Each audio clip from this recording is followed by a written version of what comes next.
Okay, let's see if... Okay, good. It's working nicely.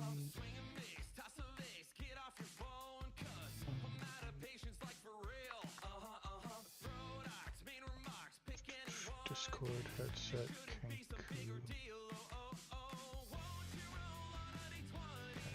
It's getting Discord to come through, good. Had to do some changes on how everything is set up, so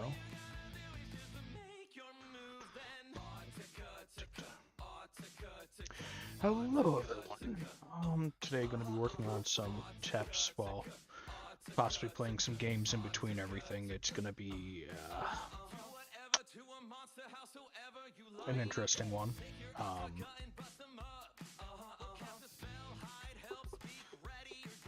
Got to revamp the ability creation system that I was trying to design because I might have made a few errors. Not just with putting things together, but I oversimplified the system, which may or may not have caused a meta to the game. As I'm realizing with my players preferring to get nuclear options. Nuclear options are a little bit hazardous.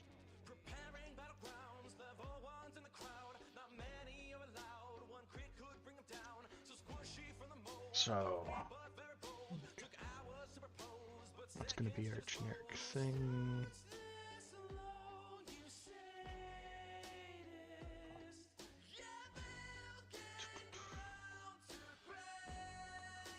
So now I need to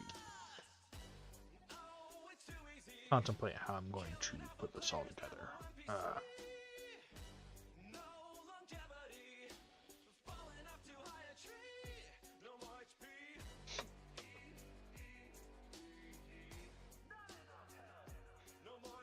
Okay, so most of what I'm going to need to work on is going to probably be damage variant things.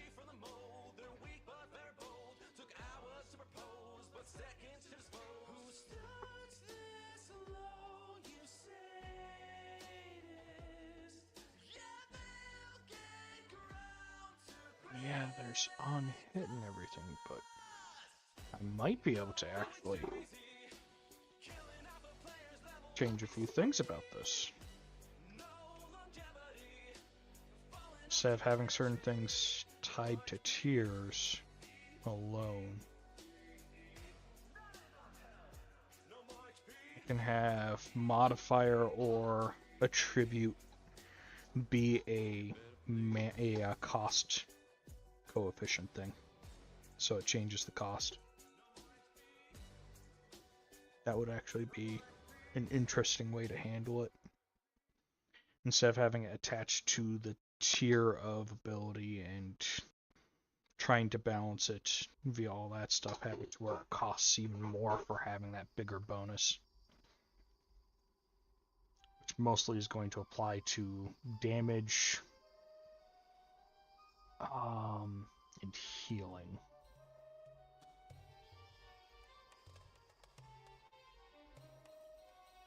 Now, do I want to... Do I want to make the damage and healing one category?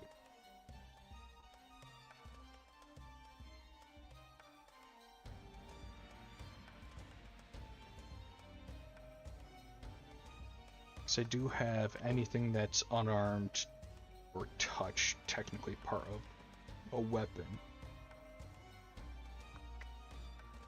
would suffice, but then that implies that any weapon could work.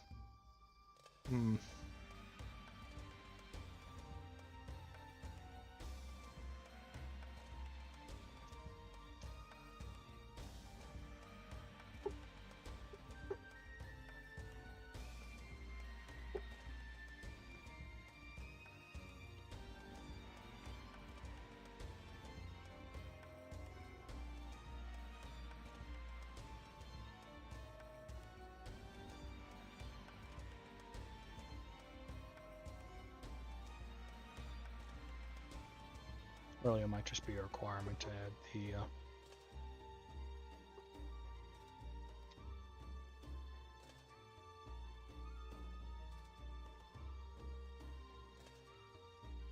touch as its own thing.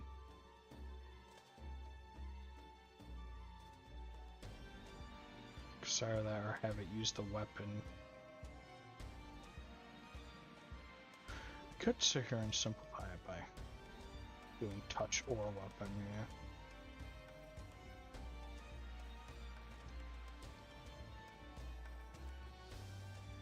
No, because weapon is, yeah, because we're modifying a hit.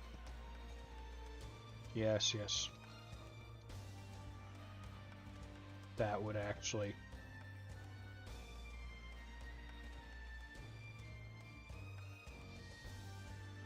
No. Hang on. Wait a minute. Yes, because touch is actually a modifier over here. Why put it in damage?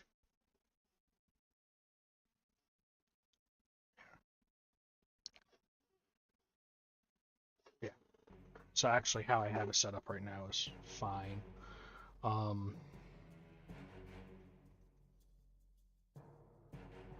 We have blast line.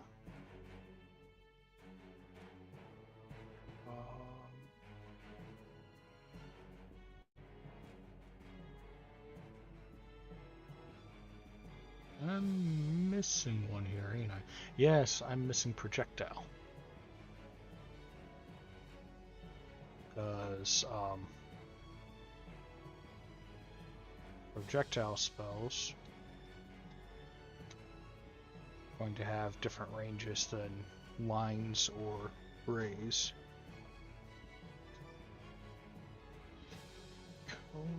Yep. Or, radius.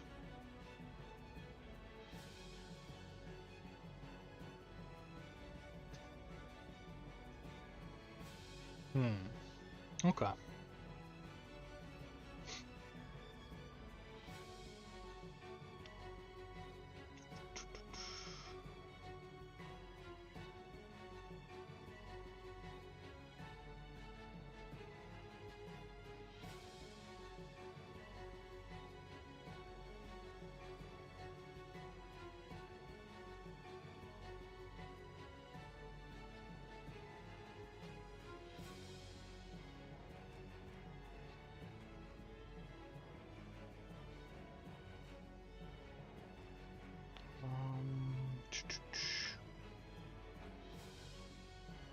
Then each one of these will probably set certain descriptors. Yeah.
Hmm.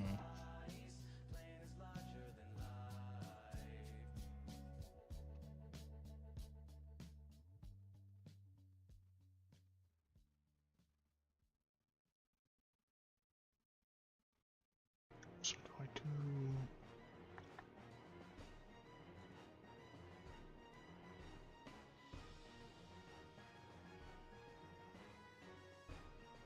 It's gonna be damage and healing that can shift between the two.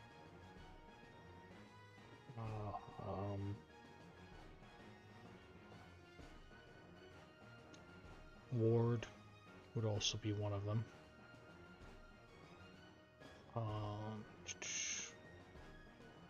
Moat? I believe I have some of the formulas doing that. Moat. Yes.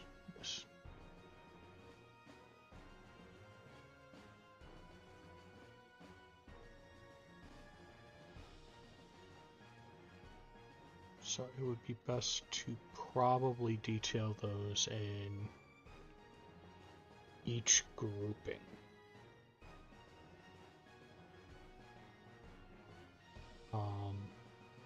Then much like what I'm doing with these, have it to where if it's for like a tribute, because of how much stronger a tribute is compared to modifier, being it's essentially double the stat. Yeah, it's double to double -1. Hello there. Yeah, I haven't been all that big on streaming lately because of health issues, Doom Kitty, but then now after getting the car back up, now I have the CV axle going out and finances are getting a little bit tight again, so trying to get back into streaming because you know how it goes. Can't quite do most of your work when you got no wheels and can't find a gig either. So kind of hard to DoorDash when you don't have wheels.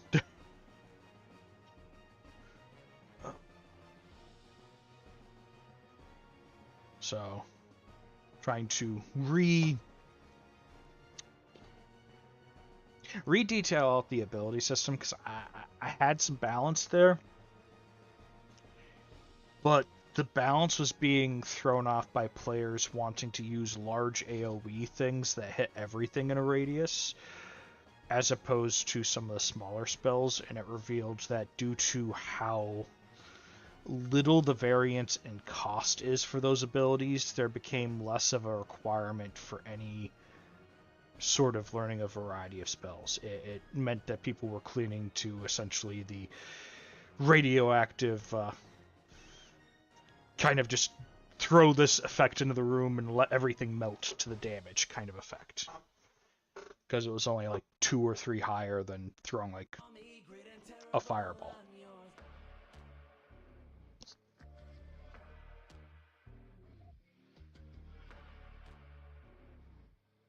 And the reason why I'm rebalancing the system as well as doing this is so that when I'm done with releasing all the content I want to, if people want to create content, they have a blueprint to work off of.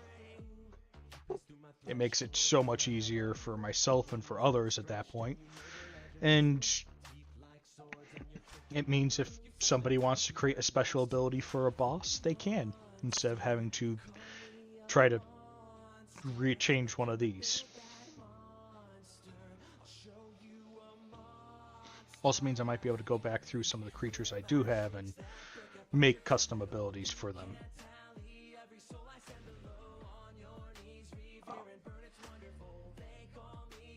But how have you been, Doom? Stream's been, I haven't been able to catch them all. Do you stream anymore? Is it still mornings for my time? I can't remember. So you guys are like 6 hours ahead, I think. Yeah, I want to say 5 or 6 hours ahead.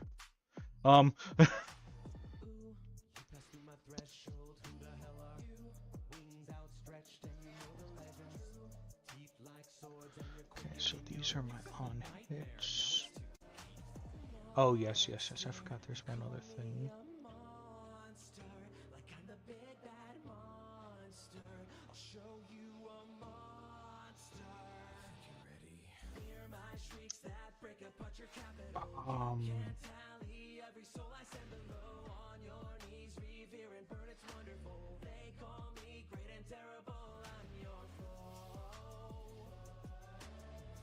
What do I want to do? QRS saves.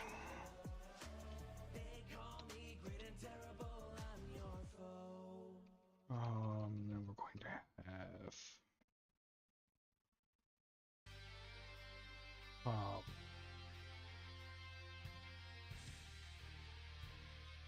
bonus damage slash healing. Okay.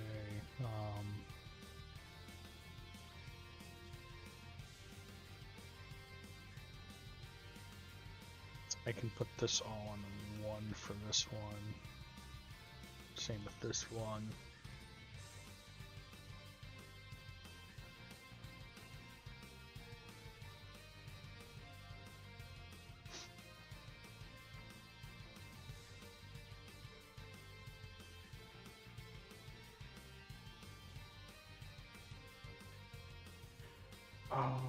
Technically, these I might be able to put into one category too.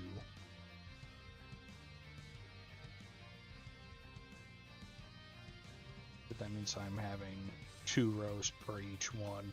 That makes it a lot messier to read, so might not be best to do it that way.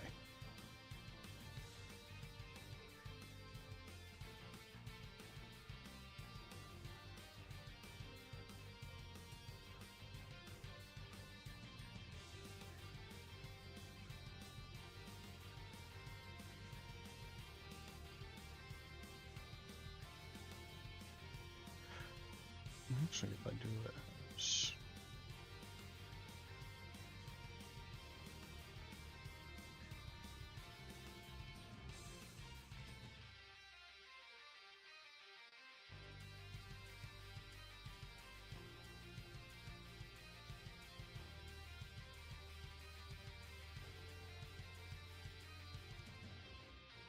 don't need the on-hit weapon because technically the effect that it's actually applying for those is the bonus modifier and bonus attribute to the melee attack, so that would just be a redundant thing.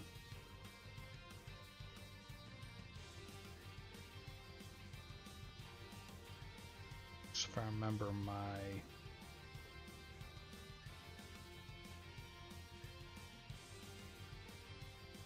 go up to T3.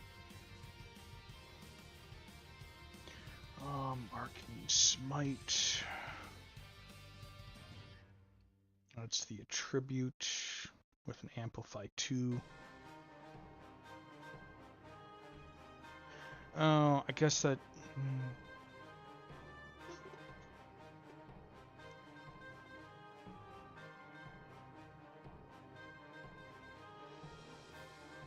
Unless I make it generic for damage.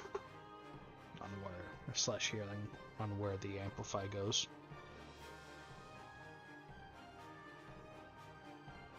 No, I was doing that based off of targeting. Yes, that's right. This way I could put a lower Amplify for longer on any AoE attacks. That was right. So this Amplify text was getting technically moved to be part of the targeting component of the ability creation, despite the fact that it modifies damage / healing. Yes. This way to increase the capabilities. Actually, just close that. Oh, shrink that right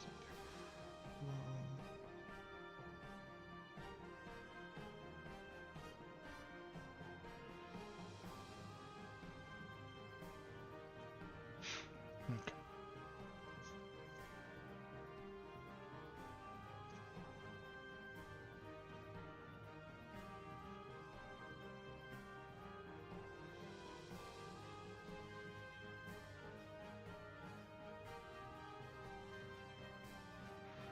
So I could do a saves versus half, saves versus all, or I could put it all in one chart. I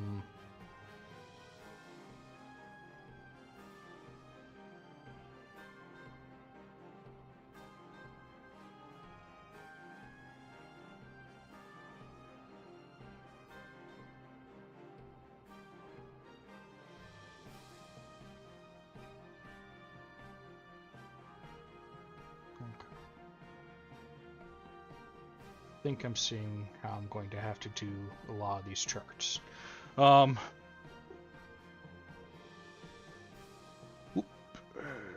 on. Error. So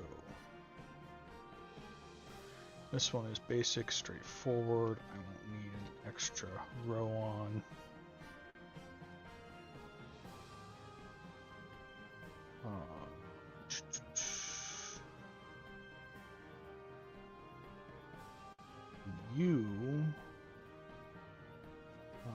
We have the base modifiers, and we have cost.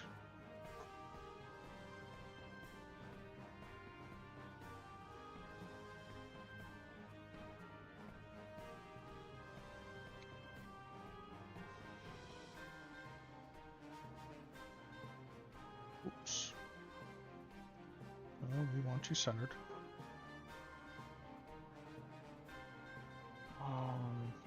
This will determine what our costs are.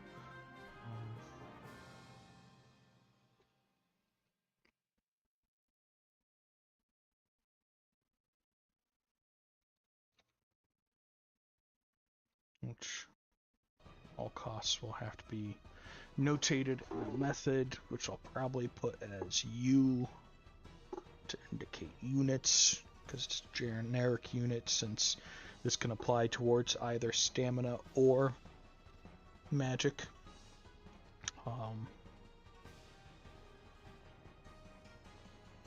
This does allow me to do more modification of strikes in that and making special strikes later.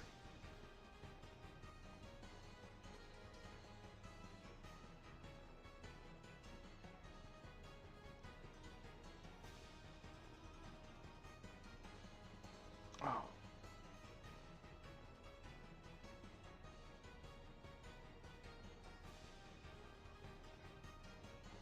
Actually, it's TUVW. Now that I think about it,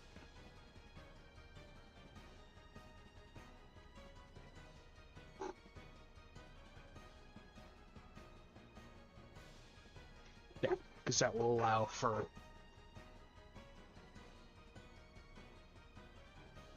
that, and what I can put in there is the difference between specific or any.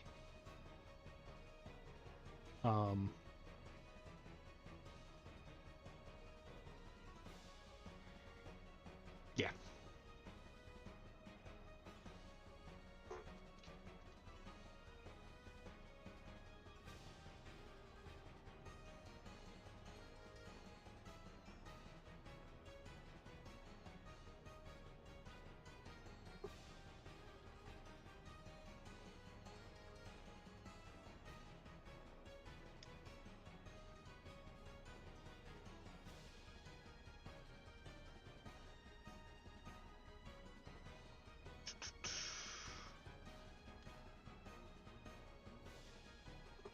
So you are verse wanna all.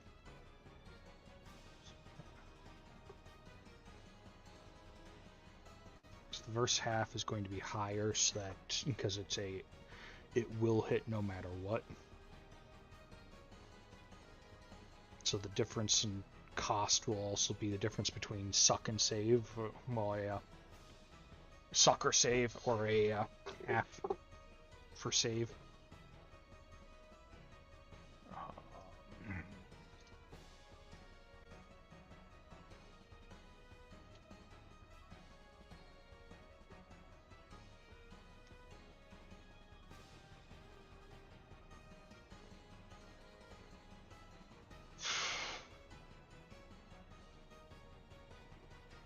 ease because the notation of how I'm going to be doing it is going to indicate that.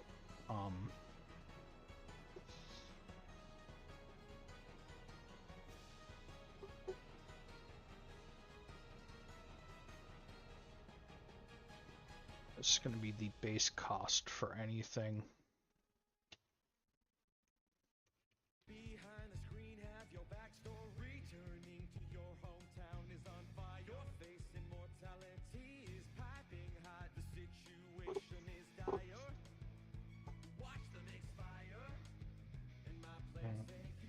Means I might have to adjust this entire system.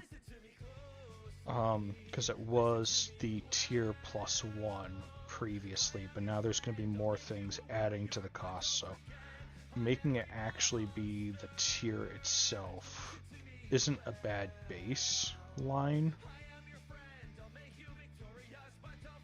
Because it means constantly choosing the heavier functions for everything would increase the costs.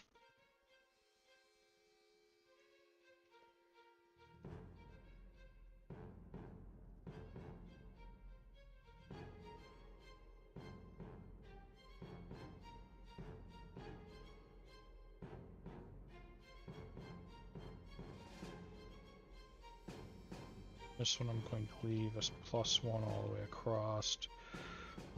Attribute I do not want kicking in till probably tier 3.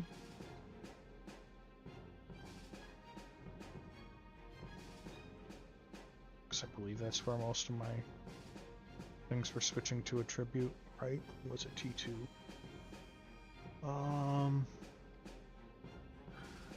Because this identifies then where the scale up I want.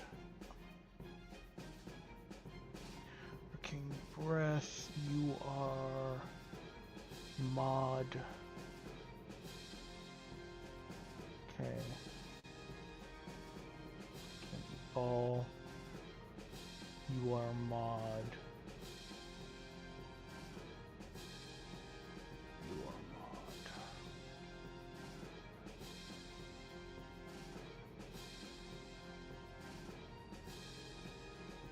Your tribute.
Let's see.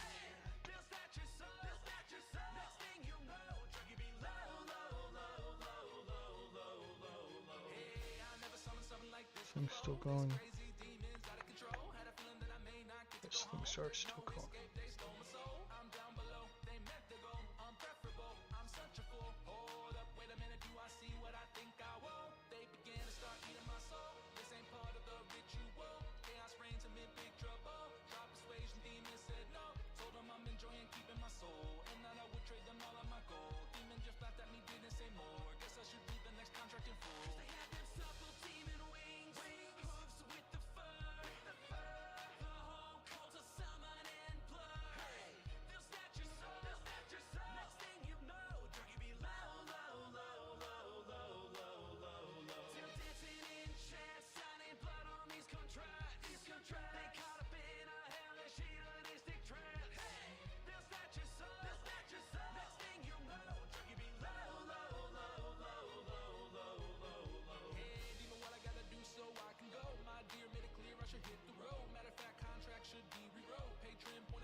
Fix that again. Put that there.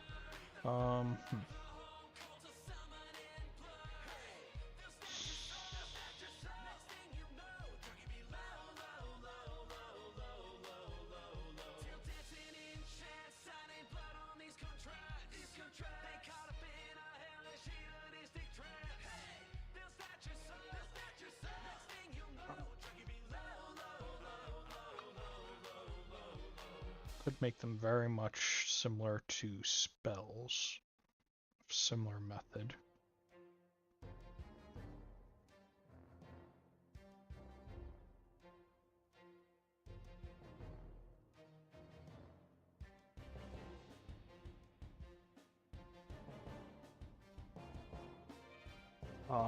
Which, if I remember correctly,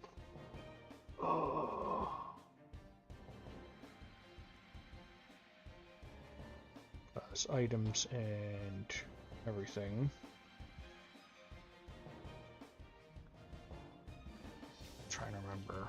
Light was 1, medium was 2, heavy was technically a 3. Was what, 4?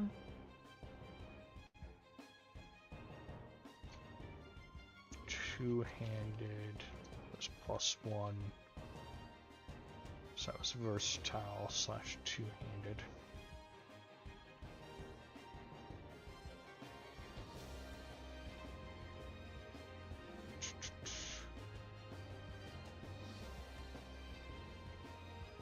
Most ranged weapons fell within. Yeah, okay. Yeah. So as such, it means that technically, since a T0 is just like having a base weapon, that these should be my T0 modifiers. It's 1, 2, and 4.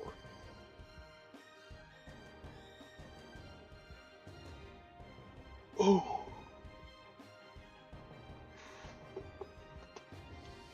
Actually, we don't want that to be null. Some people will just put plus attribute for everything.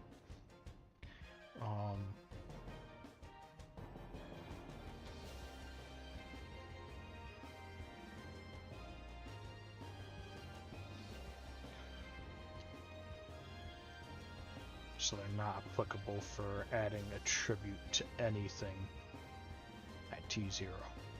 This way we don't have somebody going for like ultimate cantrips that just get massive bonuses for damage. Because the problem with that is it would mean that with how the system is designed, somebody could technically go up to a +50 onto that 4, so it would just be a 54 for no cost, and that would be ridiculous. It's already bad enough I'm giving them a potential of the modifier.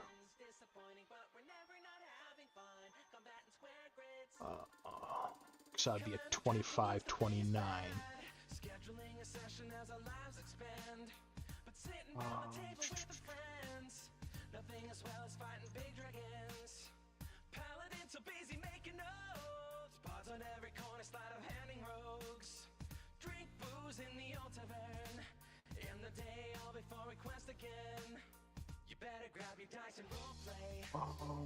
First half we're going to have not available there.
do it this way, you really start seeing a difference in it, but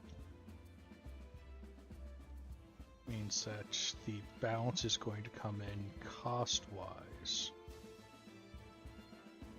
This also is going to drastically change Fireball's damage, or at least base damage in that. Or Arcane Ball, or any ball, to be honest. It's going to be fascinating, and it's going to be a good go.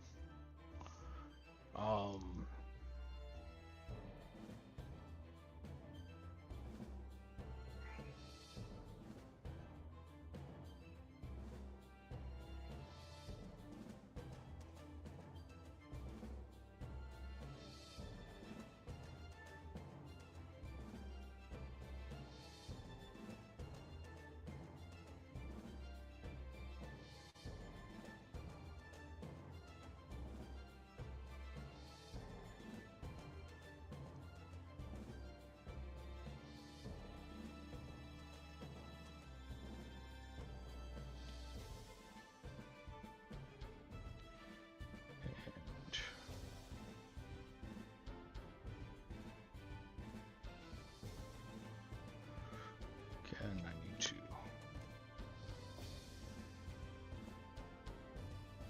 go through this.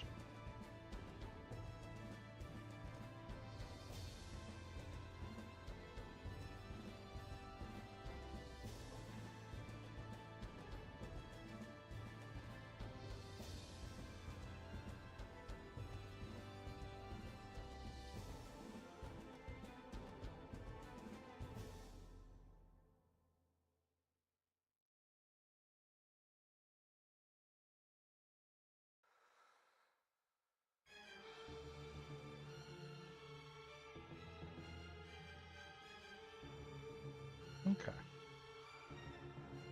Seeing how this is forming.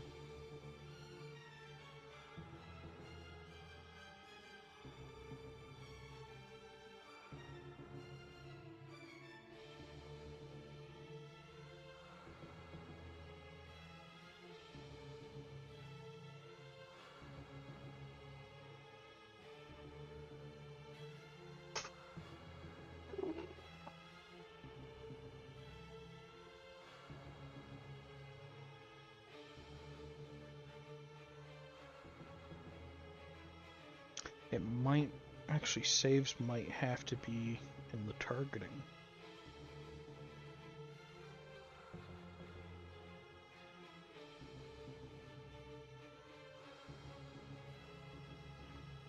Because most of the saves are based off of.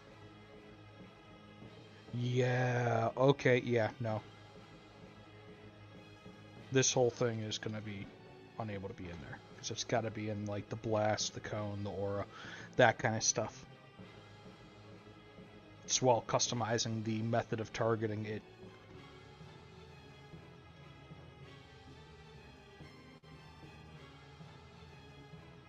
Yeah.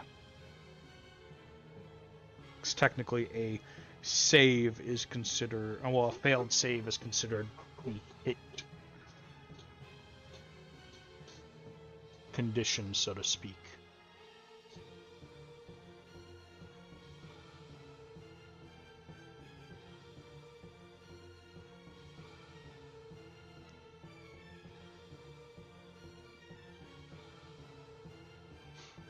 Yeah.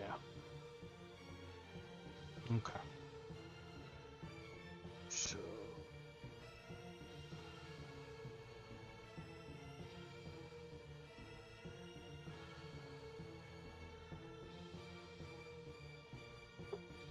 rotate over here, saves, slash half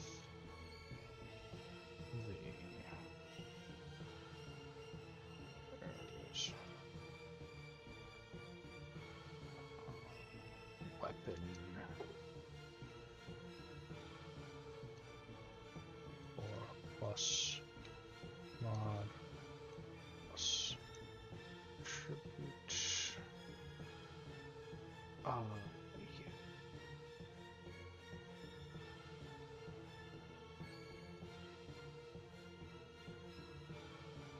that actually simplifies the damage and healing capabilities.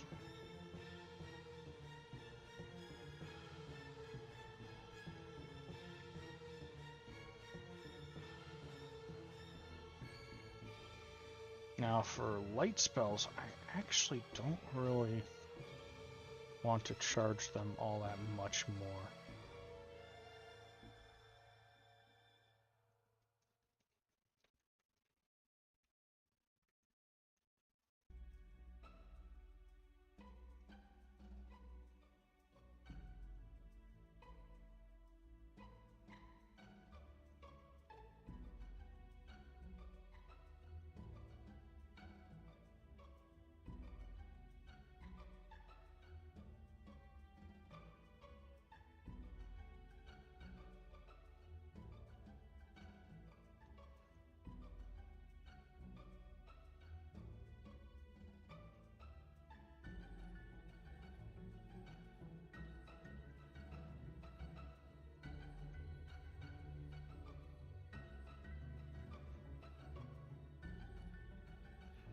And then, because this one's going to be heavier in damage, do I just make it a 2 modifier, or do I make it higher?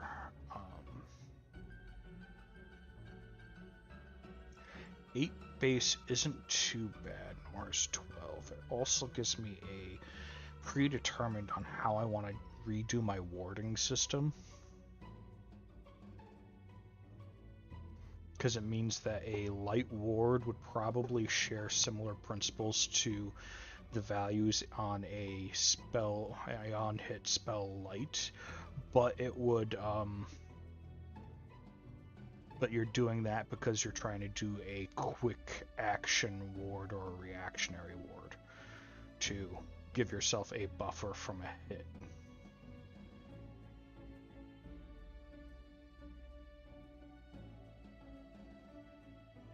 As opposed to more long-lasting ones, which you're going to want to pay that extra for, so that it does last longer anyways. So you have a higher chance of either the ward lasting longer for it, or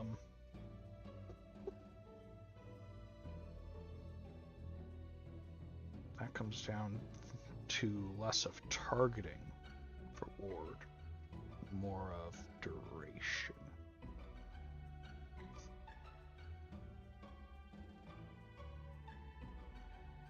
Yeah.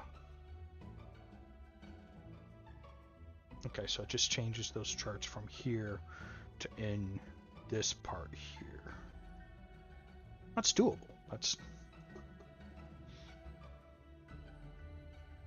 deconstructing and reconstructing of a tabletop RPG can be quite intriguing. Especially when you're trying to make everything fairly balanced to allow for custom content later, but also not allow players to use the ever-living daylights out of the system.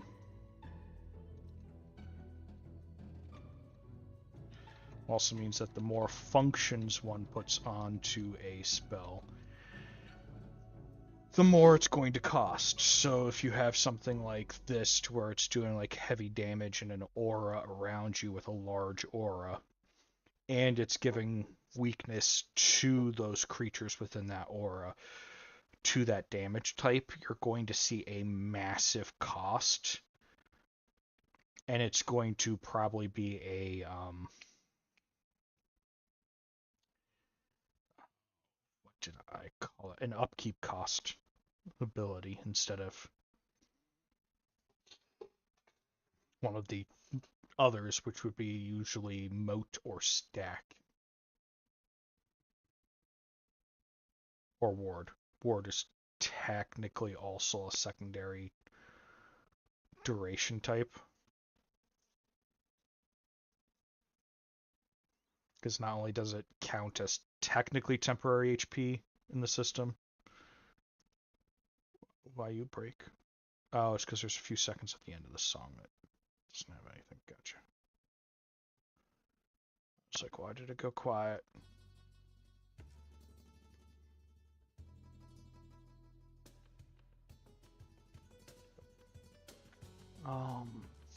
So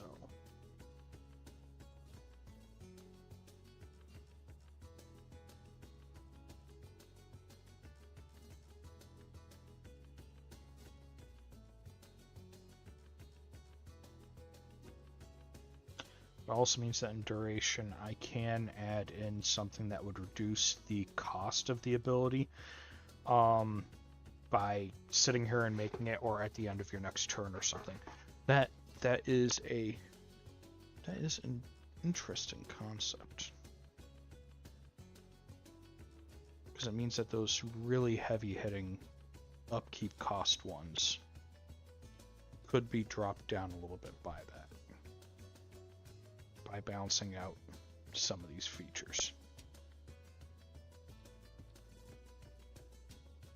No, I want upkeep to be treated different, yeah. Something like a quick arcane ward to reduce a damage spell should be, in theory, less mana to cast as an instant thing. Even if it's a higher tier one that's more powerful.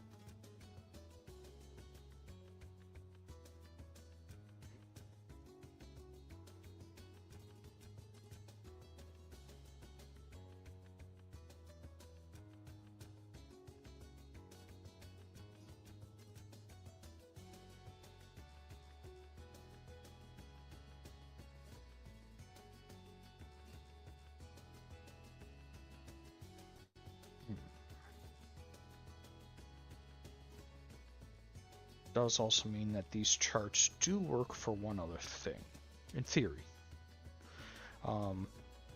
If I design things for upcasting abilities, I could sit here and set it up to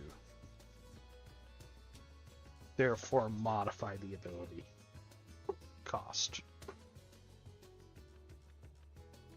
So that's not too bad either. This actually serves as a cheat sheet for how I'd have to modify everything.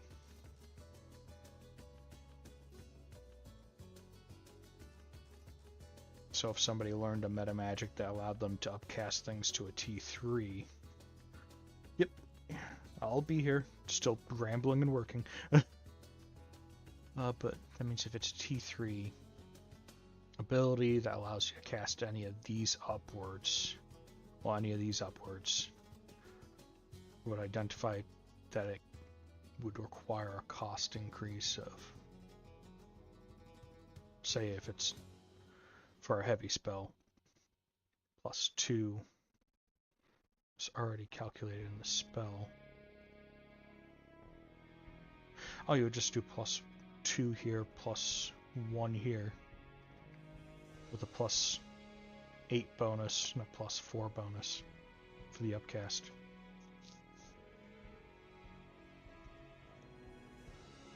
That actually, oh my, that is going to make meta magic so much easier to make charts for. And actually have it to where it can scale multiple things. Because I'm going to have everything so much more balanced, and it's going to change a lot of the formulas.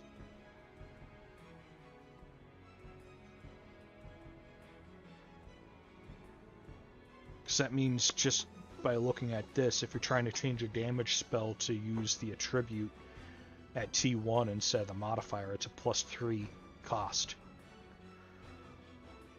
Oh, I have fixed so many issues that I was having with trying to make meta magics. Because it's just sort of deconstructing and reconstructing the spell variables.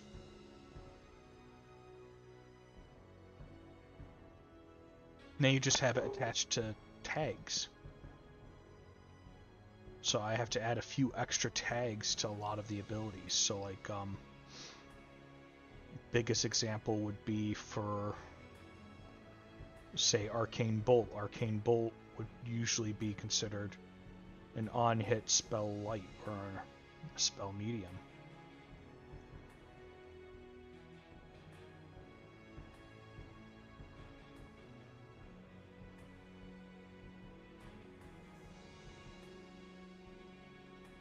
remember I was going spell light for that one, which means that there would be no cost to upgrade it. Well, no, there would be a cost. It would be based off of tier base.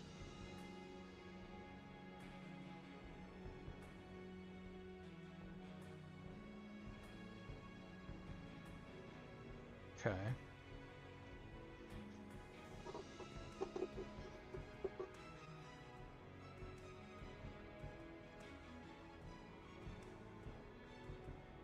That would only change the base.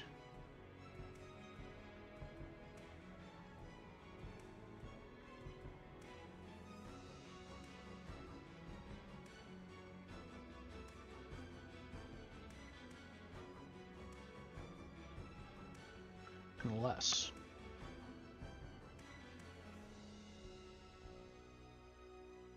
And this is very doable.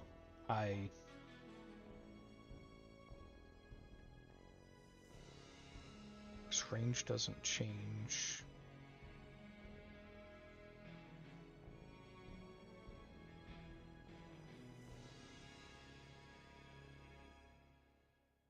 This will no longer be attached to these.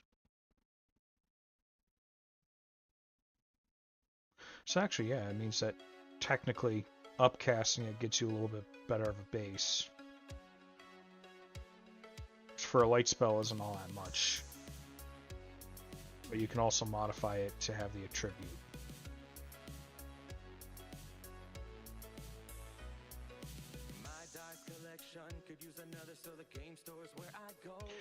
Which, if I make those two interact, those two meta magics, if I allow multiple meta magics onto a spell at once, since it's being upcast, I can have that actually override what the bonus attribute Okay, yes, that actually fixes that problem.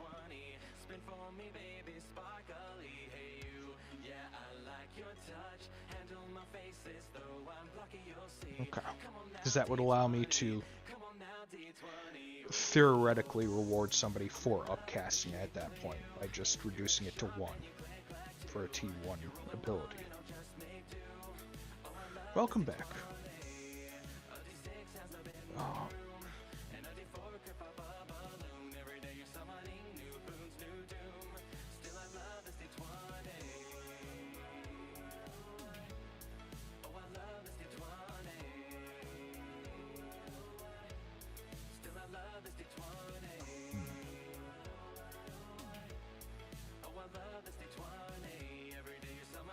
Un momento, por favor.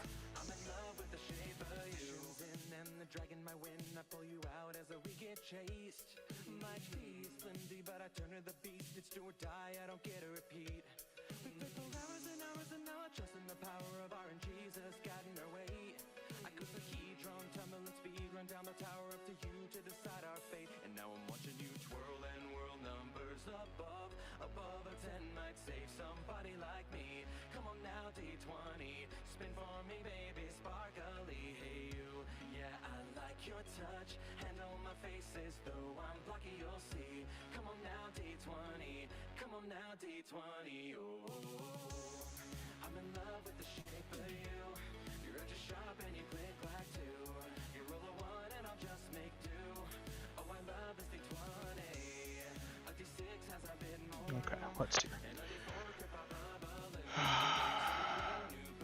Drink what? Huh? What? Oh, yeah, I forget. That's right, there is no... I haven't gotten any other, have I? No, I haven't. Okay. Okay. And thank you for the biddies. Means that I need to...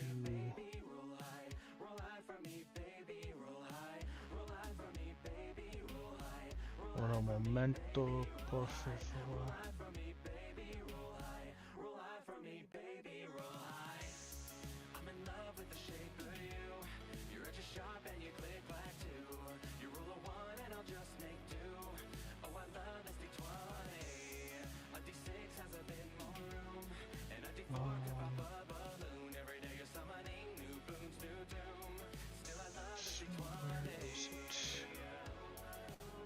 strings, sound alerts. Alert box? Oh no.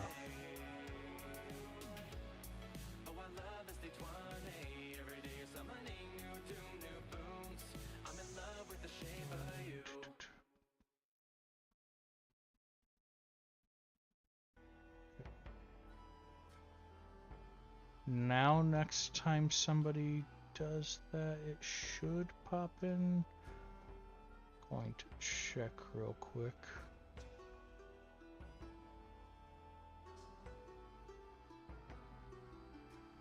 Oh, somebody clicked one.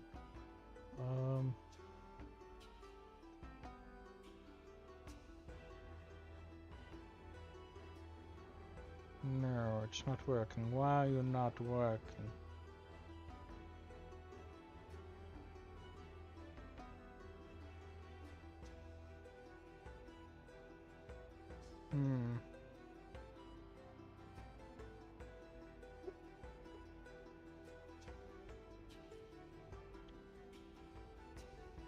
This does make doing this a little bit harder.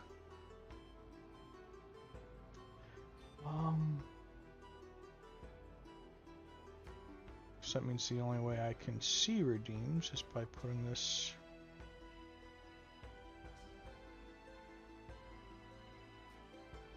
Oh, I need you in a corner. I can't have you take up the whole side.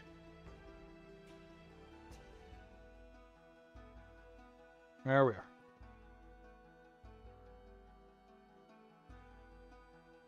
So I can keep on looking back and forth. Okay. Now I can take a drink, because now I can semi-see when things pop up. Say semi, because...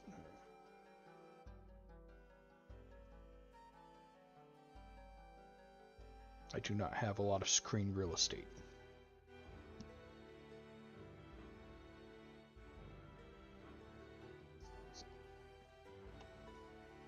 Don't mind me just pumping my body full of caffeine and liquid.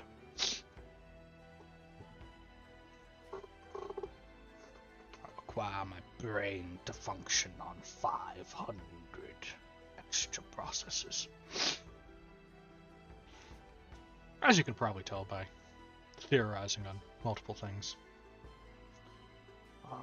So down here we are going to make an extra note thing.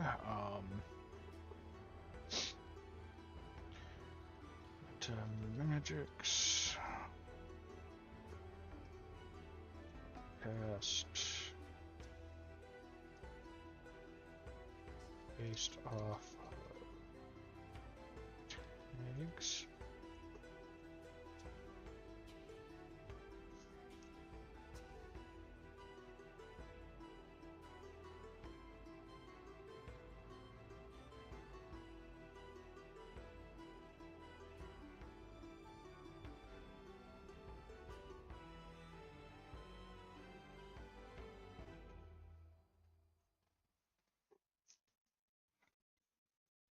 Yeah, because it means different upcasts are going to be for different things. Upcast ward light would be for wards that are on the light spectrum, so to speak. It's not a spectrum of light, but rather on the lighter numbers. Yeah. Yeah. Okay.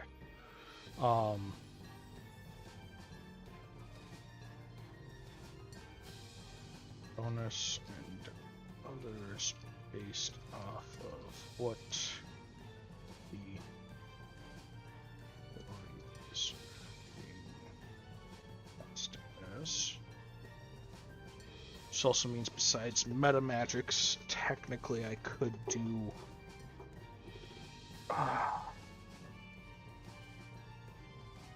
because the difference between magic and whatnot is I do plan on making rules for making mutants and whatnot, because I like the idea of having stuff like being able to put like any kind of mutant or superhuman kind of thing into this as well, so making superheroes. And the difference would be instead of using mana, they would use stamina for all their abilities. Because a lot of the time that would mean that that stuff would be considered genetic. Which is something that I started doing with certain creature types, where instead the abilities, if they could be cast or if they could be done the other way, that they had the genetic tag on there. The other reason why I did that is there are certain warlock methods in which they can acquire genetic abilities from individuals and just, do their thing that way. Because who doesn't like the idea of just being able to steal a dragon's ability to breathe fire?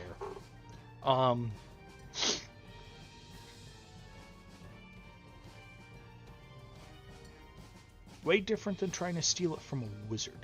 Okay.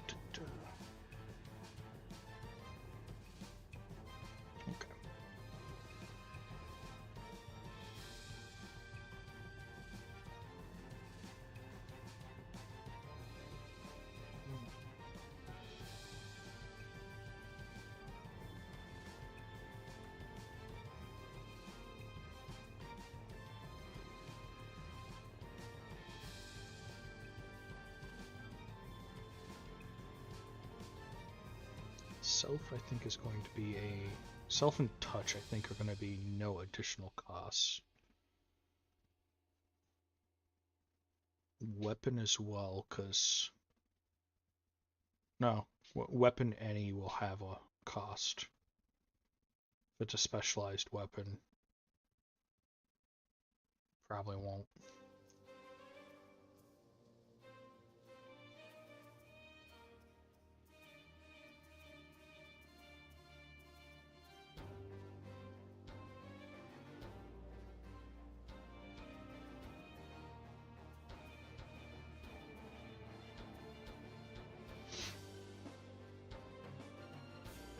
Yes. What kind of mindless violence are you doing tonight, Karma?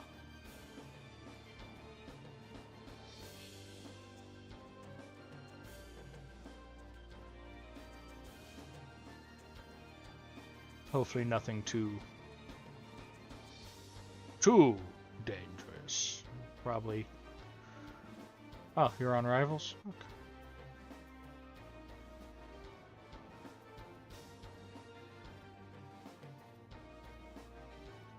Yeah,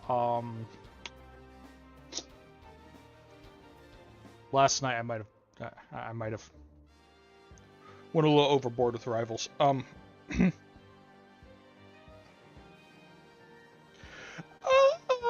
found out that the cap for characters is 60. I might have soloed all the way up to wave 80. And then tried to jump to 85, and 85 kicked me around. Anyways, yeah,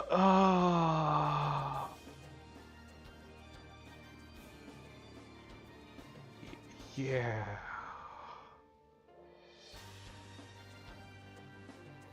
Finger guns.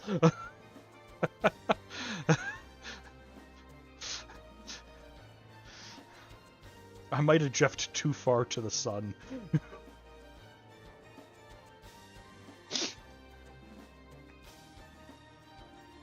The problem is, at that tier, you definitely need other players to take some of the heat for you. So, to do that higher tier stuff, you definitely need some decently skilled people who are leveled up and got their gear that they need. And you definitely need a 4-man crew, probably to get to 140.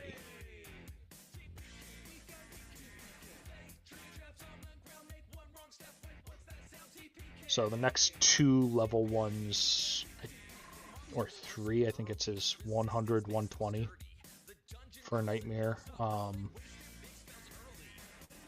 Then I just got to get all those other guys up to beating T70.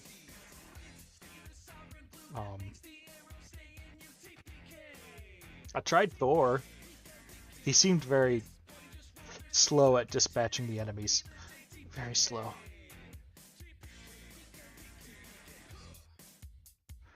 Um,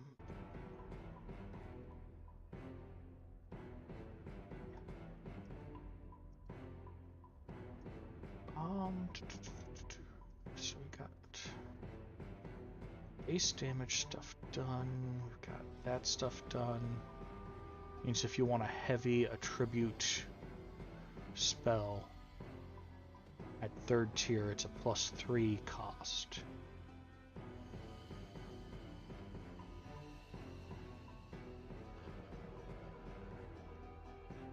If you want a heavy... actually, I want to change that then. So there's no reason not to. Yeah.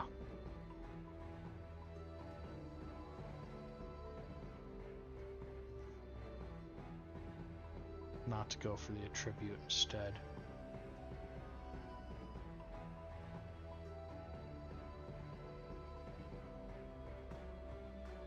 Okay, there we are. That actually makes it less likely that people, when making abilities, are just going to make attribute bonus abilities to, because they're going to be the same cost. Yeah. So that's going to double that value, essentially.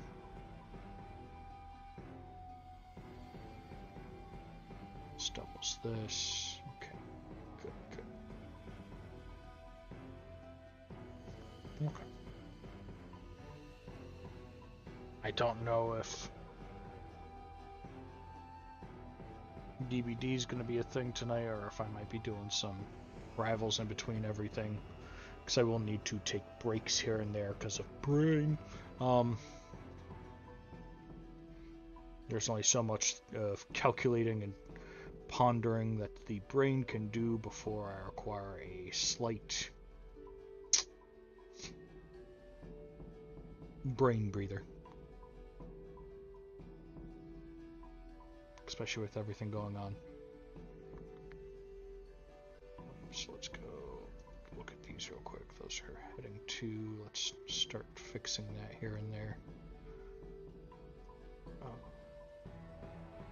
So that's the other thing. I am going to run out of silly little things like this to do in between.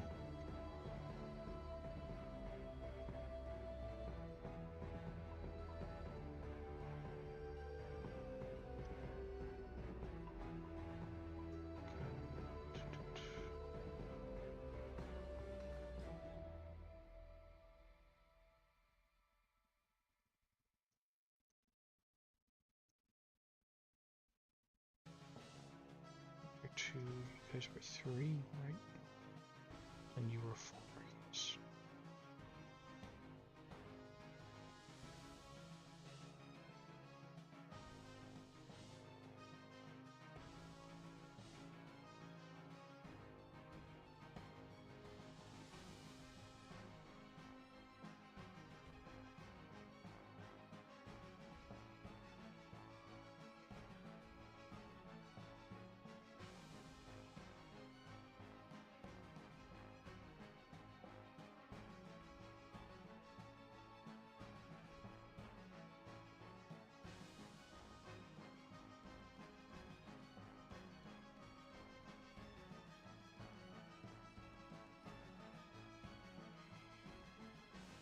Yes, I've set up for Dead by Daylight and Marvel to just be something I've got to toggle on. I've got Slay the Spire 2 set up to where I can do that in between if need be too. So I did a fair amount of setup just in case earlier. Made sure audio would be capturing. I definitely had to sit here and fix the volume issue with Dead by Daylight. I popped it up for the first time in a while, since I've only played it one other time, and it was killing my eardrums through the headset.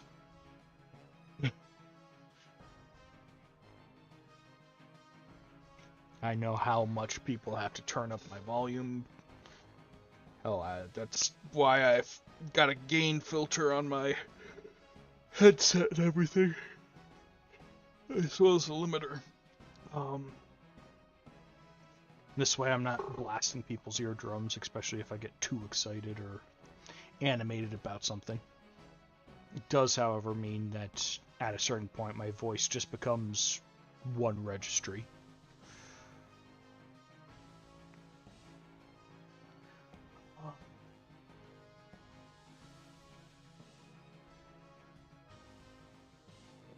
Yeah, set this all up. Now I can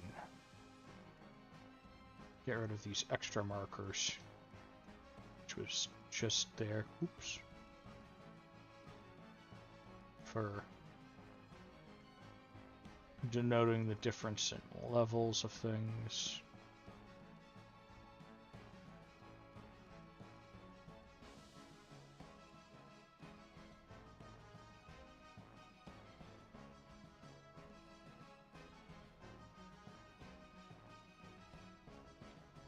Bum bum bum.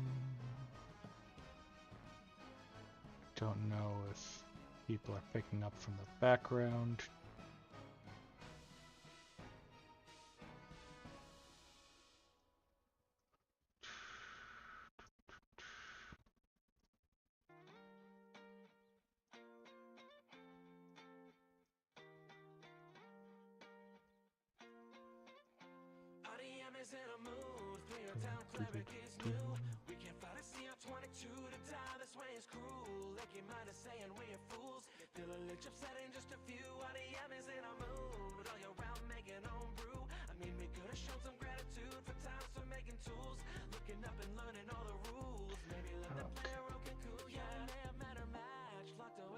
Quickly pop this up.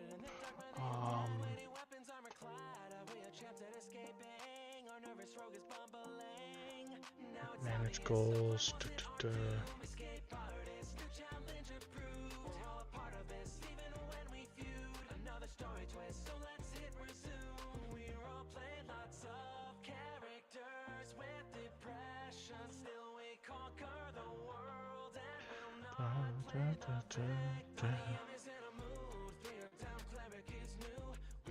Since it does not have computer audio, I can throw up the cacophony of voices for in the background to give some views towards people.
Okay, what else do we have here? Might want to pop up them for when they go live.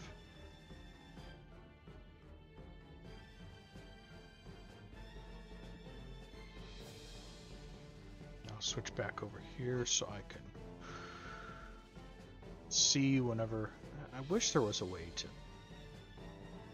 easily get those to work again. Seems like you lose that whole dock.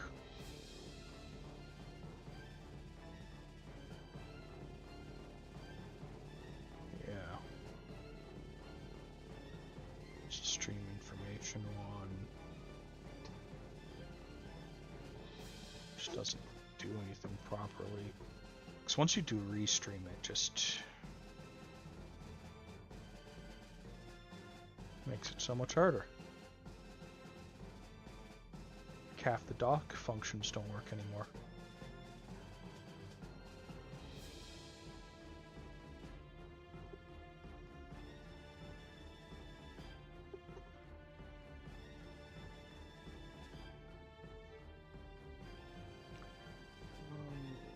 Vavasai.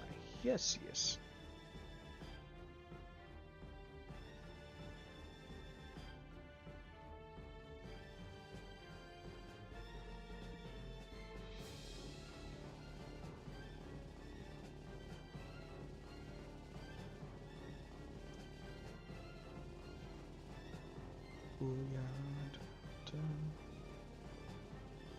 It's also says I have to put in here. Choose functions. I think the setting mode should be duration.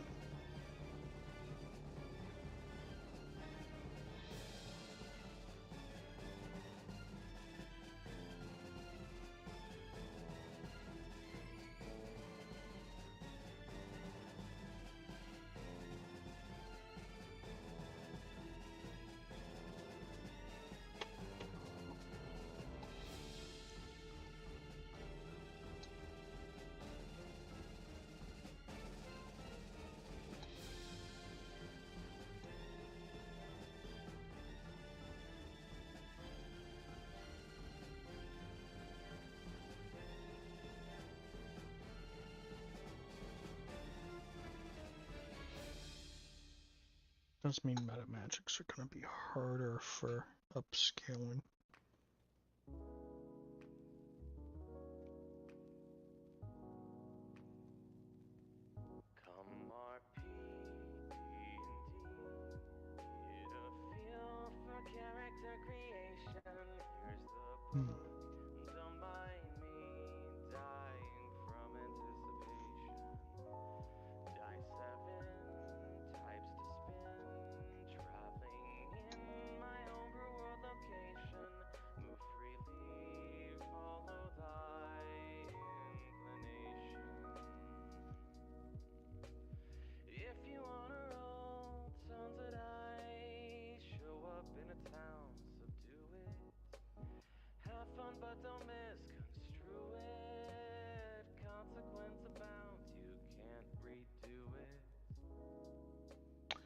I think I'm going to have to move those from functions.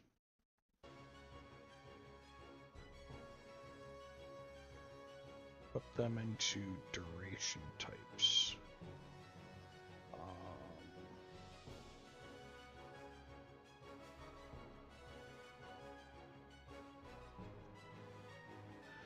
So other things that we have is going to be counter spell / dispel.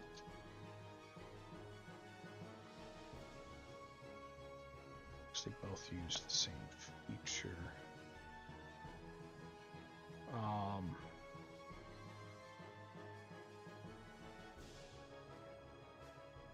Heal and damage is put into 1.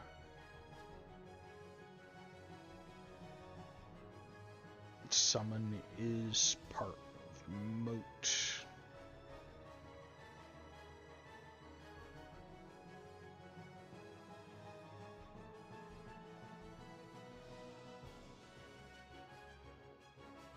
But summon might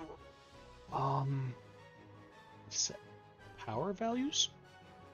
Yeah, set power values based off of, so limit what they can do. Yeah.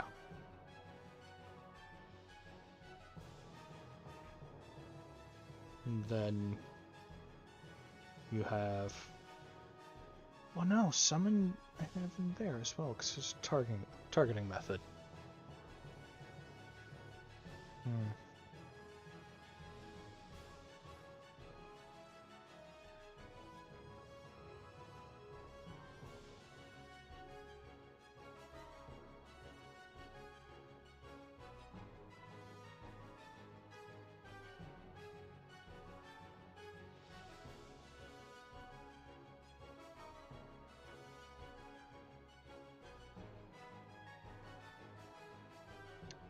let's see here. Oh.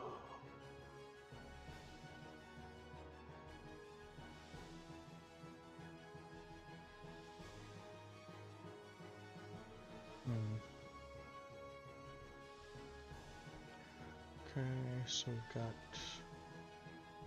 duration types. So if I remember, summons are going off motes. That's how I was putting that. Yeah, so the mote was the HP.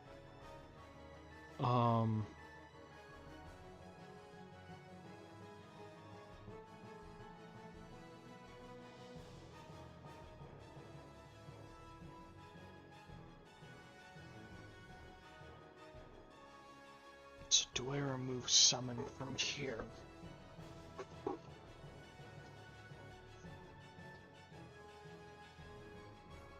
Summon is putting something in a specific space, but if I set it up as a site with a radius. Wait, I've got hearing, I've got... Well, that might be something to sit here and fix.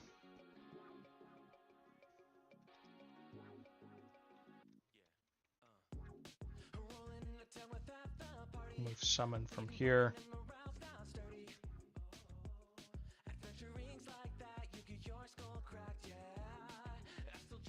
Okay.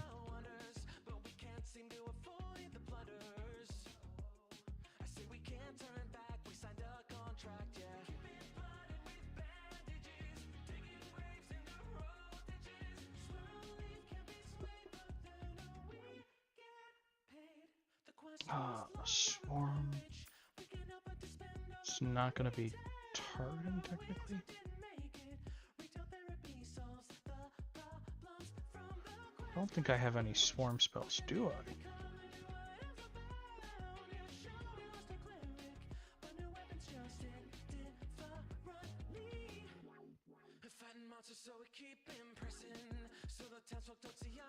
If I go to the top of this...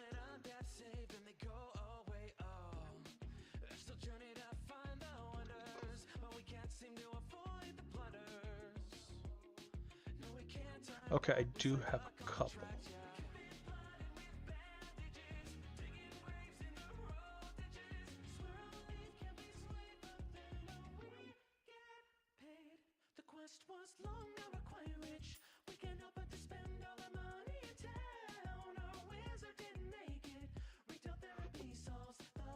Okay.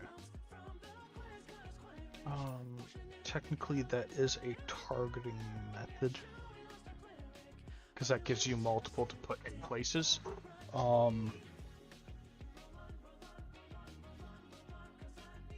Yeah.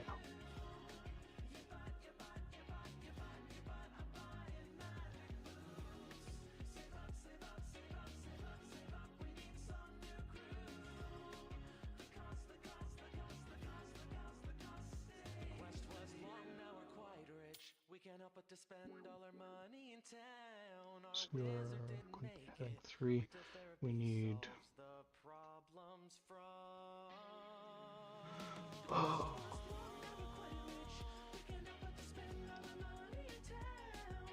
Might be best to give each one a little bit more room.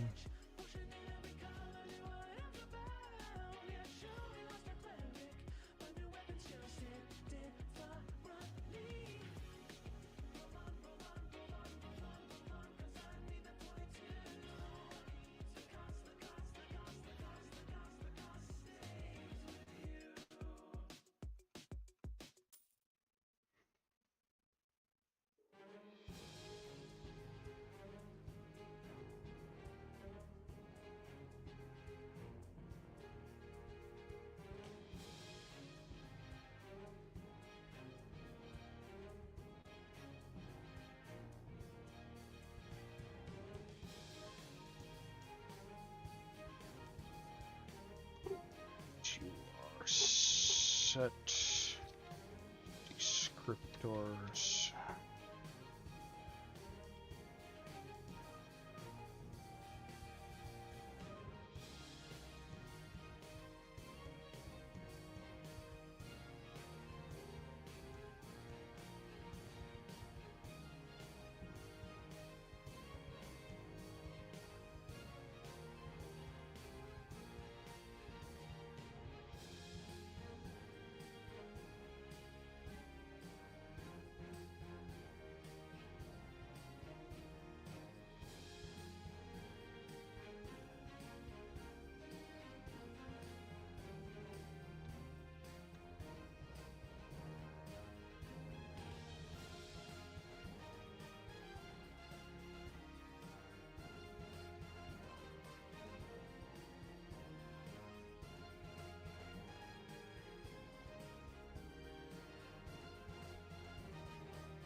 Medium.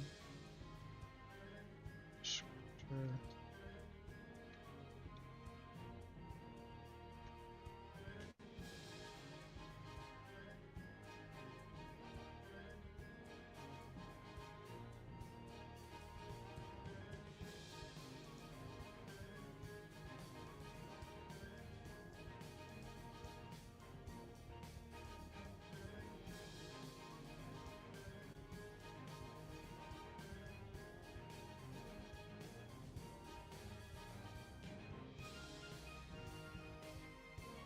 Damage healing. Actually, I might wanna remove the spell part. Yeah.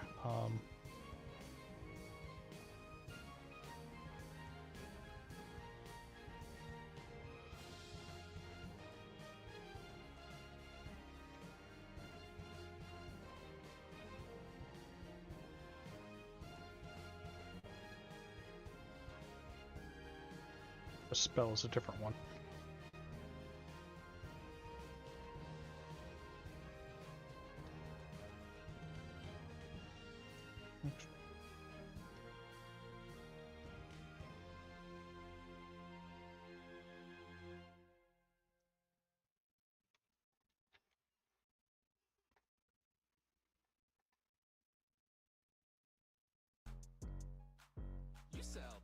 Or strike light. There we are. That fixes that terminology.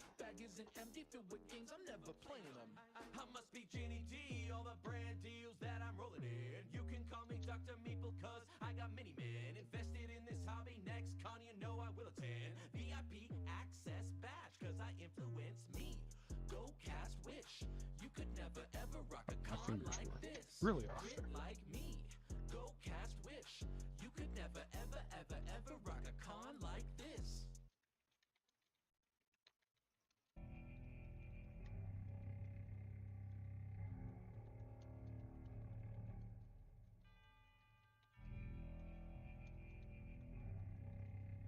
Because this allows me to put in special fighting techniques or whatnot and determine where they're going to be.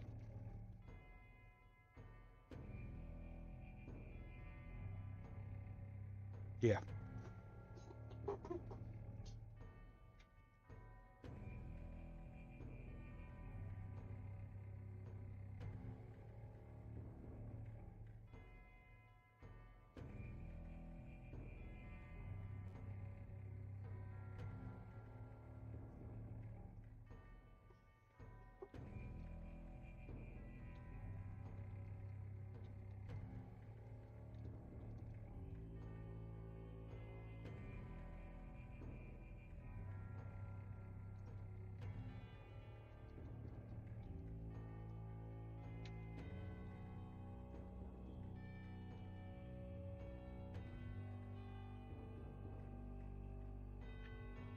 Let's add a tag for modifier to be used.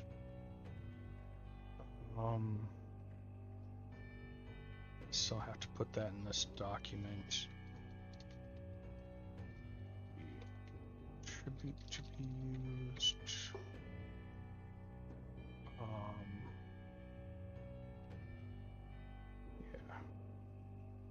So I don't think that's anywhere in this document, is there?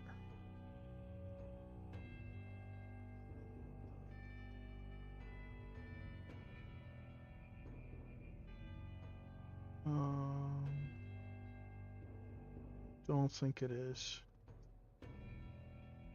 Items? No. That has not been transferred over.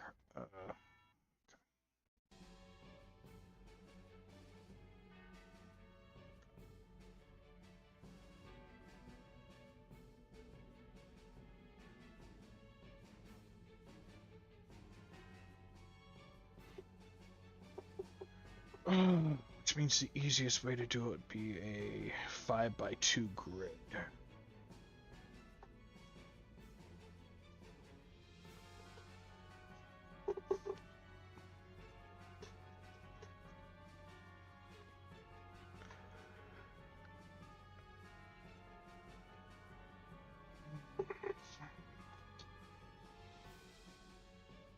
Because that makes it easier. Or 10x2. So I can put each stat and then what they're supposed to mean instead of having people just assume what it's supposed to be.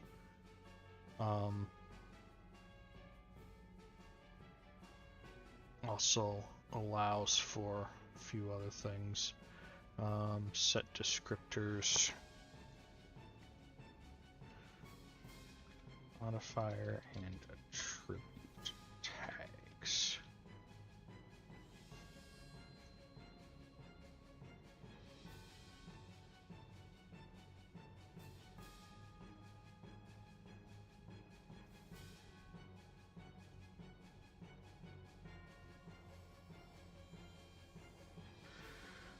Okay, and then what? This. Insert table. Going to need a 10x2.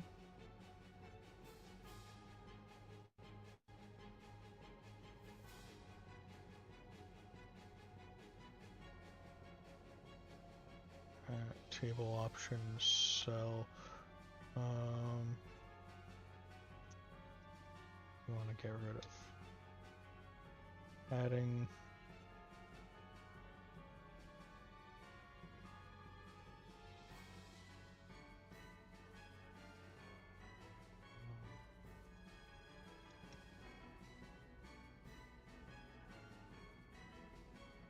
So we have strength, plus power, defense. I can't remember that one. Endurance. What's enduring? Speed. Plus agile. Accuracy was precision, precise. Intellect was cunning. Wisdom was grit. Magic was can't remember that one. Charisma was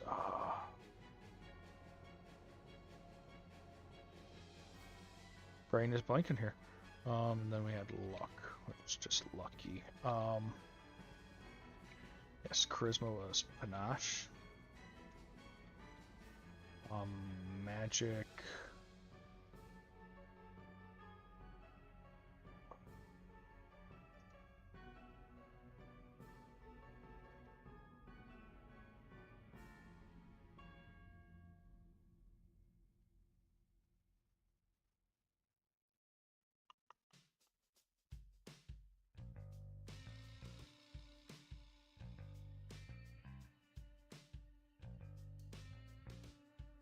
So I not have a magic-based strike. Interesting. I guess I'm going to have then closest one. Warlock's lineage, mystical. That's where it is. Okay. That's the tag I was using for those.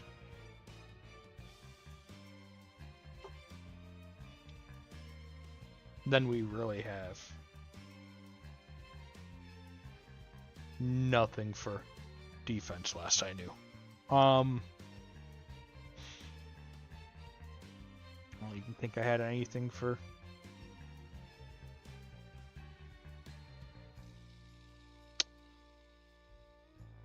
Look at that.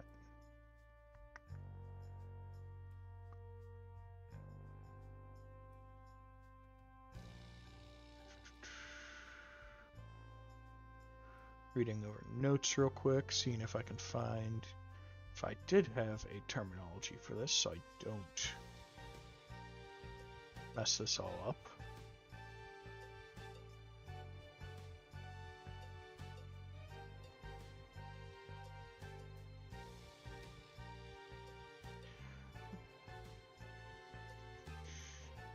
Items. Nope.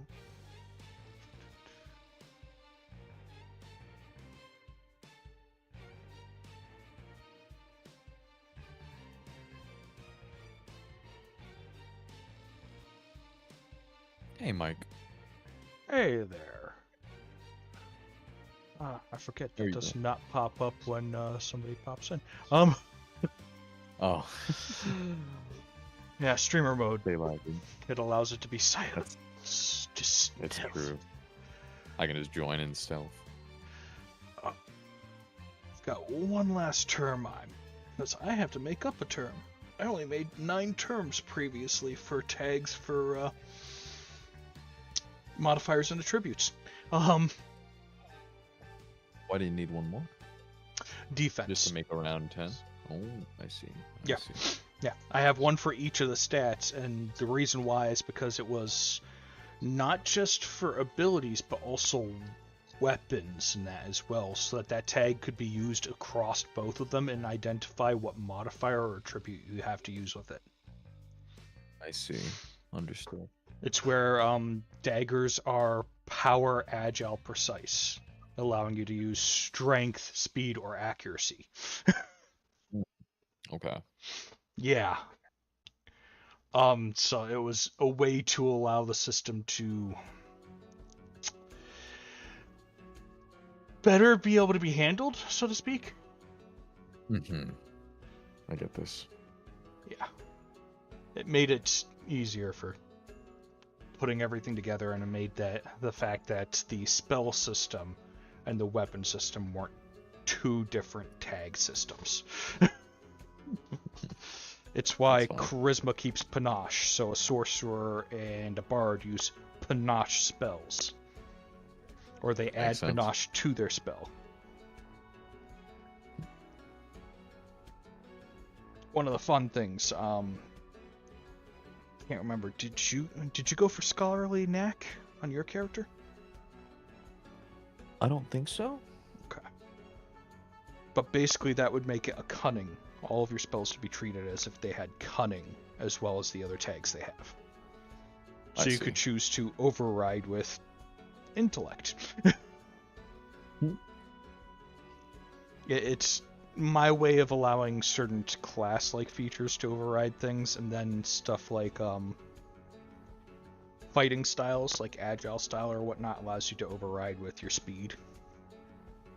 Try not to die. Okay. Yeah. That makes sense. You know, with a bit of a cost. Yeah, of course. How are you doing? I, my friend, am A-okay. I do sincerely apologize for any background noise. Avery is currently playing DVD with some of our folks. It's all cool. I had to make sure that was working, and then I blew my eardrums out. Thankfully, I did that off a stream, because, I did not realize how loud that is. It's an exceptionally loud game. But the only time I played it previously, I didn't play it with a headset.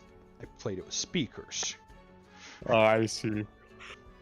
So it was screaming at me in a different way instead of right next to my ears. It's funny. Then I did the only thing that I could do, because I realized I had 129 blood points, and I spilled them into one of the only, 5 killers that I have. which is the hillbilly, because I can't bubble. Billy's hard.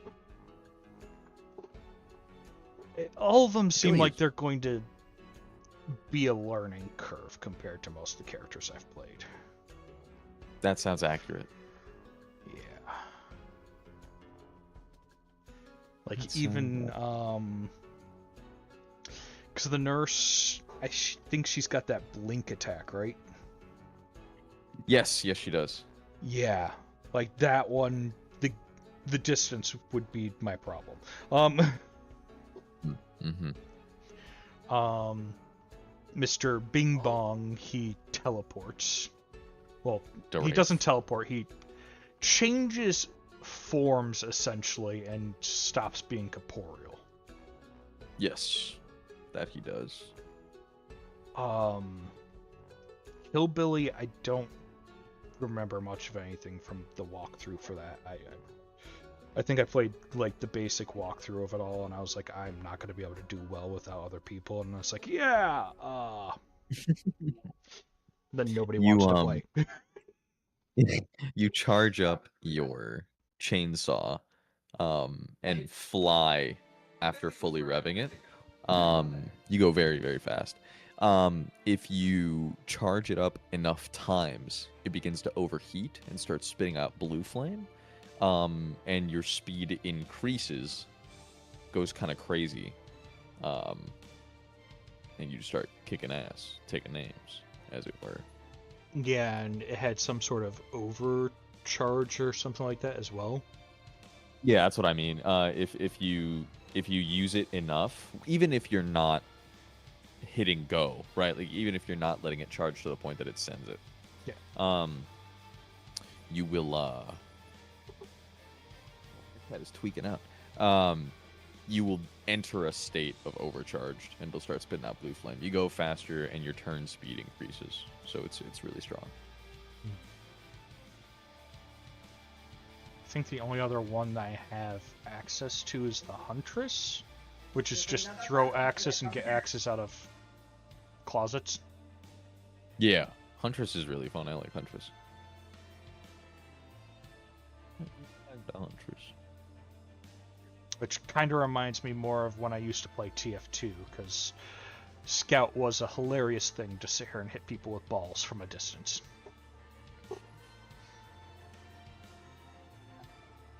Mm-hmm. In fact, my TF2 days were usually spent either as Scout making fun of people, Demo Man flinging myself across the map and cutting people's heads off, or Medic sniping people with a crossbow. That makes sense. I like Medic. Medic was a fun one. I wish they would have kept on making more weapons for that game. True.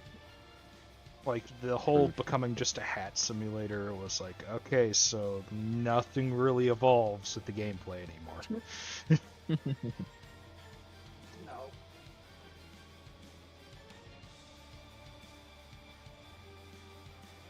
Really hard to choose for defense. Ah, I'm sorry. it's not your fault. Also, hi, Karma. Everybody say hi to Karma. You Oh. are not currently live. Okay. I need to review one of my last streams, because I had come up with tentative lines, for all of the fights leading up to the Elite Four. And I want to get that inspiration back. Ah, yes. That moment when you're like, I'll totally remember, and then like the next day you're like, oh. It's all gone. Yeah, it's all gone from my brain. Yeah.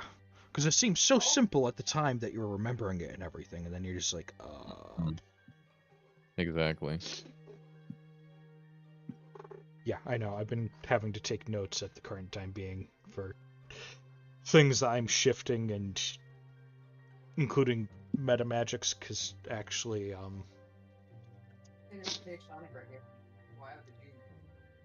don't know if you can see the charts on stream, but yeah, I have. I'm looking. I have actually cost changes and everything else for everything I'm starting to work on. For custom cool. building your own abilities for when I'm done building my own content, but also to make it easier for myself. Because being able to just plug and play is so much easier. And one of the notes I had to take, because I had to deconstruct my normal damage for weapons, was I forgot to write down anywhere that light weapons do 1 damage, medium do 2, heavy do 4, and if it's two-handed or a versatile weapon being used two-handed, it's a +1 damage. Wow. Yeah. I like versatile weapons. Yeah. Of that nature. It allows you to treat a longsword to where you can get 3 damage. Oh. Because it would usually be a medium weapon, but with the versatile tag, it means you can go 3 base damage, and that's before enchantments, upgrades, or anything like that. Which I still have to work on that part of the system as well, because that's, I had ideas for that, for improvement levels. It might require, a little bit of tweaking from the old system. Tweaking in what way?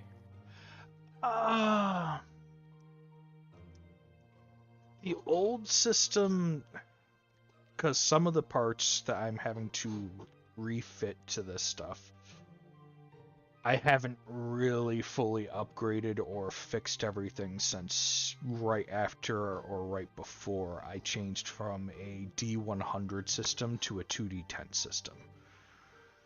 And from when I took stats from up to 100 or more to, where a base stat is 20, to what we have now, which the base average stat is 5.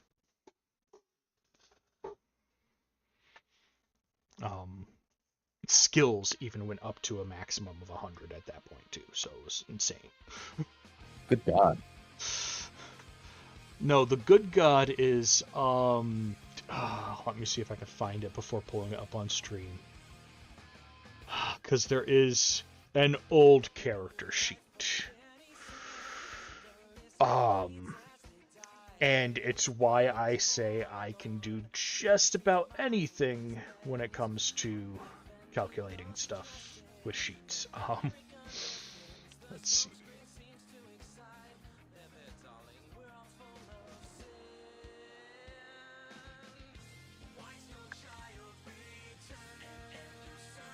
Is this it? Yeah, this is it. Okay. Welcome to the sheet from the absolute beginning. There's a reason why this nightmare has been simplified.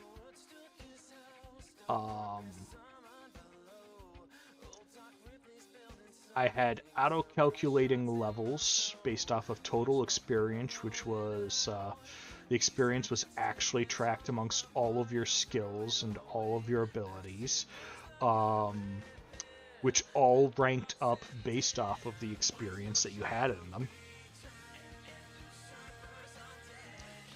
So complicated. Yeah. So when a tabletop RPG developer comes to me and is like, "What if I add this extra feature? It'll make it so much more fun." It's like, no, don't do it, bro. I promise it will not be fun. I promise you, sir. It'll be fun for you and maybe a handful of people. The number of people who will sit here and get excited about it and want to play with that feature, not that big. Everyone wants to make custom gear. Everyone wants to make custom abilities, especially as they get deeper into game development and campaign creation. These are also tools that a game developer can use for their own easy setup. But then if we turn over to, okay, so we're going to have you guys calculate and track all this experience, because besides the experience determining what your bonus was in the skills, every time you made a check, you gained experience of a certain amount, depending on if you passed, failed, crit passed onto that skill. That works in a more narrative game like Monster of the Week, but trying to do that for a combat-oriented, something like this. Oh God, no. So you see what nightmare I originally created, and part of the Yes. inspiration was stuff like Skyrim, Oblivion, that kind of stuff. Which is super cool for a video game where nobody Yes. has to manage those numbers, where a computer gets to manage those numbers. That's insane. No, yeah, that would make me want to die. Yeah. So you see why I simplified the system even further. Shrunk the numbers, shrunk the pools. Because if the average endurance back then was 20, the average health was, if I remember correctly, 100 or 120? We ain't playing Final Fantasy, bro. Yeah. Well, you can still get those numbers now, but you have to put so many points into everything to get there that you're just health at that point. Yeah, real. You're just the damage sponge. Stand in front of everyone. Because there are creatures I have now that are like, yeah, this has 300 health. But as you've seen, even before the mana changes and everything that I'm going to be doing to your guys' abilities, you guys can knock out 100, 200, 300 health creatures as a group. Yeah, very much so. I think the best a creature can actually do... I'm trying to remember here. It starts as 2 times pool, there's 5 increases you can get. So that means it times 12 with the maximum. Without any other bonus, the best health a creature can get is 600 in the current system. Now, that doesn't sound like much when you know you can do like 100 or 200 in a go. But if a creature is usually that powerful, they're also usually doing like 60, 70 per swing. Okay. So unless you're designed to stop that, it's going to essentially just knock you out. Technically, the one light creature you guys faced had a chance of just wiping the group. If it weren't for the fact that two people in the group, one of them being an NPC, could just om nom nom light energy. But if that was like a shadow version of it, that's the group gone. Yeah, it would be fucked. Yeah. So yes, you guys looked at a very powerful creature and kicked its teeth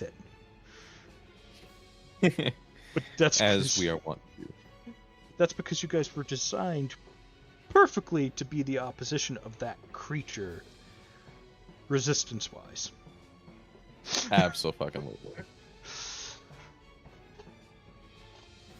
As anyone who's played D&D knows, just because you're good against a creature made out of fire doesn't mean that you're going to be really good against a creature out of water or stone. Yeah, that makes sense. I'm glad that we went against something that was a good a good matchup for us. Yeah. Especially given that I just started. Yeah. You guys had just started, and that would have been hilarious. I still could have sat here and technically saved the group, Deus Ex Machina, because, I mean, you do have a Fey court there. It just would have meant that you guys would have had to retake the kingdom again. Fucking make me cry, yeah. So this is the second time we're saving this kingdom. Yep. From the same guy, sort of.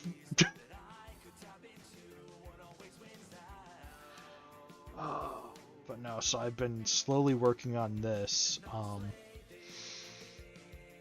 and also slowly doing all the, not just calculations in this, but trying to plot for some of the things to come, like meta magics for sorcerers, because I want them to be able to like upcast and all that stuff with their reserve. So like, unlike everyone else who it's like, okay, this is going to cost me more magic, more mana, or more this or that, whatever I'm using to cast the ability, sorcerers are just going to be like, chill, dude, it's a spell, yeah? I've got the reserve. I'm just going to upcast it. I'm going to add a blast to it. You're going to add a blast to it? Yeah, I'm going to go for the biggest blast I can. Why? Because to whom it may concern.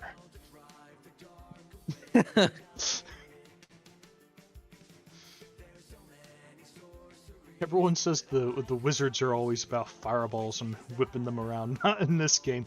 The wizards are like, please, please, we need to be able to study things. Things need to live. Sorcerers are the jocks just going, ah! Just hurl something big at it. Fuck it. Fireball. Oh, the fireball didn't work? How about a giant flaming meteor? What, sir? Nothing wrong with that. Nothing wrong with that. Nothing wrong with that. Do you think that's going to work? You're right. We'll make it a meteor swarm. To those in the local area. Good luck.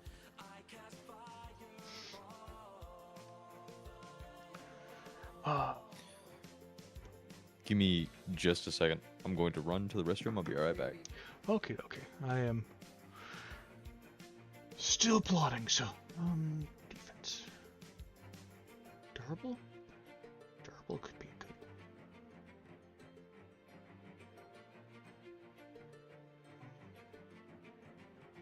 So we're using enduring for endurance. Okay. Defense isn't just about taking the hit, it's about shrugging it off, so to speak. It's about also kind of not being hit. Because I'm following, I'm trying to support you because I have a flashlight.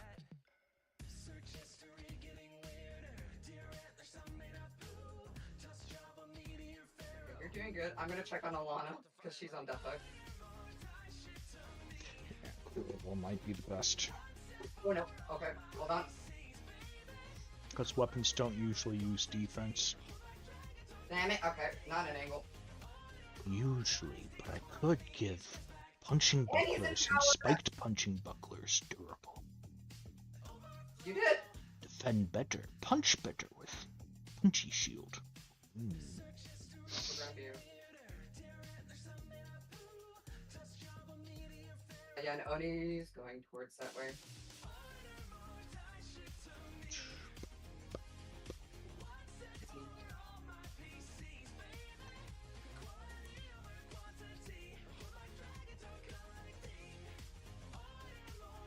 So line is from you to position.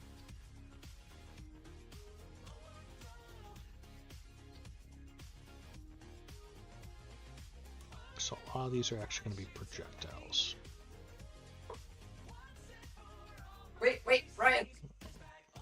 Okay, there's Punching weapon is going to be over there. no additional, except for any. Do I still have that selected? Probably should drop one here. It's no. It's not. I'm running around.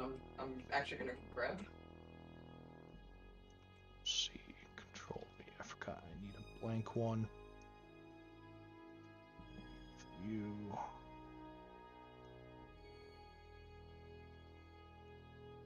C. Okay.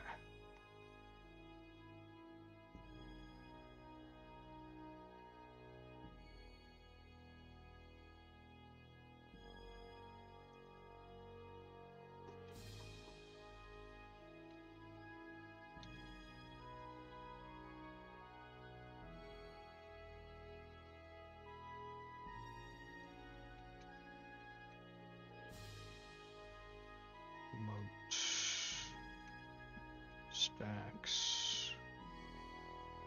Lord.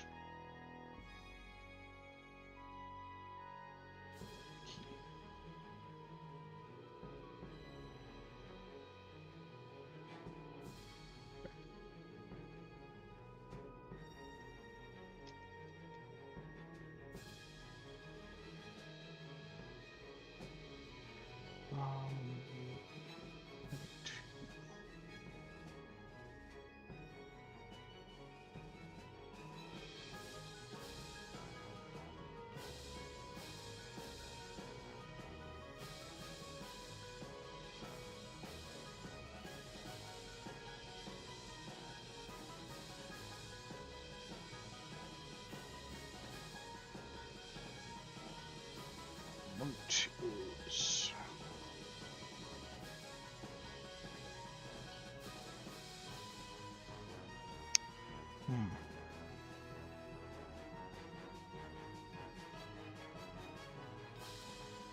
Do I want to leave moats as a static, or do I want to make it to where it can get better? Where they can be heavier moats, and lighter moats.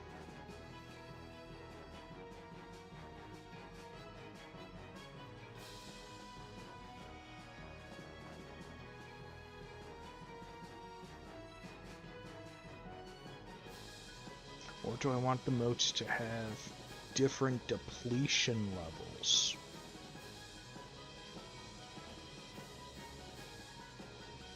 That could be a way to do it too.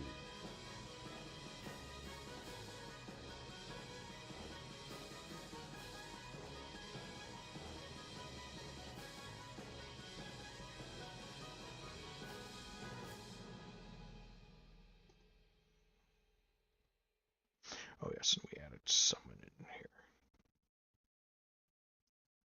Because we want summon to still technically be moat, but its own thing, so.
I sincerely apologize for the noise earlier. I didn't realize that when I put my headset down, I accidentally unmuted myself. So It's sorry not about cool. that. It wasn't all that much. Okay, okay. Heavy. Because I want to Doing make. okay? Ooh, what? You, I'm asking you. Ah, yes. Besides the stressors that you know about, and me not getting any information till tomorrow. I'm sorry. Yeah, and even then, that still might not be good information, so it might not be enough time for me to technically do anything I need to recover from such a situation. The hopes was that we would have not had an additional issue. Yeah, I get that. And then the other news I got is, yeah.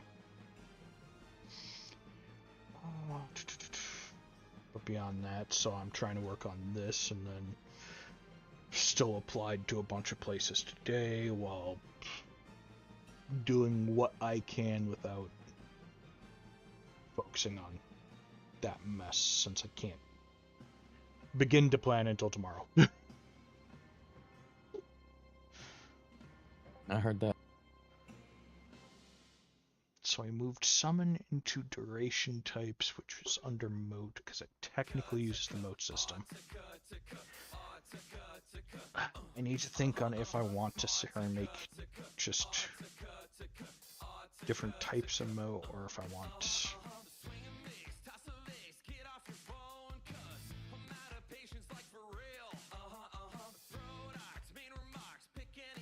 So I might have it as different types of depletion instead. And have summon be static to always have the once per turn, no matter what. At one per turn, it's automatically depleted. There's no difference in that one, but like for a moat that's supposed to take like a couple of hours.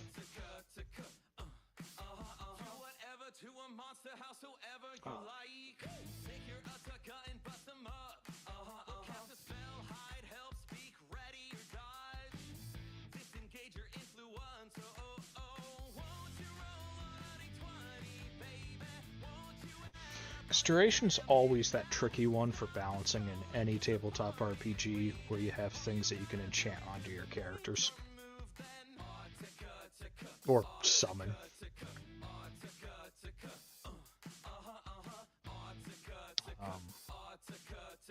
So if you have the effect leave too quickly, it's not that great of an sort of use of action points and resources.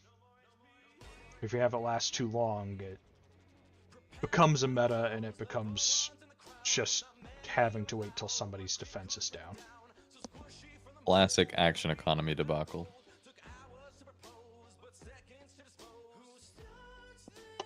Plus, it's trying to make things worth. Hey there! Thank you for the lurk, Prodigy, and thank you for the, fuck this shit, I'm out, Mighty Mouse. How are you doing, Mighty?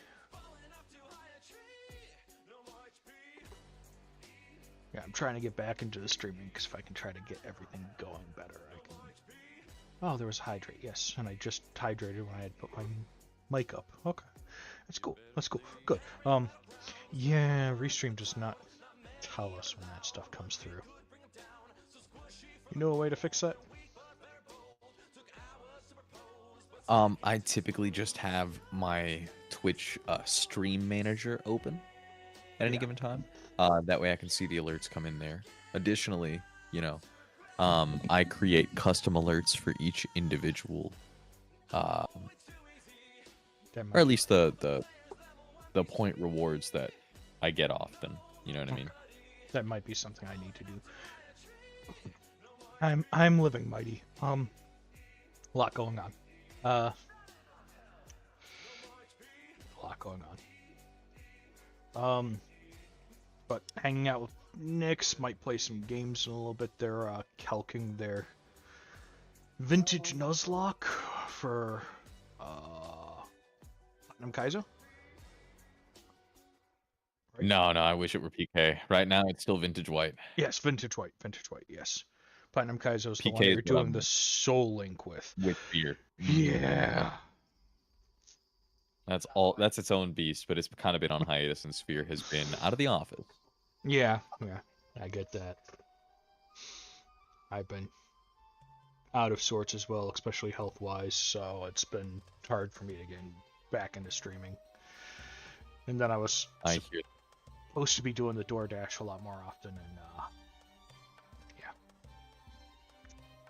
Car issues. Yeah, wheels need to be able to spin and not take out the transmission for you to do something like that. CV Definitely. axles.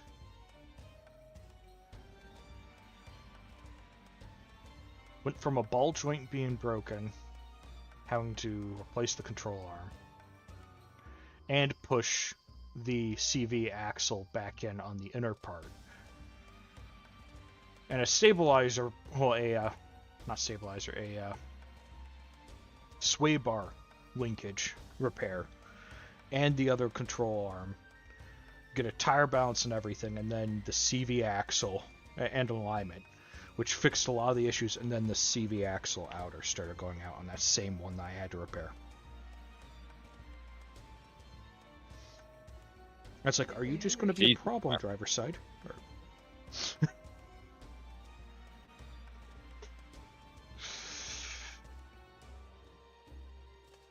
and those ones tend to get rusted on, so trying to fix that, you kind of want to have that up in the air.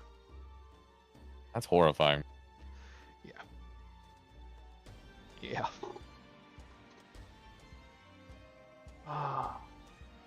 Yeah, so that's why I'm working on this, because worst comes to worst, I'll be able to work on this more on a laptop while trying to figure everything else out. At least if I get a good starting point and notation on everything, I can potentially refix the abilities of the system, work on creatures more, and hopefully release this a lot sooner. Because then it'll just be plug and play by picking features.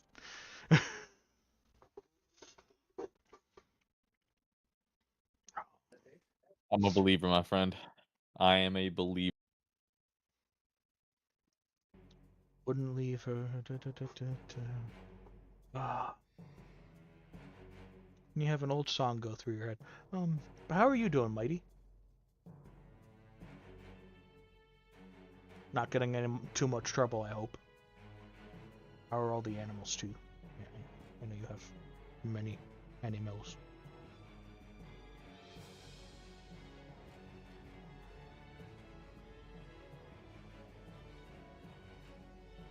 While we're waiting, still taking notes on your lineup. Yeah, E4 is looking more and more locked in, but I still need to get there, you know? And so I'm going back and trying to watch my previous VODs to see, because I know I had a decent line through a good chunk of Victory Road. Okay. I can't remember when exactly I planned those out. And the first hurdle is this like crazy ass rain team. And when I was calcing it the other day on stream, I was like, oh, I don't remember what this was supposed to be. Oh shit, this is looking bad again. What's my problem? But you don't get to switch before going to the E4, do you? So I can do each of the individual 5 fights on the way to the Elite Four. I can plan out individual teams for them. Okay. I can plan out individual teams for them for sure. Once I get into the Elite Four, I need to have one team of 6 that's going to take on all 4 of those guys, and then for the champion fight, it's actually 2 fights. It's champion and his dad, and I have to fight them both back to back. No team swaps, no item swaps either. I cannot swap any of my sets or moves or anything like that between battles. I will be healed before then, but I get trapped in a cutscene and cannot make any changes to my team whatsoever. The cool thing about the Elite Four is that while I'm traveling between the trainers there, even if I can't swap Pokemon, I can at least change up move sets and stuff like that if I need to. Like if I have a specific move that I need them to learn and I have that move available to me on a disc, on a TM, I can teach that. Yeah. It's just as long as you don't need that move back if it's not on a TM as well. Exactly, which is actually a situation I'm going to end up in, which is going to be really fun. Yeah.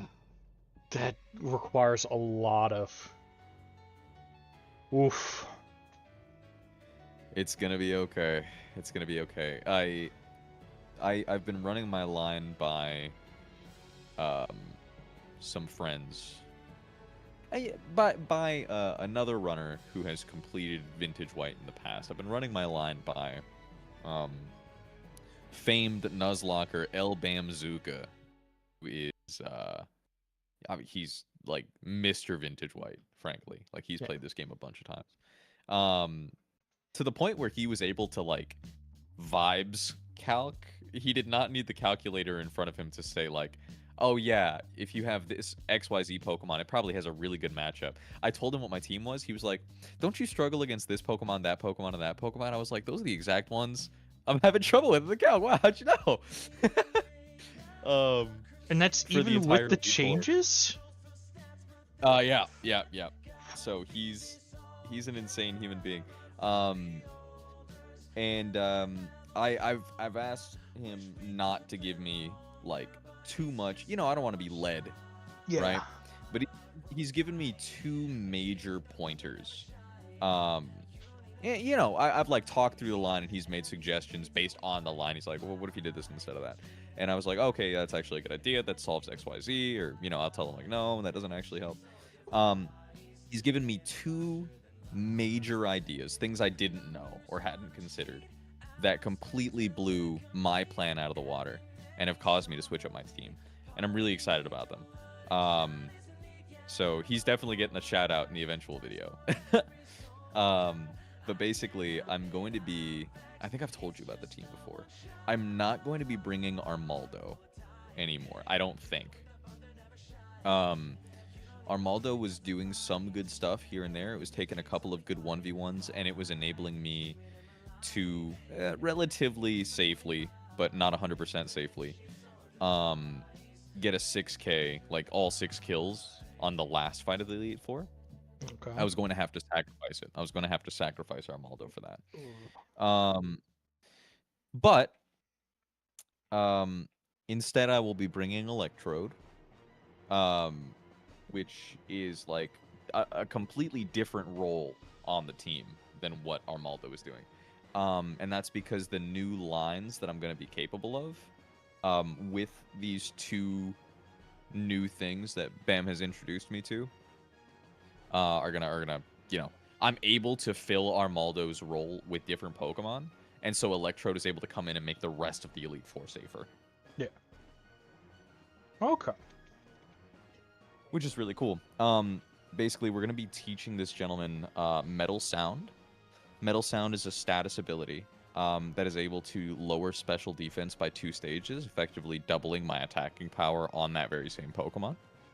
Okay. And that's going to enable Electrode to take out the Sableye on the Ghost type Elite Four member. That way, I'm not putting my Poliwrath into a really, really crazy, possibly wiping my entire run situation. Yeah. Super low chance that was going to happen, by the way. Like, I was pretty likely to just come out on top, but it makes it a lot cleaner. It makes it so that Poliwrath is a lot safer until the end game. It's also making sure that I'm not risking Poliwrath again to Houndoom on the Dark type guy, because Electrode is able to pick up a couple of really important kills. And even if I can't pick up those kills because I get crit or something like that, I have an effective out on some really important turns. There's a lot of really cool stuff that gets to happen. Poliwrath is able to take 2 safer 1v1s instead, which is really cool. Yeah. And finally, the other change that this makes is that I'm probably going to have to sacrifice Poliwrath on Marshall. I'm probably going to have to sacrifice 2 Pokemon on the last Elite Four member. But the variance and risk go down significantly. I'm sacrificing 2 Pokemon here for a guaranteed win instead of risking everything on 3 specific turns, if that makes sense. Yeah. It gives you a little bit more wiggle room and retaliation capability. Yes. And these sacrifices would not have been possible otherwise. So it's pretty sick.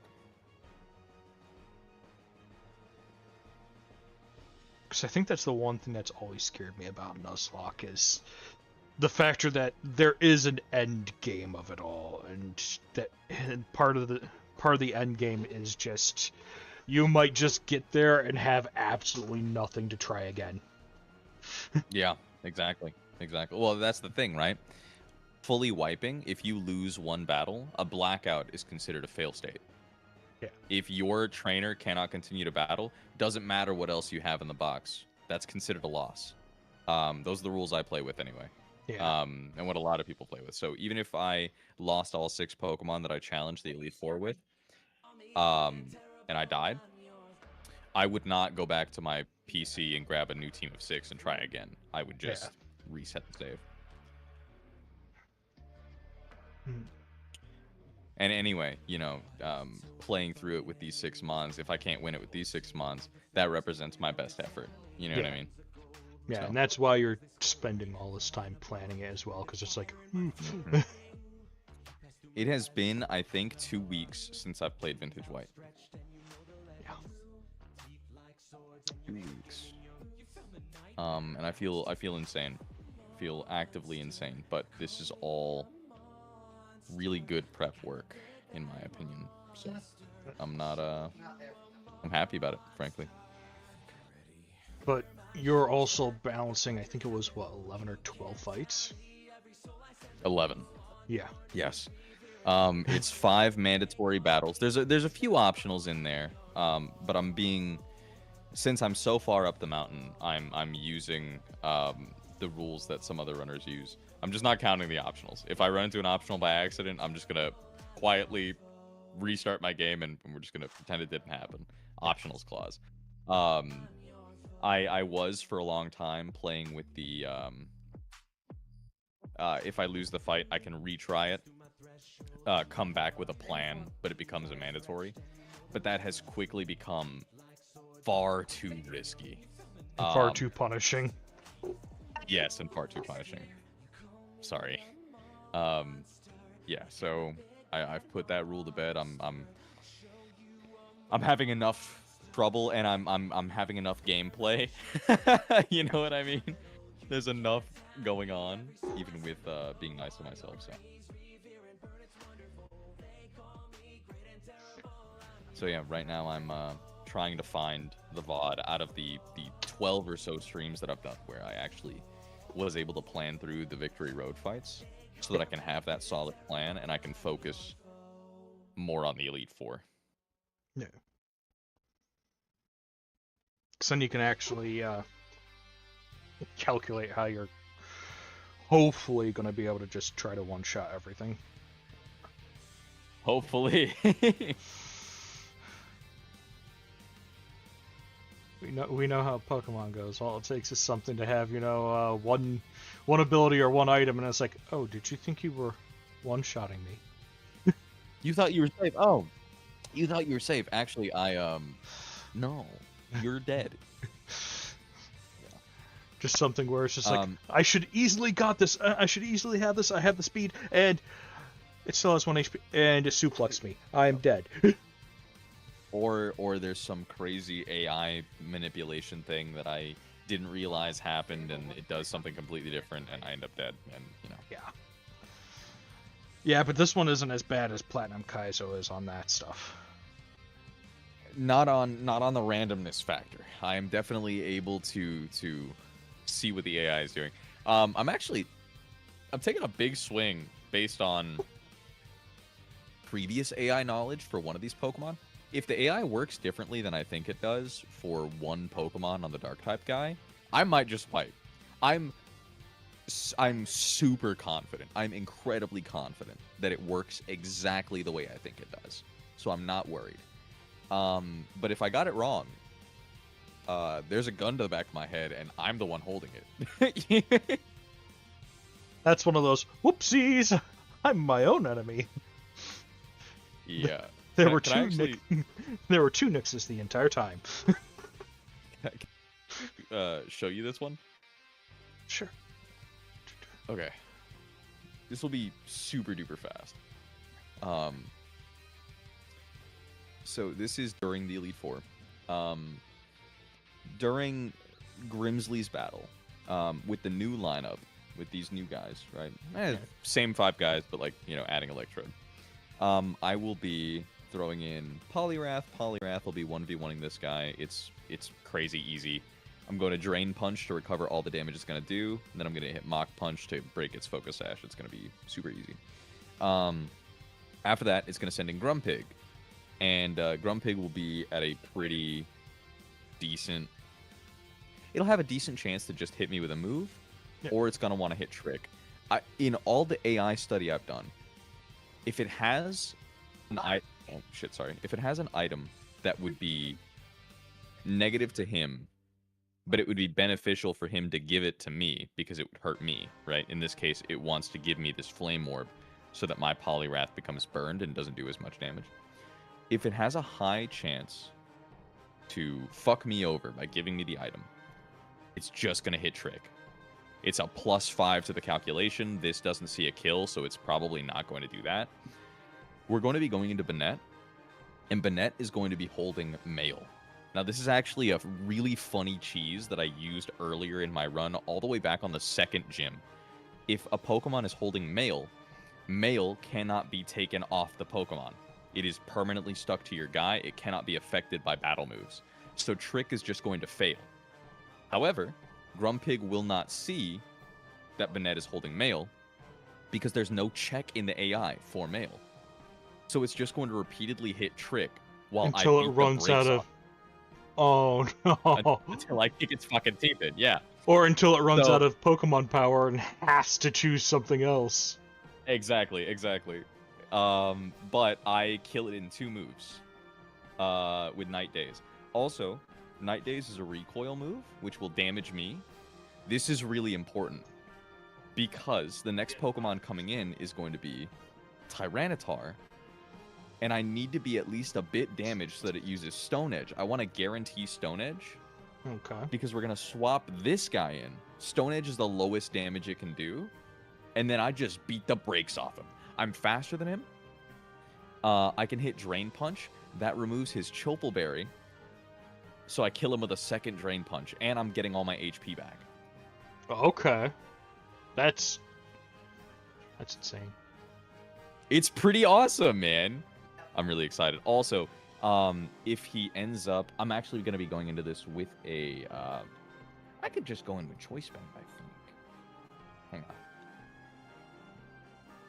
on. If I go in with Choice Band, even if he has Chople Berry, I can kill him in 2 Mach Punches.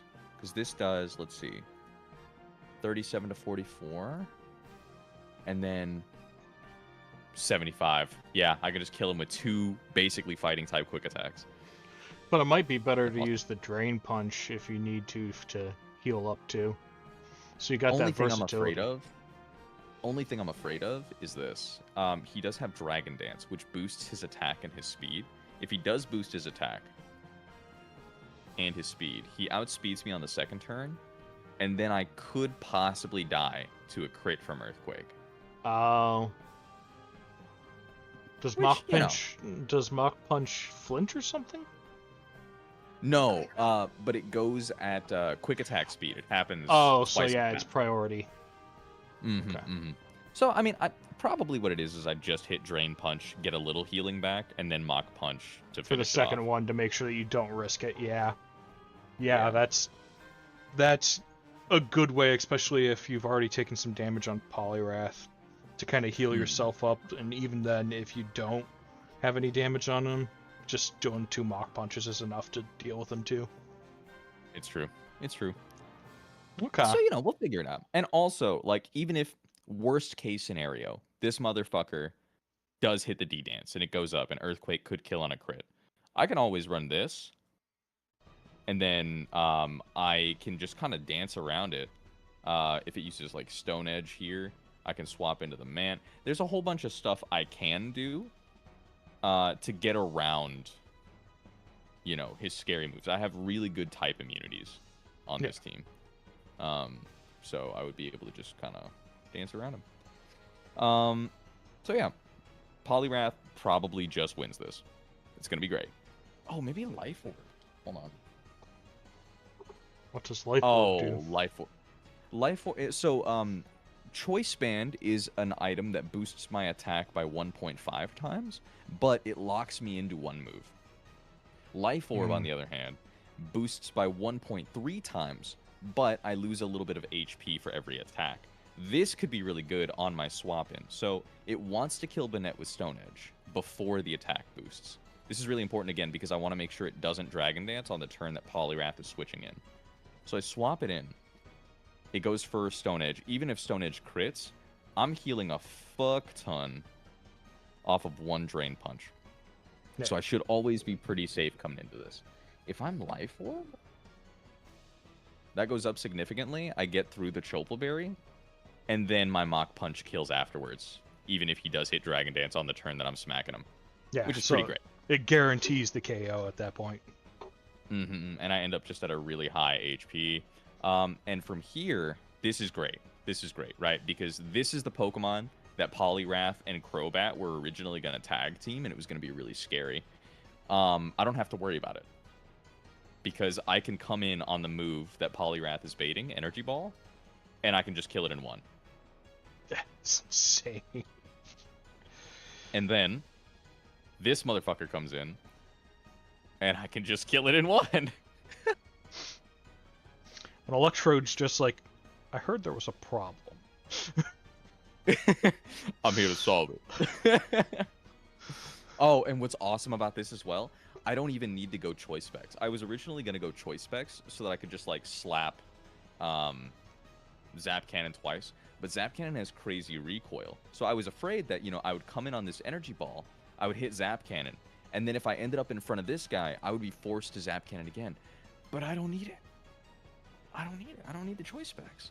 I kill with a full Thunderbolt. So what I can do instead is I can just go Electric Gem,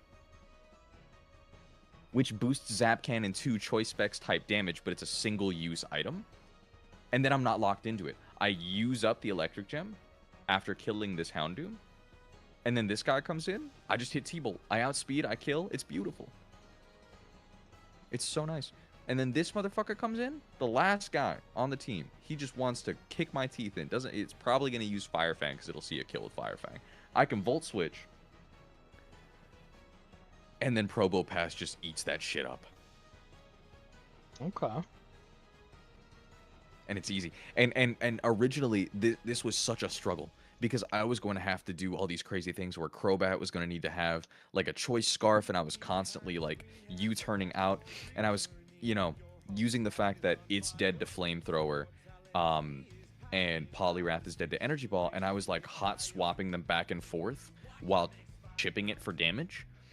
Because this thing is faster than God. This is 270 speed base. Crobat is supposed to be faster, but I got a really low speed Crobat, so this thing was kicking my teeth in. And I was having to sacrifice an item slot just to make sure that I wasn't slower than this guy, because we're speed tied. Yeah. But now it's just free. It's just so easy. Electrode takes 2, comes in, just deals with damage. It's so great.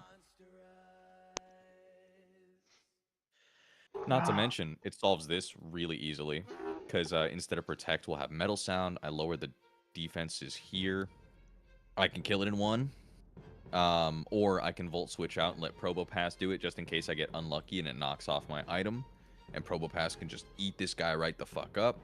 And then both of these guys bait in the same Pokemon, which is Zangoose, and they bait the same move from the same Pokemon. So it doesn't matter whether I'm on Probopass or Electrode. The rest of my fight goes exactly the same.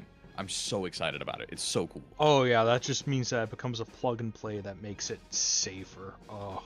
Exactly. It's so... yeah. I love it. Originally, the plan for Sableye was super, super balls to the wall, really, really dangerous.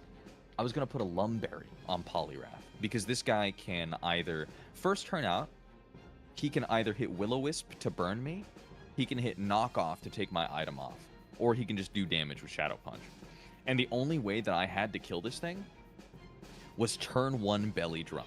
Belly Drum is a move that boosts my attack to max, but lowers my HP by 50%. So the reason this would suck, right? Let's say I went a healing item here. I went Citrus Berry instead, right? Then after hitting Belly Drum, it would boost me to 75%. But if it hits Will-O-Wisp on that turn, I'm burned. Yeah. I'm burned. There's no way to recover. And then I'm not doing the damage I need to be doing. It becomes really unsafe. I end up in front of this guy with who knows how much HP, and then just having to figure it out. Yeah, Gengar from Sable. What was the other one? Sableye? Yeah. Okay. I know some of these Yeah. guys' names. Ah. No, it's fine. It's fine. I haven't So Pokemon yeah. since like Gen 2. I mean, if you're looking to get into it. That's So, why yeah, I'm really some of the excited. Anyway. changes in mechanics, it's like, excuse me, what happened? What's going on? You know, it's like, Oh, what? they have what? That's fun. It's like, oh yeah, and then they have this passive ability. When did passives When did we become a get thing? past it? Because Yeah, I wasn't know. that like Gen 3? Yes, you get abilities in Gen 3, exactly. Yeah, I And they were all barely really touched bad Gen and poorly 3. balanced. Yeah, That's funny. I barely touched Gen 3, and if I remember correctly, that one was the one with Torchic and all that. Correct. Yeah, okay.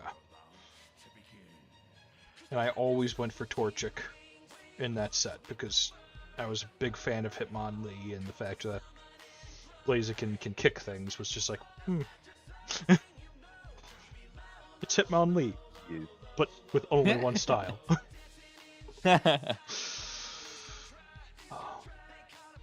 Just like Gen 2, I was a Fraligator, and Gen 1, Charmander.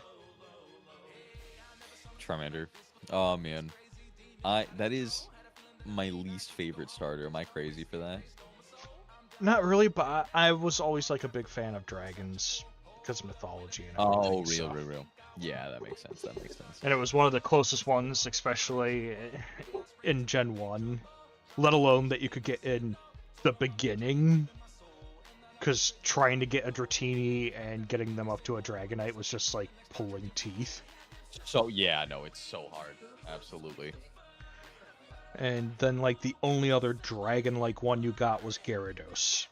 And trying to level that thing up, you literally have to use the Magikarp like a blackjack just to beat people to death.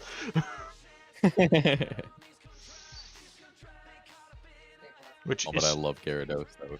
Yeah.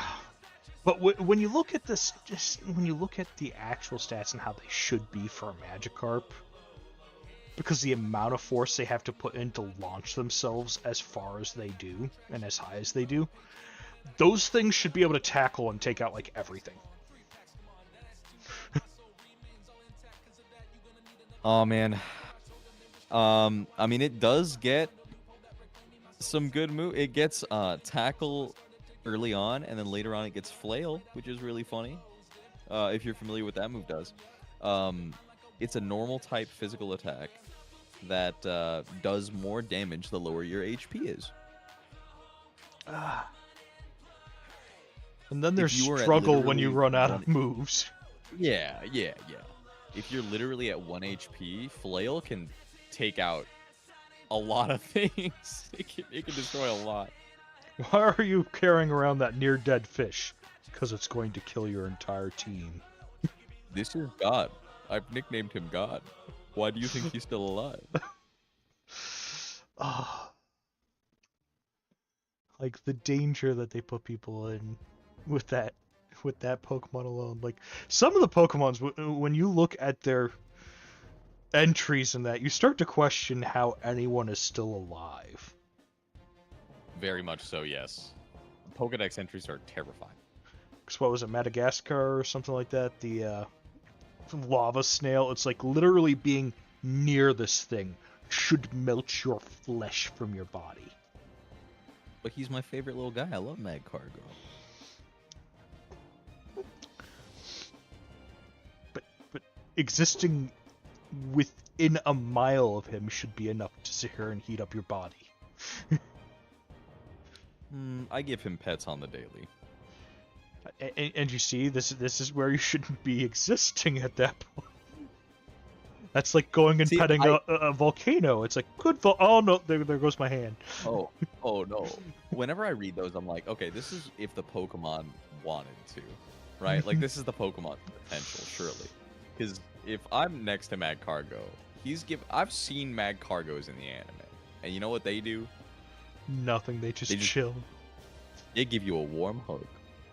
And then you see stuff like Blastoise, and it's like, oh, it can shoot holes in brick walls and that. But it can That's so power wash a car, it can power wash the sidewalk, it can sit here and spray you with water and not kill you. And it's like, It's a replacement for a lazy daisy for your kids during the summer. oh. Isn't that why you just get Squirtles and put them in a kiddie pool with the kids? Yes. What's the worst that happens? They start running around the neighborhood wearing sunglasses and getting in trouble. Actually, wait. Because I know my daughter would do that too. Would be all like, this sounds like fun! Please don't. Do not run around with the strange turtle squirrel that could destroy everything. It will not go well for you, I promise. No, my daughter, she'll probably go well. It'll go well for her. It would not go well for anyone's pocketbook.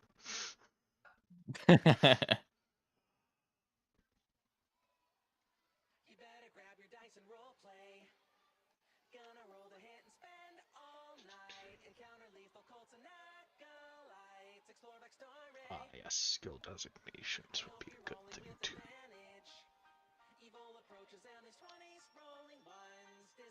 Oh.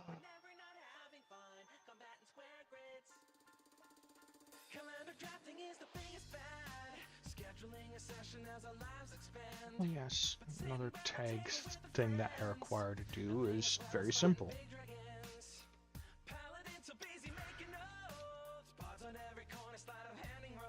Damage types. Oh. I actually remembered how I'm getting through a couple of these fights now that I'm rewatching my pod. I'm gonna be I'm gonna be pretty poke poor later on after this. Victory Road, a lot of these fights are demons. So you just kind of have to sack things in order to get Pokemon in, like get the correct counters in. I'm finally going to be able to just get rid of some of these Pokemon that I never got to use once because they were really bad. I'm They finally have a use in my Great War. Oh no. What is it? Oh no. Feebas. What a shame. I have this Quillfish that I named UPS because he's just baggage. It is such a bad Pokemon. Let me It guess, is so zip code bad. stats. It has crazy high attack, but it has a negative attack nature, and so everything comes out looking just bad. Hold on, I'll pull it back up. Here's him in the Elite Four against one of the most frail teams. Hold on, let's see it against the Dark types. It doesn't outspeed anything, despite having a pretty damn high speed. It's just, it doesn't outspeed anything that I needed to outspeed. And it dies very frequently. Yeah, so It's he's Dark Pulse. it's just great getting for killed baiting 6 a move that you need to get baited for security, but Correct. And outside of that, it does absolutely nothing. Well, Instead, it does take dying pretty good. it does take dying pretty good. And that's exactly what it's going to do. Actually, would this be useful on the Rain Dance team? Hold on. Does this do anything here? Hold on. Comes in here and dies. Cool. Comes in here and dies. Awesome. Comes in here and dies. Comes in here. Tanks that superpower. Pretty nice. Comes in here and dies. Ooh, but I do outspeed. Interesting. That is good. If I can come in on an Ice Beam. I can actually... Hold on. Will he actually do something? He may actually do something. I'm still planning out this fight. And I originally wanted to sacrifice my Golduck. I wanted to give her, like, one last shot at greatness by coming in here doing some damage, getting killed, so that somebody else can come in and you know, KO. Does Choice Scarf? Oh, it does. Oh my god.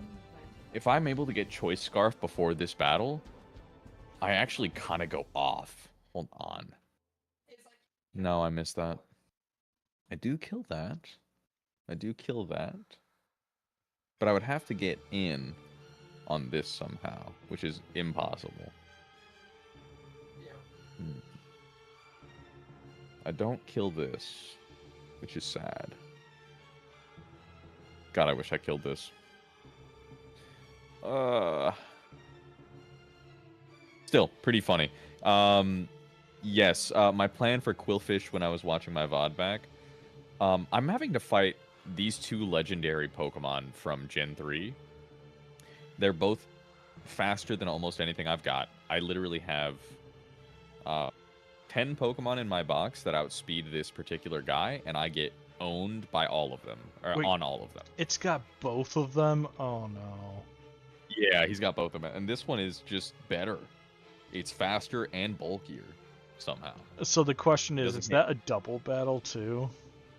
No, it is not a double battle. Wait, hold on. I really hope it's not a double battle. You're like, wait. That does change things. It is a single battle. It's a single. I've already completed all my double battles for the entire game. It seems. Okay, good.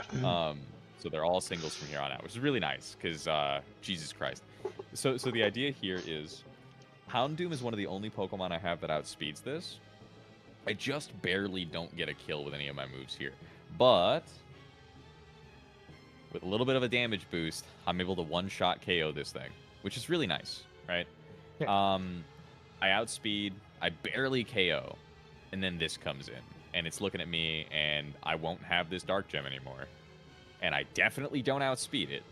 So I'm like, shit, what am I going to do? It just looks at me with Draco Meteor, and it wants to kill me. Well, this is a great day to be not Quillfish. This is a great day to be anybody but Quillfish on this particular deck. Because Quillfish is going to come in. It's going to get hit by that Draco Meteor. It's going to die. Draco Meteor does recoil damage. So it's going to take 21% of its HP. Down to 79. And then I toss in this boy with a little Dark Gem. Sucker Punch is a priority move that can only take effect if he's attacking. He only has attack moves. He's trying to hit Draco Meteor at me again. Because of Quillfish's glorious sacrifice, Banette comes in, takes the kill.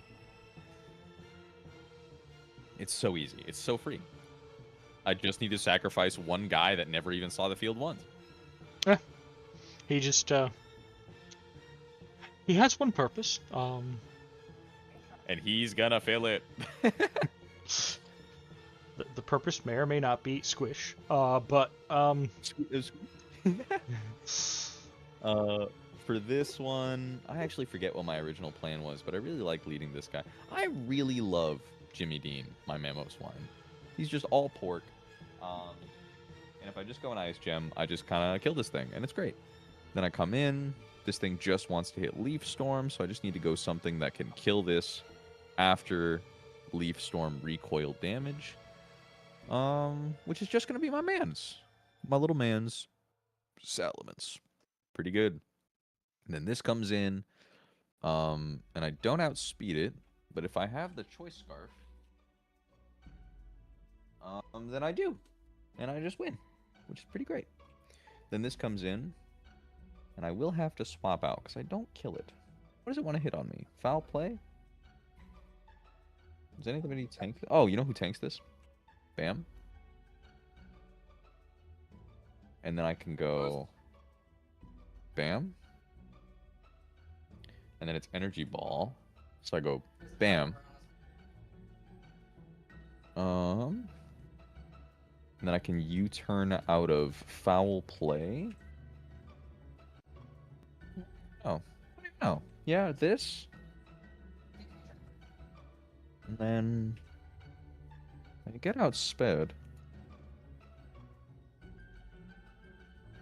I go in here, I hit close combat, and it dies.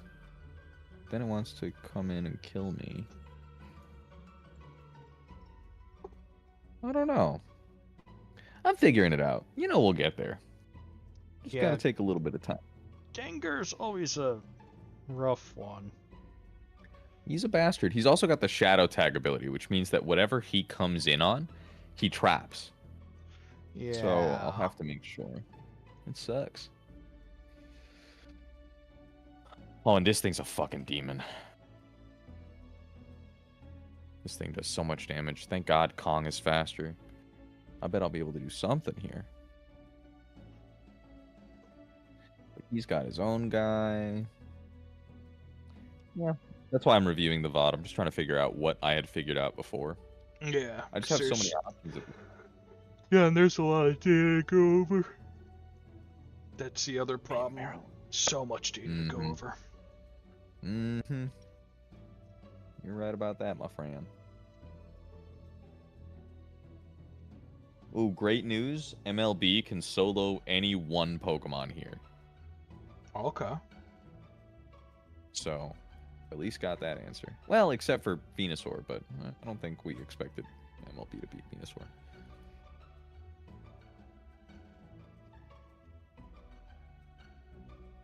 Yeah, this is pretty stellar. Oh, sorry about that. So cool. Yeah. Yeah. Well, thank you. I'm sorry for yapping your ear off about it so much. No, it's cool. I'm watching that stuff and also typing up the damage and skills associated. So That makes sense. yeah, so it also requires me going back and forth on what I have previously written down for stuff. Because some of them is pretty simple. You know, fire damage is elemental fire. Oh no. You know? Yeah, I do. Yeah, I do. Umbral and Necrotic are on my element negative, but one of them is school necromancy, one of them is school phosphoromancy.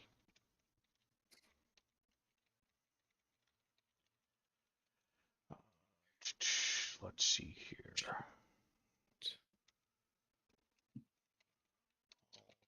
Damage types are school destruction. We'll put that. Make it easy. We're actually removing the weapon skills.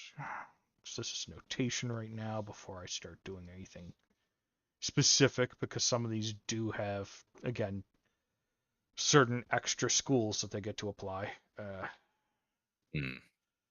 Specifically, the negative and positive planes get a school that they apply instead of just the element. Oh, interesting. Okay. Yeah, so solar, lunar, and umbral all add the school phosphoromancy to a spell. So Okay, that makes sense. it's an added tag that anything that affects a phosphoromancy spell would affect.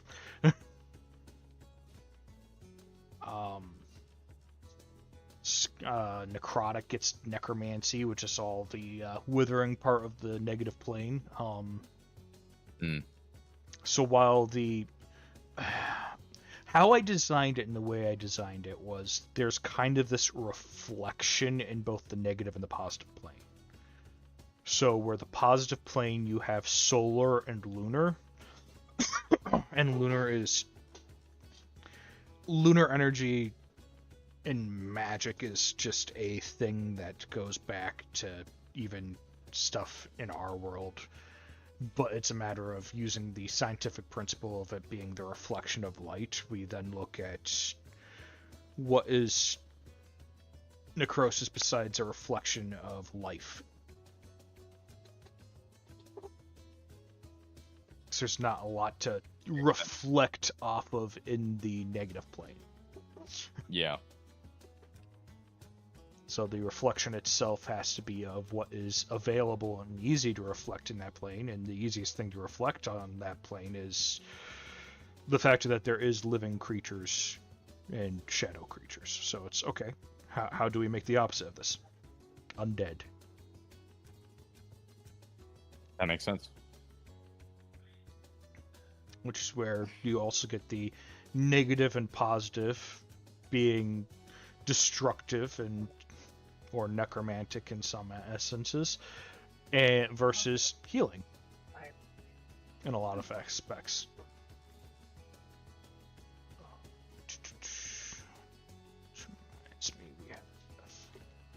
So, come on, fingers. Yes, Karma. Hello. How are you doing?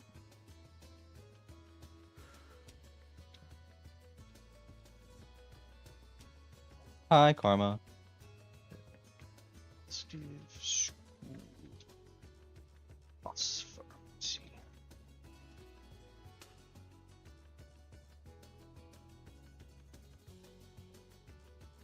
Just giving hate loves.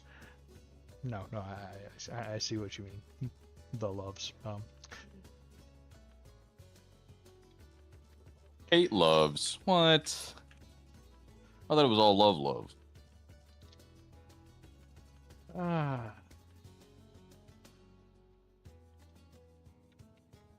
mean, don't you have those friends that just their form of showing love to you is very, very bully-like? Yes, I do. Always I'm confusing. friends with Formidable Fear. True. True.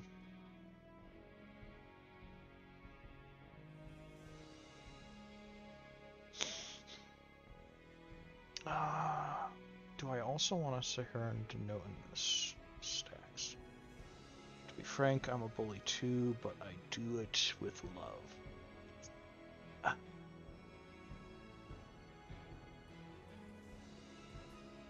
You see, there's a difference between how girls bully their friends and how guys bully their friends. You can really tell when the bullying is no longer we're friends and I now dislike you between girls. Guys, it's kind of hard to tell.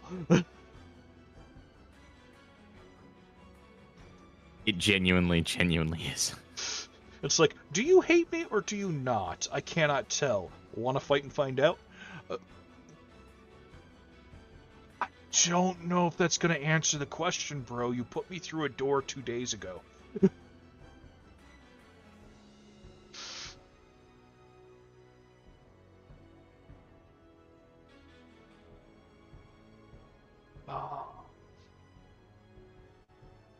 Could also technically put the tags of what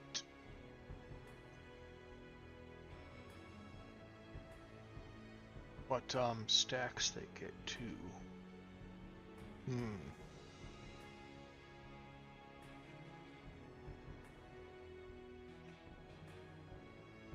That's also done instead differently, so. So actually elemental damage types and stacks both would be the easiest way to do it. Would it just be easier if I did it based off of the skills?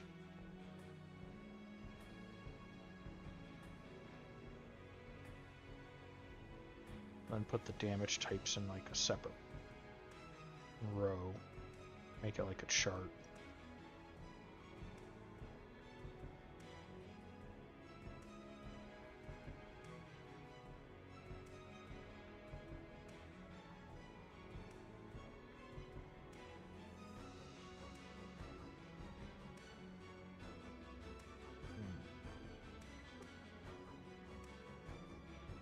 I don't know, you haven't made that many mean comments to me, Karma. Guess we must not be friends. That's true. You're frequently very nice to me. I'm wondering if we're friends.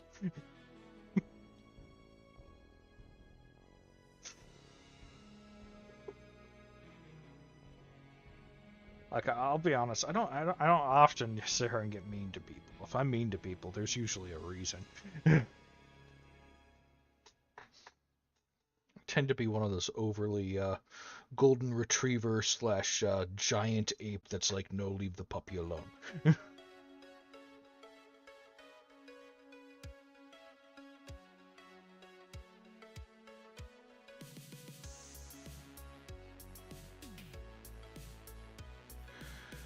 Thank you for the follow, Prodigy.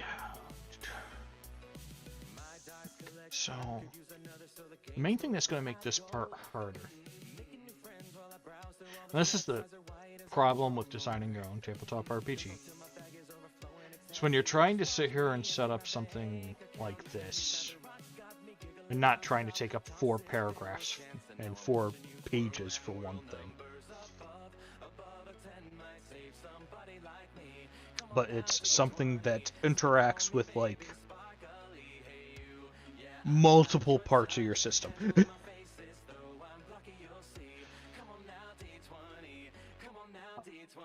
Like the tags and descriptors for my abilities, there's a reason why the system is set up that way, and part of it is so that me or other people can set up abilities that can interact with anything that has that tag. That makes sense. Yeah. Which is where some of them have, if I scroll up here, wet stacks, damage, water, element, water, stacks, wet, passive for descriptor, stun, bludgeoning, or thunder damage, element, air, or earth. So there's, yes, you can put stun stacks on a pugilist so you can sit here and stun lock somebody with punches. It's fun. This is a build I would be interested in if I weren't Thomas. Well, you know what the funnier part is? Tell me. Skeletons do have bludgeoning weakness.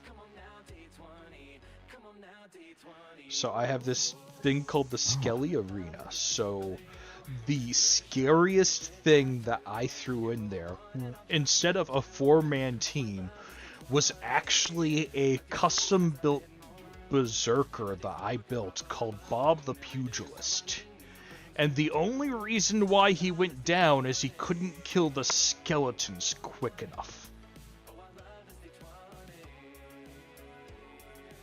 That is... that is a very Mike design. Literally, his weakness was he was swarmed to death.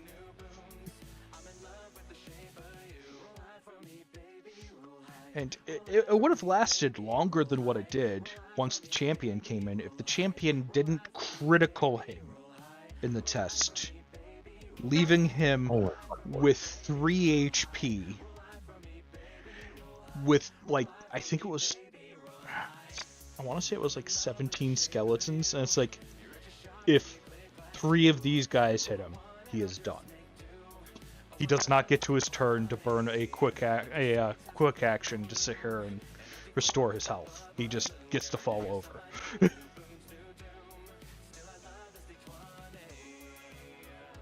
Jeez, dog. And I want to fight the skeleton. Non-canonically.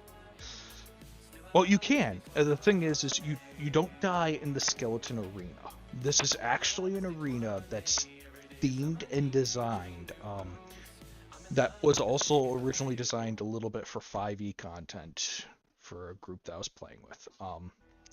Where my Golden Fleece, one of them is in charge of a group of paladins. They send in their warriors to be tested by the undead minions of these Lords of Undeath. They have this mutual agreement that they just test out the warriors, and the only thing that the Lords of Undeath want is maybe to use the bones, because the Golden Fleece doesn't need any of that. He needs the organs, he needs the brain, he doesn't need the bones. He just leaves that for everybody else. Well, it's because a Golden Fleece, they feed off the blood, organs, and brains of other creatures. They start off originally more parasitically, and then they start eating organs as well. So they start with blood, then they go to organs, and then they go to brains at 10 moons in, after being infected. From there, they start gaining intelligence. based off of the brains that they eat. So they stop going from, oh, here's the other sheep, and I've fed on them, to, the farmer looks tasty. That was interesting knowledge I got from the farmer. I wonder what the merchant's got in his skull. That is a terrifying, but also very funny little situation. And the only way that you can tell that a sheep is infected is if you know for a fact that that sheep was not traditionally golden wooled. If it goes from normal wool to a golden like wool and blood red like eyes, you know there's a problem. But that doesn't happen until after the first moon. By then, is it too late? By that point, it's already infected, it's already transformed, and it's probably fed on other sheep. So now you're having to worry about containment. That makes sense. Because if And it's I fed don't like off of other sheep, it could infect them.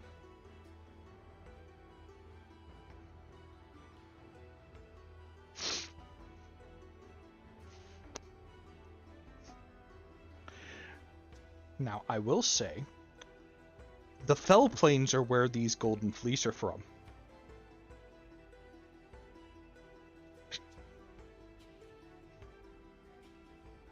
I'm so sorry, I missed that question. There was noise in the background. Can you ask that? Can you say that one more time?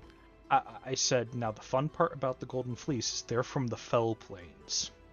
So the opposite of the Feywild. They are truly eldritch creatures that came to the material plane not exactly for food, kind of to recruit more people and the likes. They have a large war against some of the other creatures there, including some llama people who frequently kill them and resurrect them as eternal slaves. Oh, as undead I'm not a eternal fan of that. slaves. They're not either. But when they get powerful enough, you get stuff like the Lord of Silverlight, who is patron level, and they don't go around just feeding willy-nilly at that point. They more make deals of, when you die, since I'm giving you power, can I have that brain of yours? I don't. Are we gonna have to fight this thing? We're gonna have to fight these things. Technically, no, not unless you guys go to the Fell Plains or try to start up a fight with them. The group could have fought some in the first act, but they left them alone.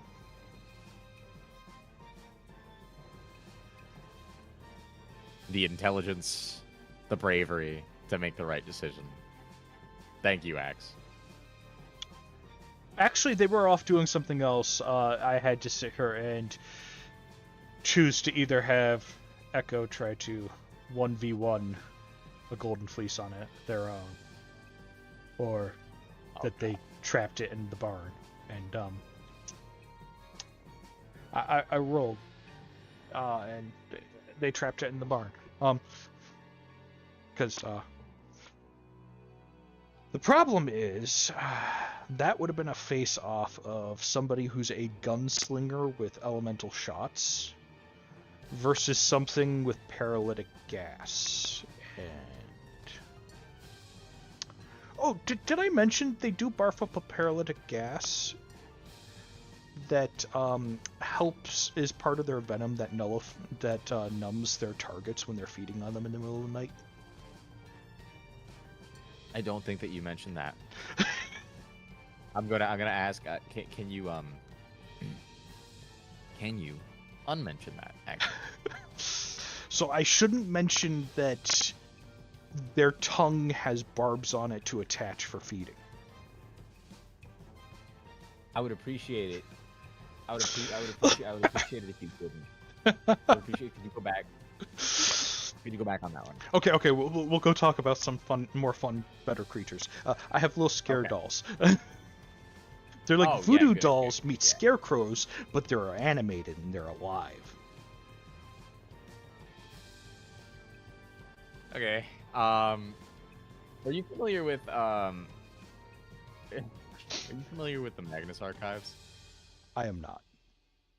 Okay, that's okay.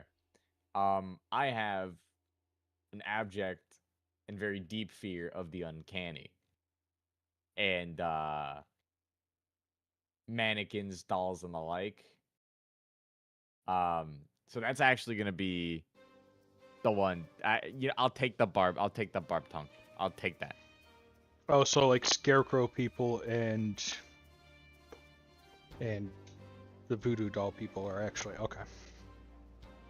Because the voodoo doll Yeah, people are very much like old school voodoo doll, where it's looks like it's made out of sackcloth and that.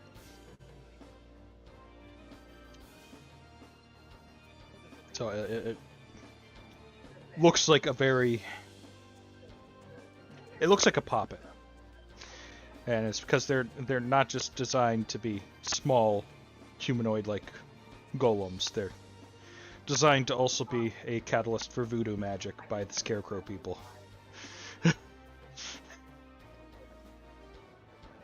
It's who doesn't like binding their target to their own little minion that they can summon and stabbing their minion.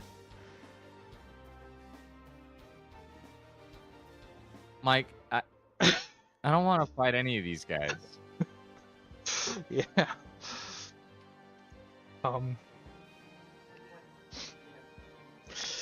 Did I mention I make horror creatures? Yeah. The Dark Vipers I can are the do that. least scary of them all, I think. And they can swallow people whole.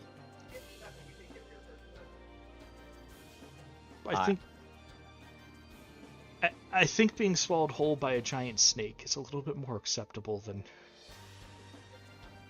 exploding voodoo doll people.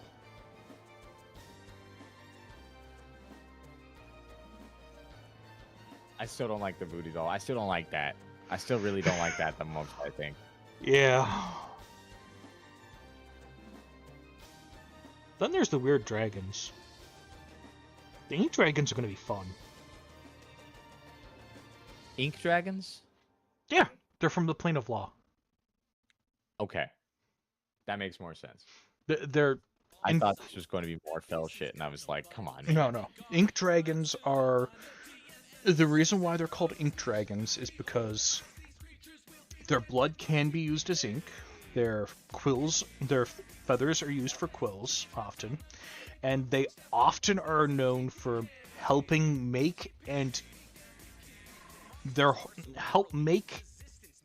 legitimize and keep contracts for other people and beings. Their hoards are libraries of contracts and laws. Okay.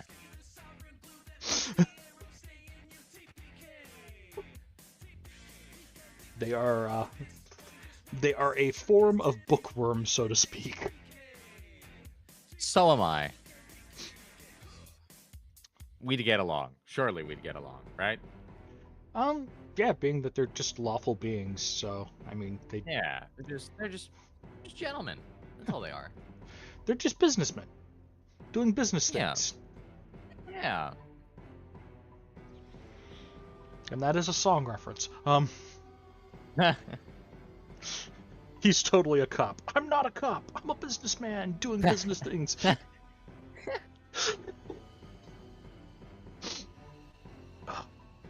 You can blame Axe for that brain rot. I do. Okay. Mike, I'm gonna go ahead and take my leave. I'm gonna go start making dinner and probably take a shower. Okay. And if you want to pop back in to play games or whatnot, just let me know. You are always welcome. Cool. I love you dearly, Mike. Love you too. Thank man. you for letting me into your space. And thank you for letting me into yours when I come along. It's great. Enjoy the time. Literally anytime. Mwah, I love you. Love you too, man. Bye. Talk to you later. Bye.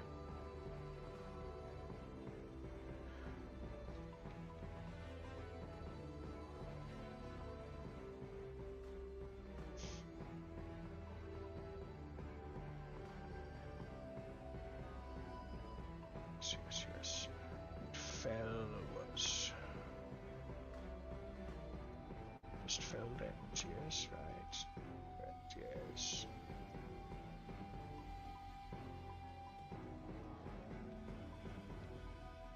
But how is everyone doing? What is everyone doing?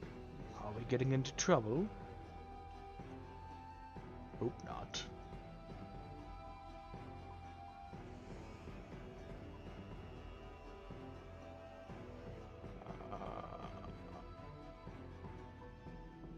Yes, yes, because I need to.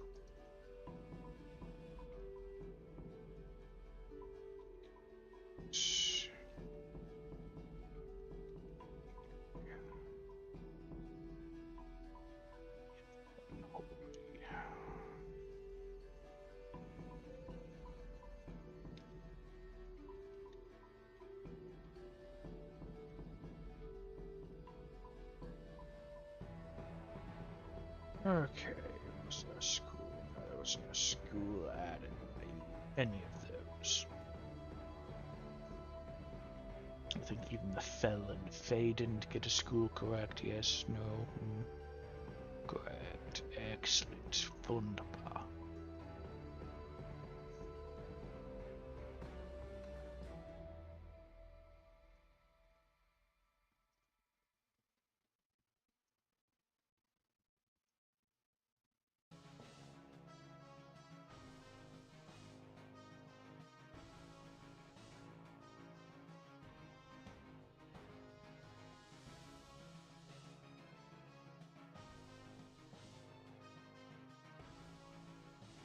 Okay, back over here.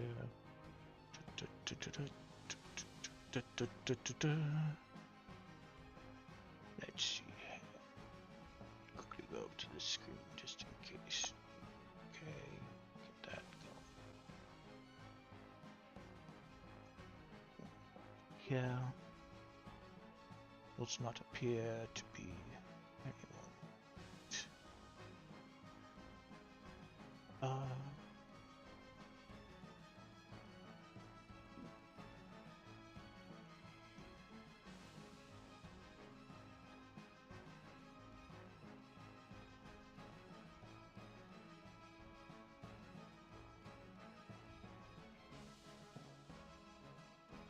So it might be about time to take a breather from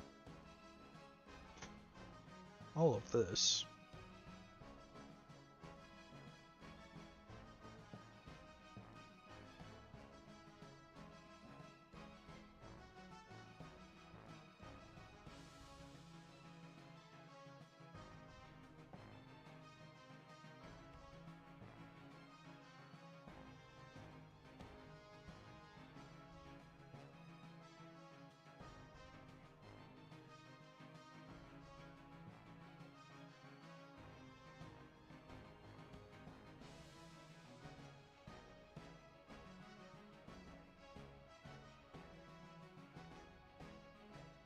See, T2, I added those in. I think it's T2.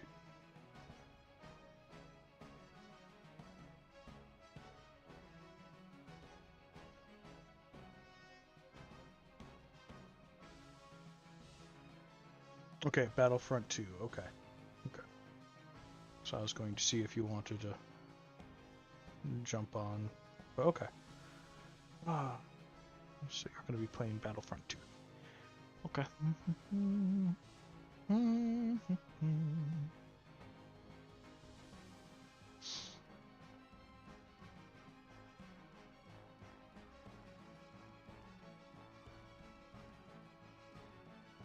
Seems I've got to go through each stack though.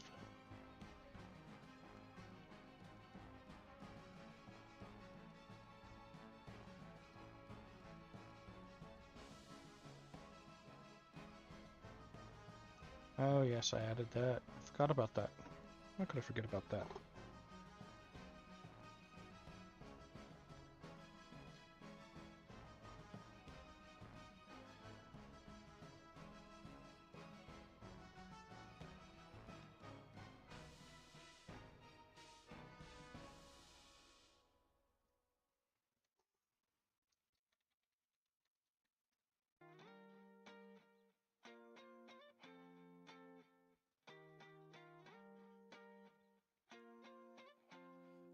DM is in a mood. 3 or down, cleric is new.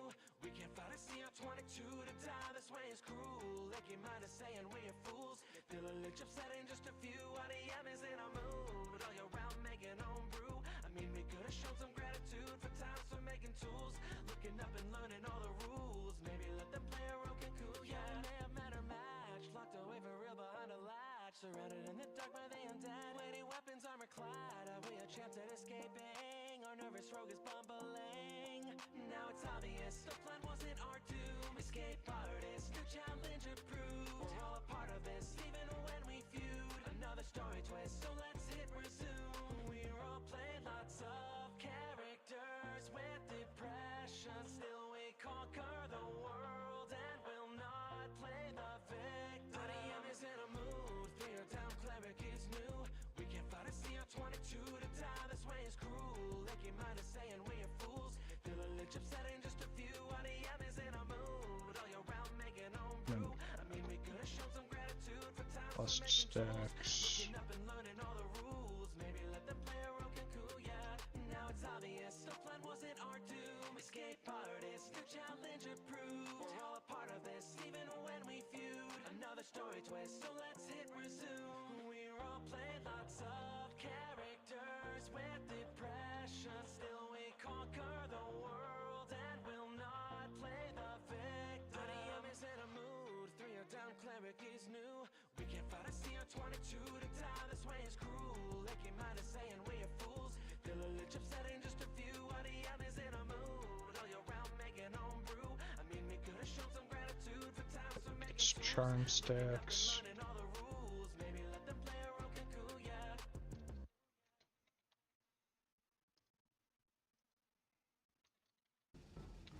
Stacks. There, chill is ice.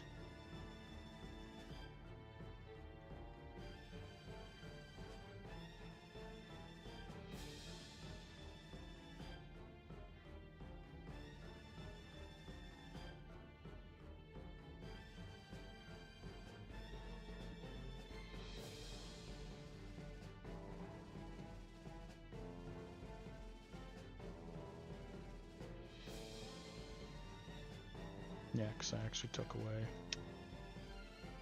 doing that.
Lightning.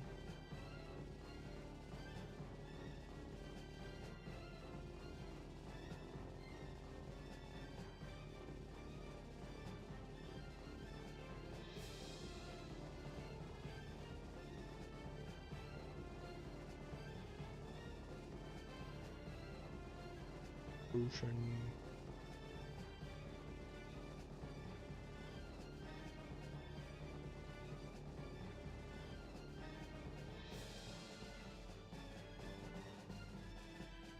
School. Element. Nature. Ocean stacks.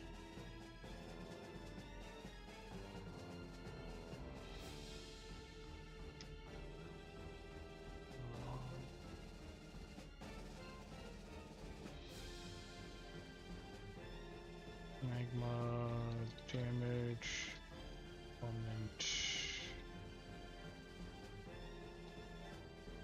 magma, There's corrosion stacks as well.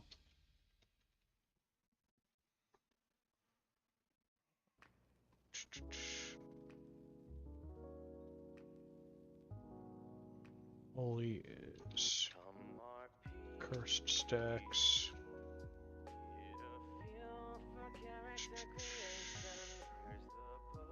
Umbral is darkened.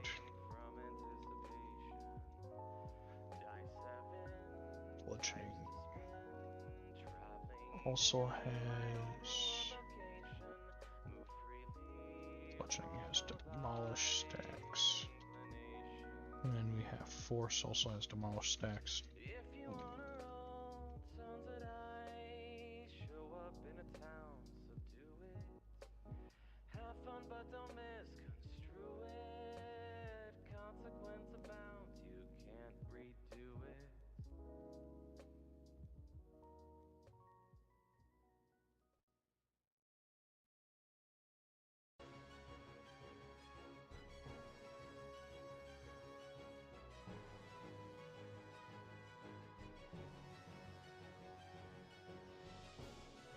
And then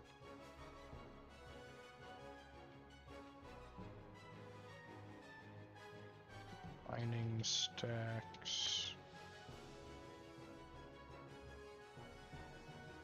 School. Nation.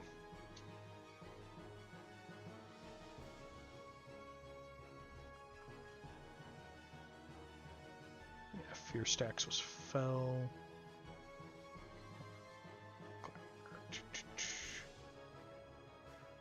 School chronomancy.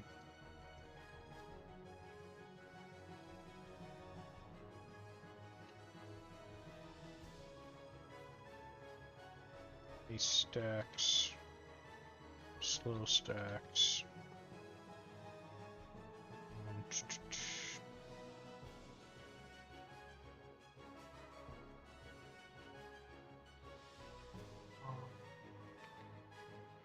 Solar was illuminated.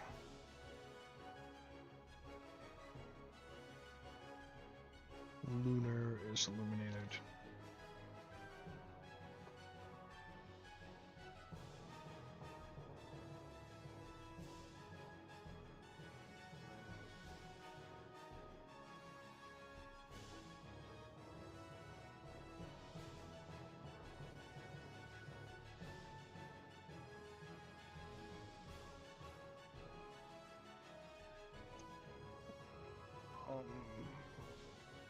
Prismatic damage, element, chaos, and that was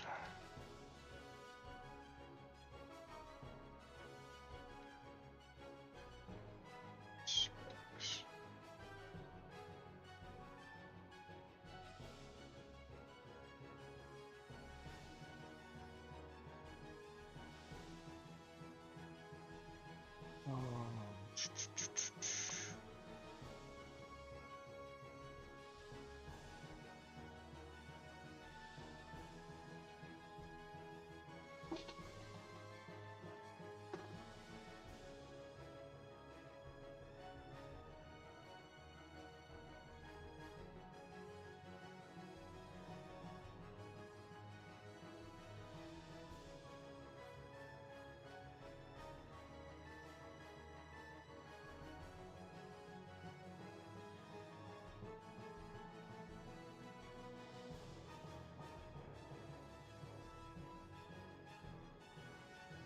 Obscure was okay.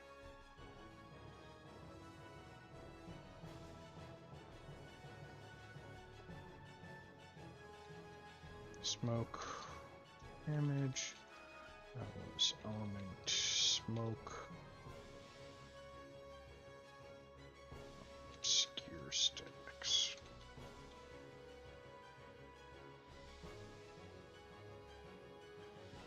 A couple of these I've got to go through and fix.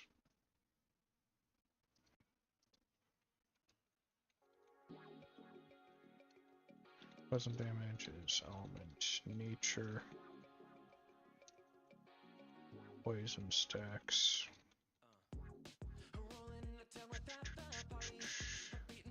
Puncture is on piercing.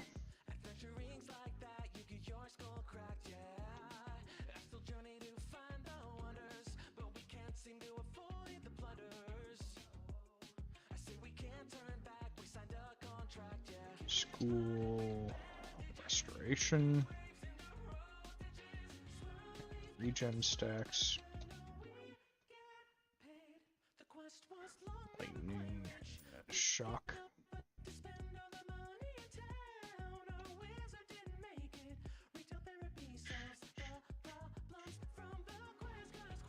Slow where it needs to go. Stun stacks is on bludgeoning and thunder.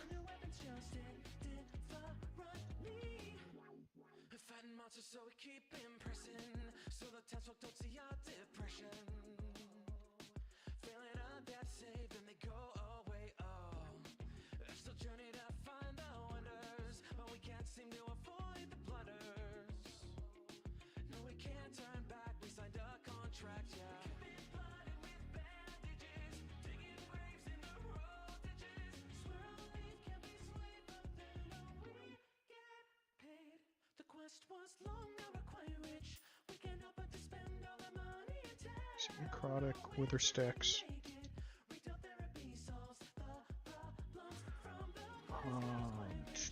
Okay.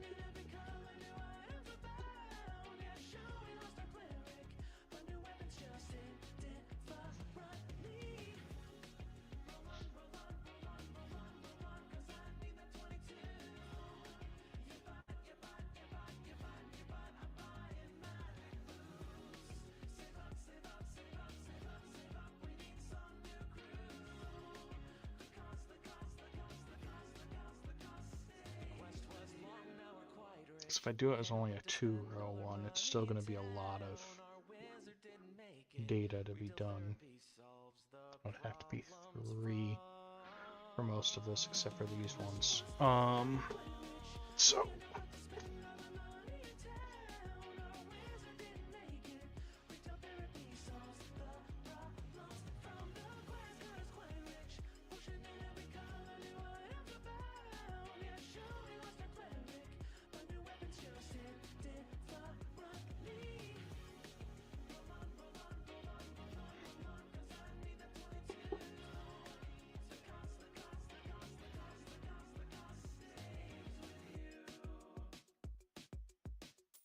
because how certain stacks are shared does make certain things harder.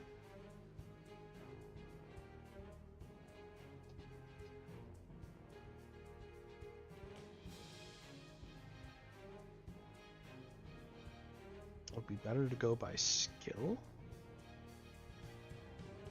No, because I'm having to repeat there.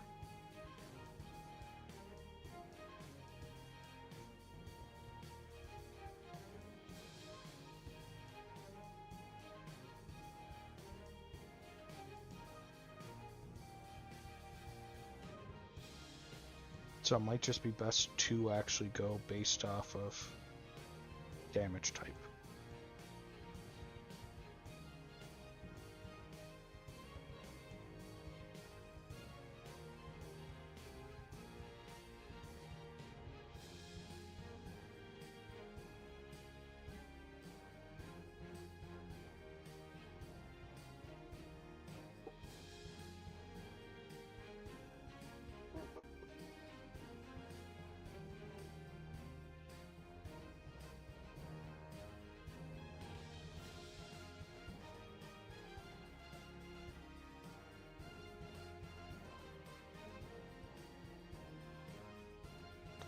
Table options, cell, middle.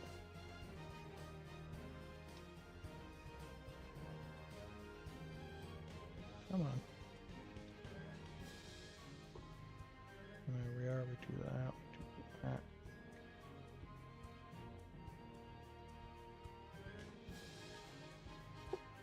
So we have damage,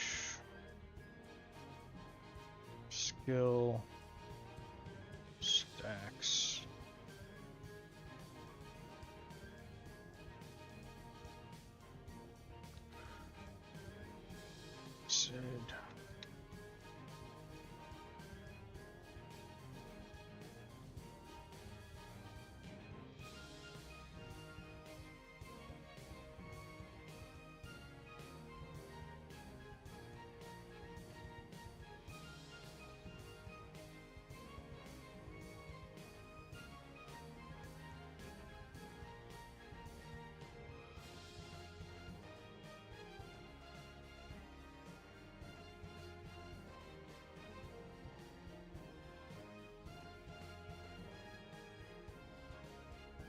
and you get weapons.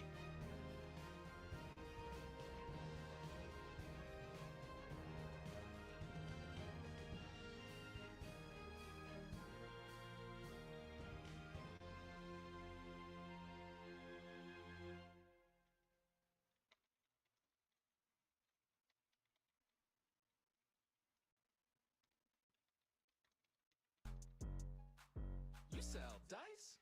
I'll take like 10 of them. My budget set to $half a grand, but that is dwindling. Each booth I hit, $200 is a minimum.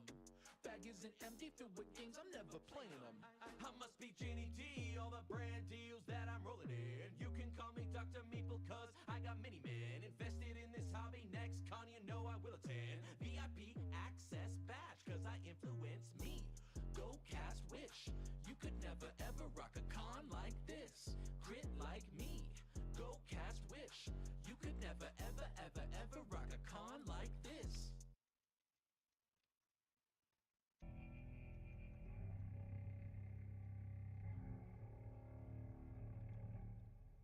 A Element Fey. Okay. Yeah.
Food. Conduct. Not conductivity. Activity. And then we have dock.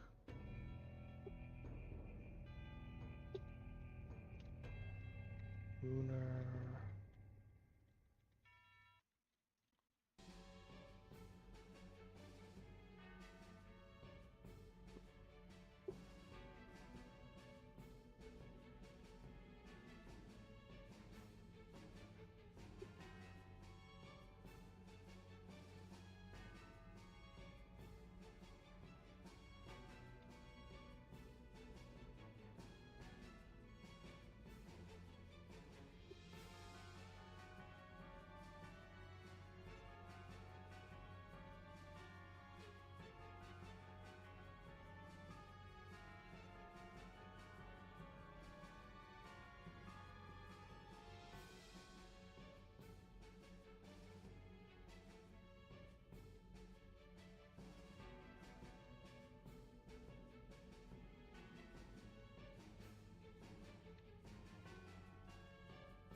Da, da, da, da, da, da, da.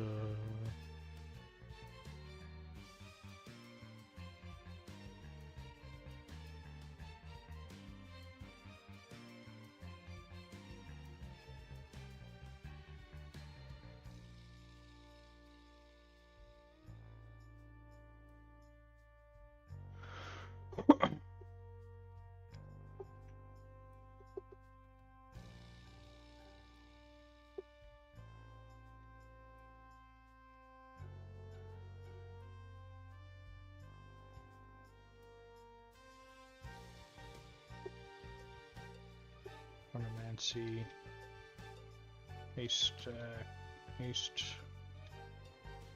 slow, school, the nation, finding stacks.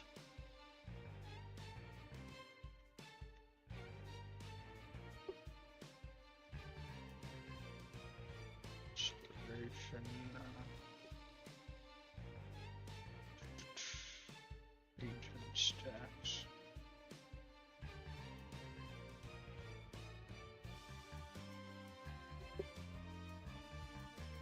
Okay.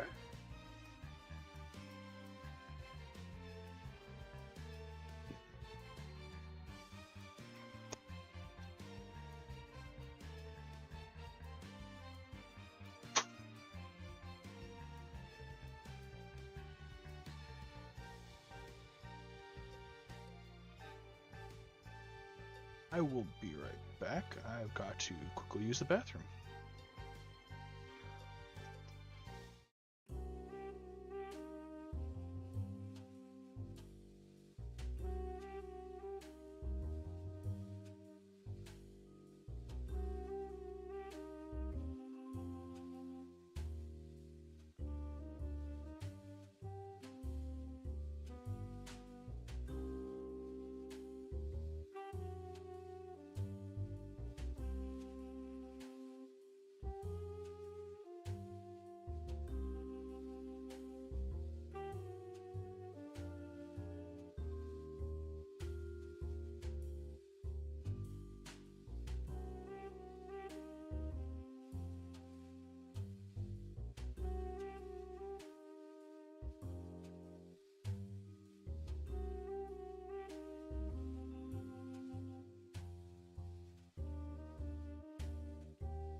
Okie dokie, I'm back. Sorry about that. Had to use the bathroom real quick and get up and stretch my legs. Ah.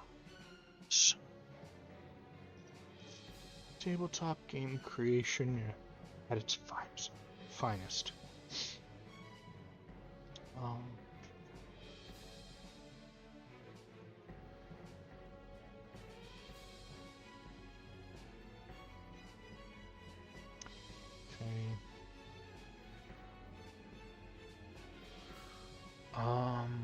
Hmm.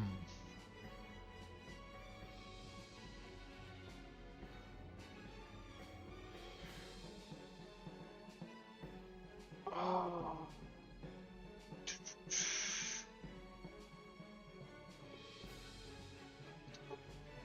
Add tags as if,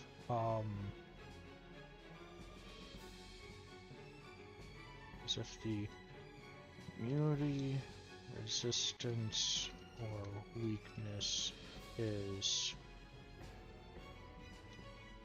damage itself.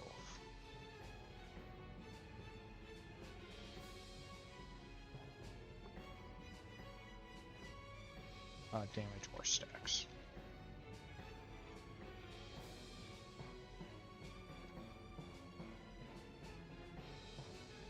Yeah, because I have.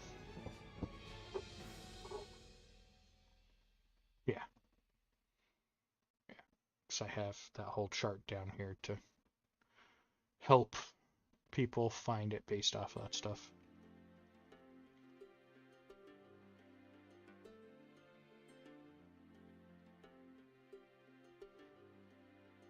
This problem is if I did it to where it's just this and these first two rows and then these second two rows, I also have to do the first and the third row as a different chart at that point for connection of damage with stacks.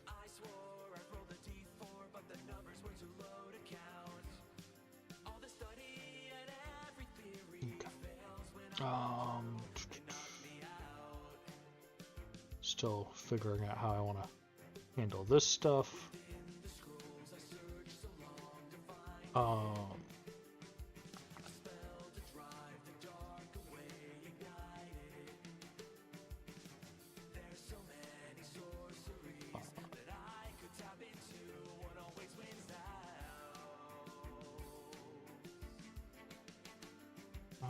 Actually, what I'm going to want to do is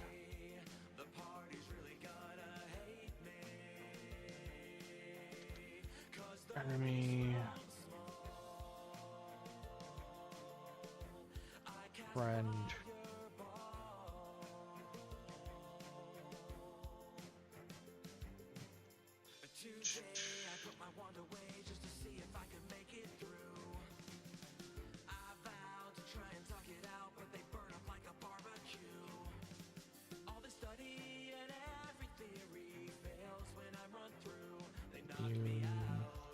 resist, weakness,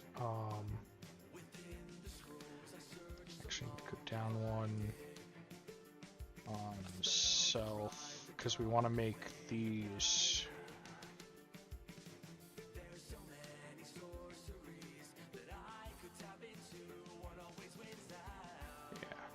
and you are heading for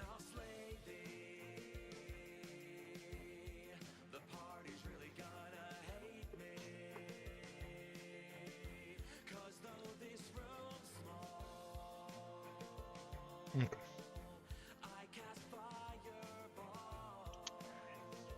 And this will allow me to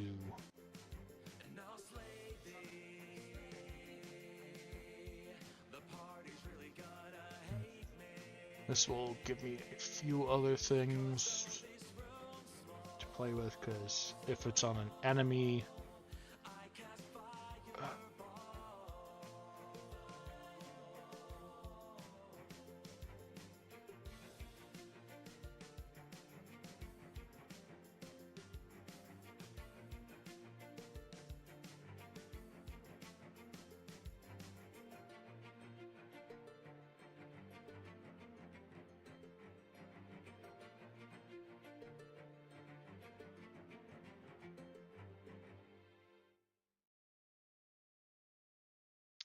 Actually, this means that flesh stone spell could be interesting.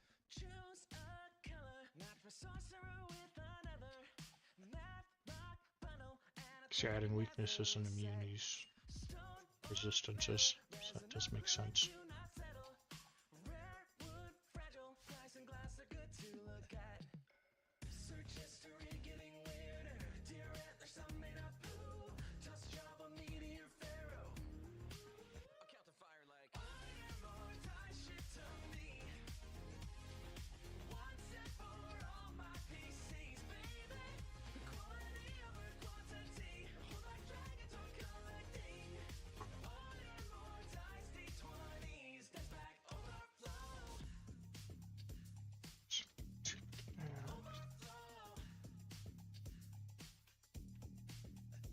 Doesn't tribute modify.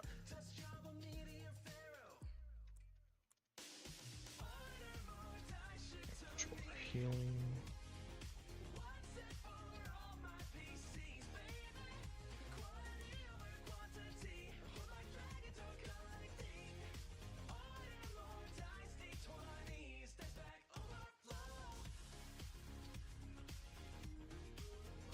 Modifier of this choice.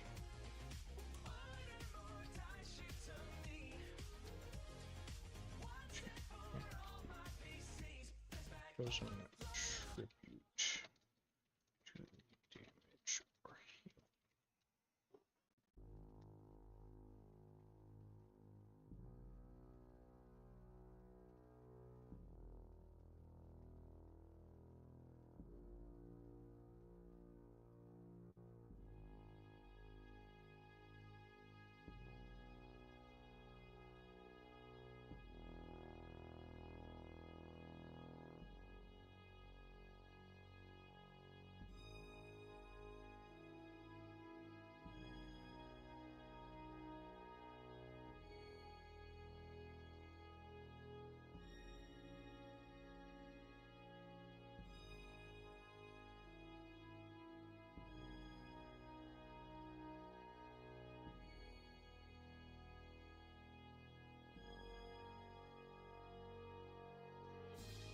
Hmm.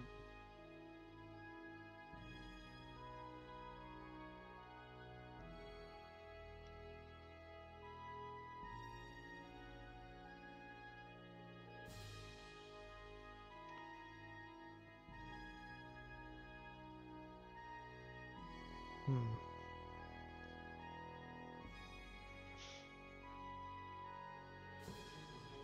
So if I'm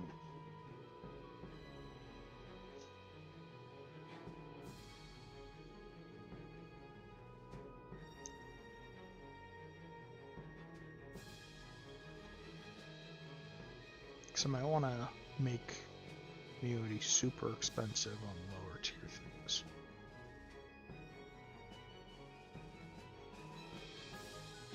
In fact, did I accidentally do something? Yes, I did. Okay, that's smart. That's good. That's good.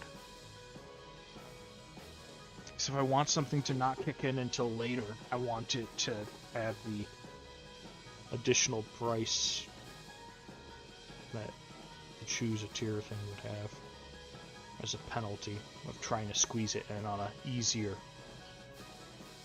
spell.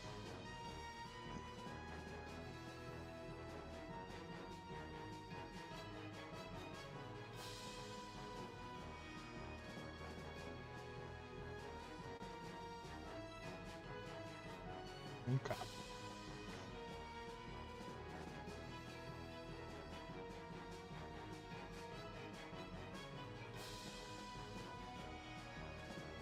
I think the one thing I will have to look at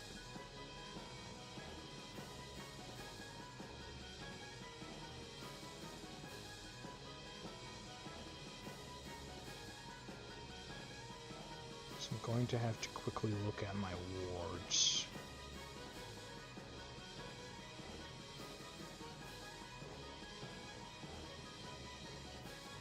Okay. And Duration Instantaneous, Smote, Stacks, Upkeep Ward.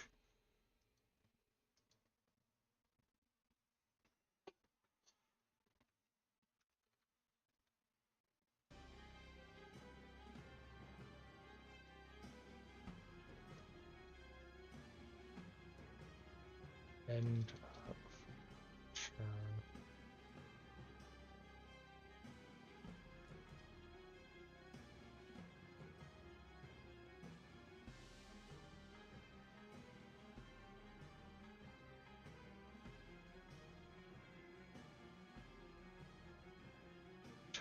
Yeah, we're just gonna make it turn because there's gonna be end of turn, beginning of next turn, that kind of stuff for wording, in which each one of those is going to probably be a reduction in the cost of the ability, because it's going to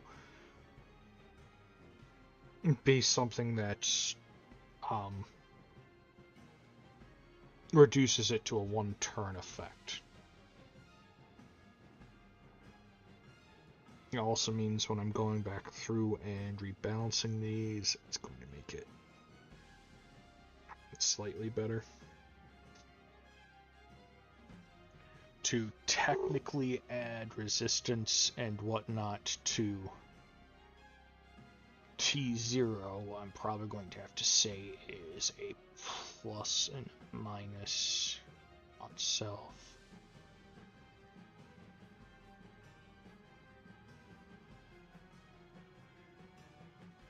Which means to make sure that it is indeed a cantrip that's usable, I have to give those wards a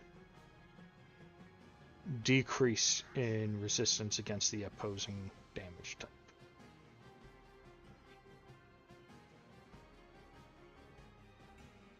Since most of the wards are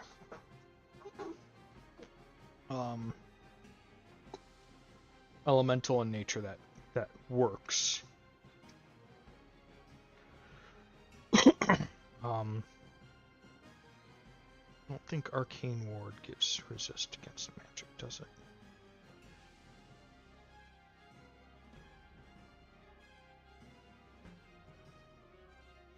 Hmm.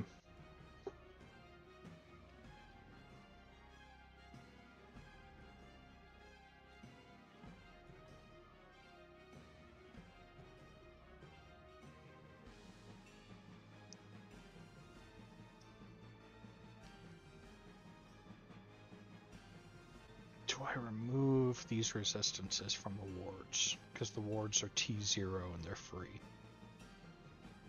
Do I not allow any modification of resistance and weakness on T0s to ensure? Yeah.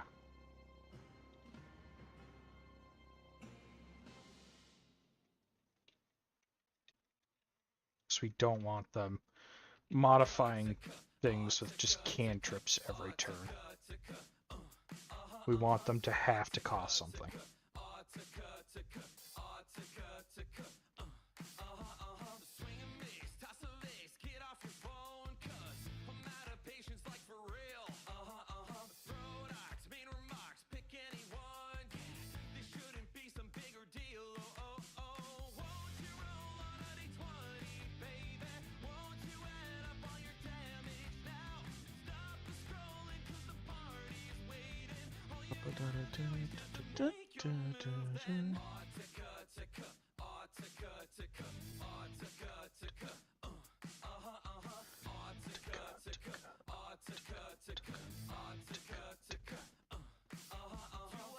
To a monster, howsoever you like.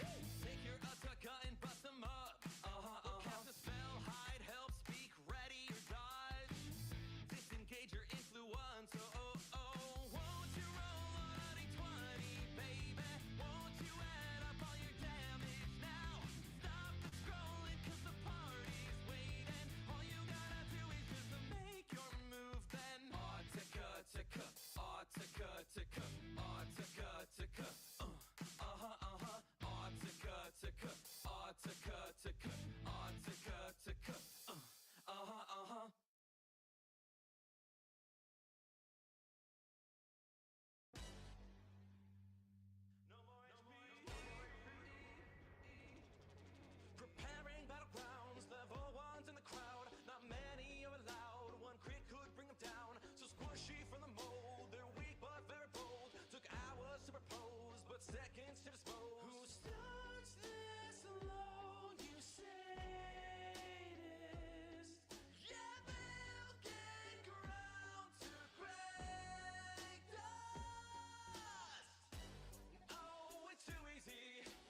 Ponder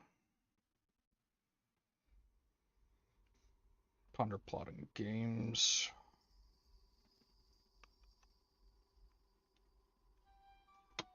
Also might want to quickly make sure nobody else I know is streaming to quickly pop them up.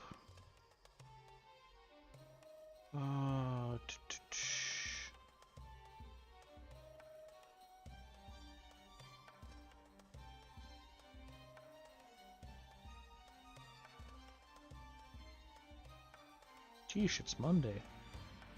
So many people are streaming.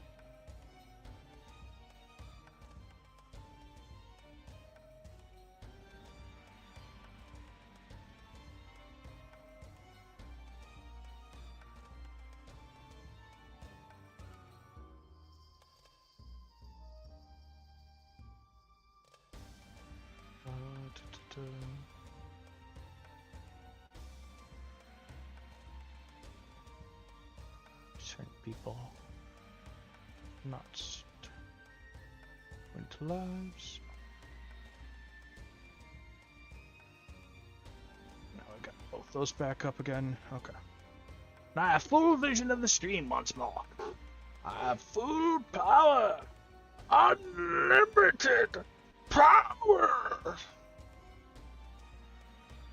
Itty bitty living space.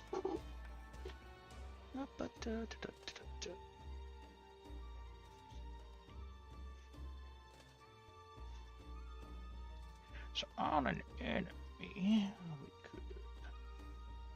For weakness, we want the cost to be pretty big.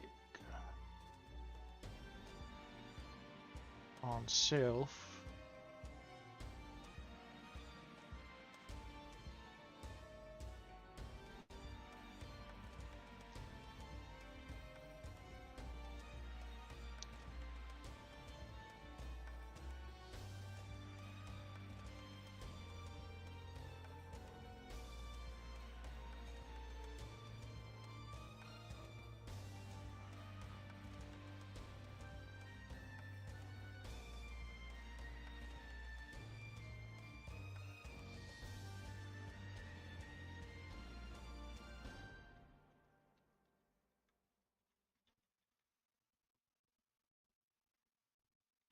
I don't mind this, because usually this is attached to a moat or whatnot.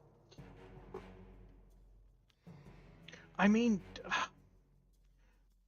actually, there is a world where somebody could literally just design an ability, and even where I could design it to where this person could choose to burn a reaction to have the damage coming in.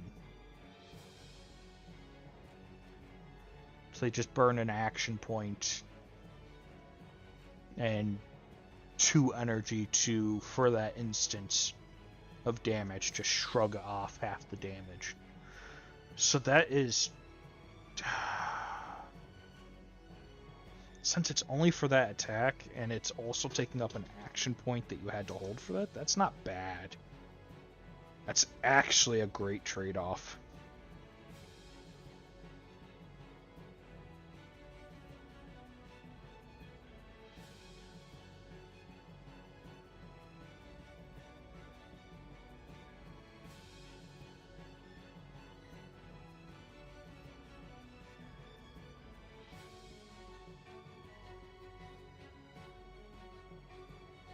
I mean, weakness to self is going to be pretty obvious. It's going to reduce the cost of an ability.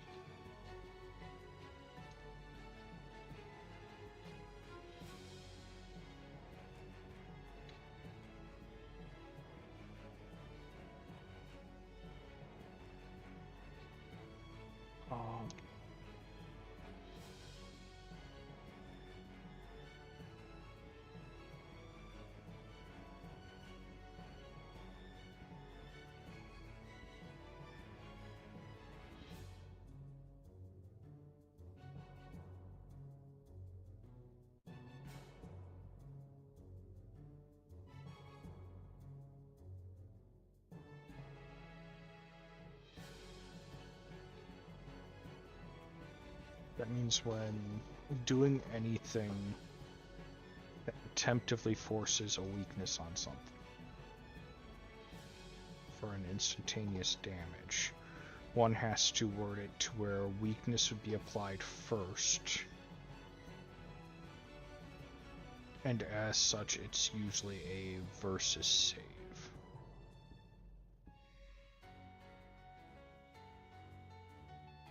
Instead of a 2-hit.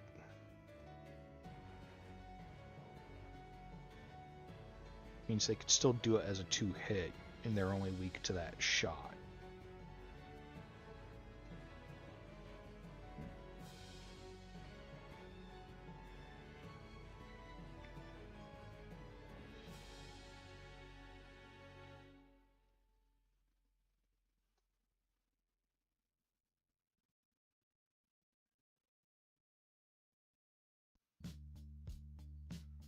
Or do I want them to always have a save?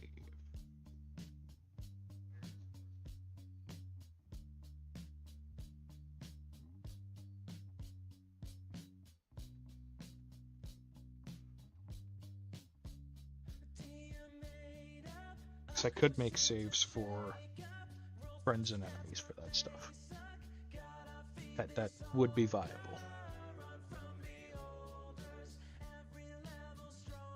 I could just default add saves into all of them.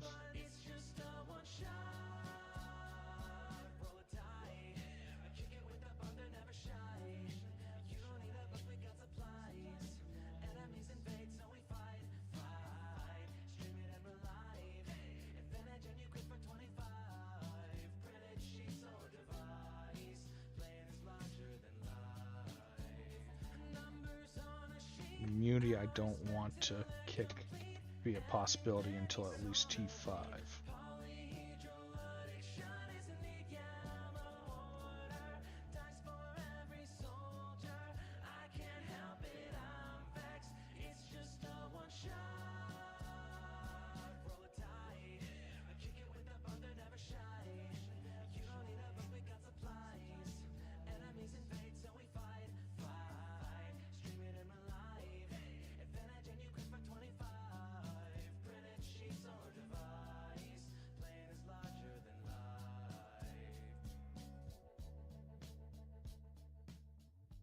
So these ones are also going to have DCs.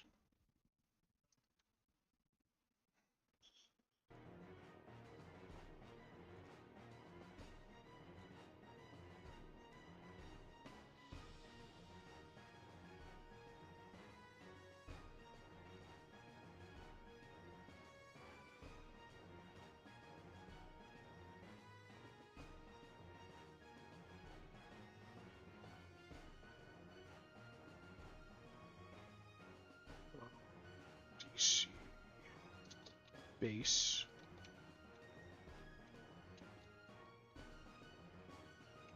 So they're going to get to resist it.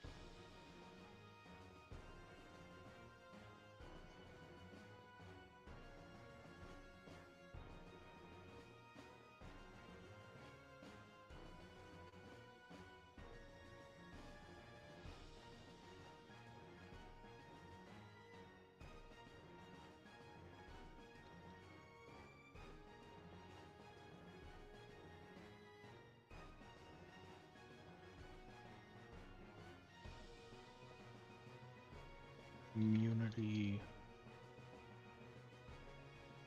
It's to save against the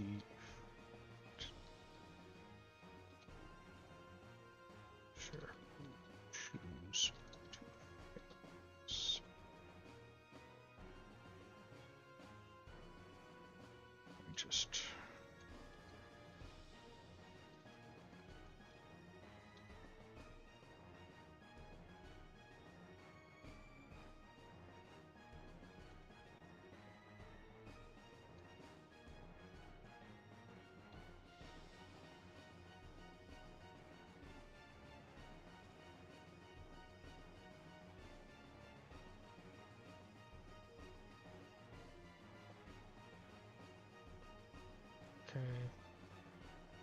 since we are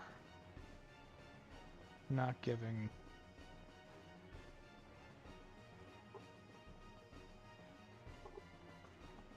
those, oh,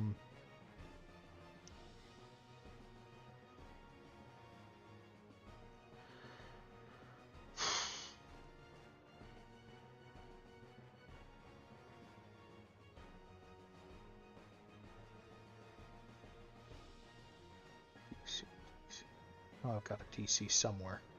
So I've got to reverse engineer this. I haven't worked on abilities for a while, so might have made a few mistakes here. Not writing down the formulas I was using.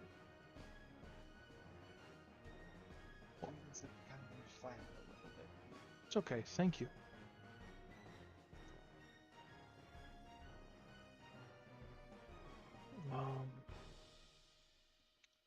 First half 10, and you are... Okay, so I did it as 9 plus tier. Okay. Why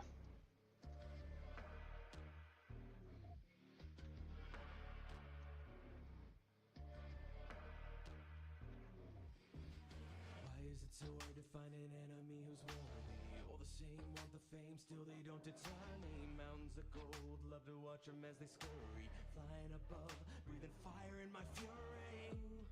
Pass through my threshold, who the hell are you? Wings And outstretched, since these are deep like swords, and you're such heavy things to apply to somebody, having such passable base saves is a good idea.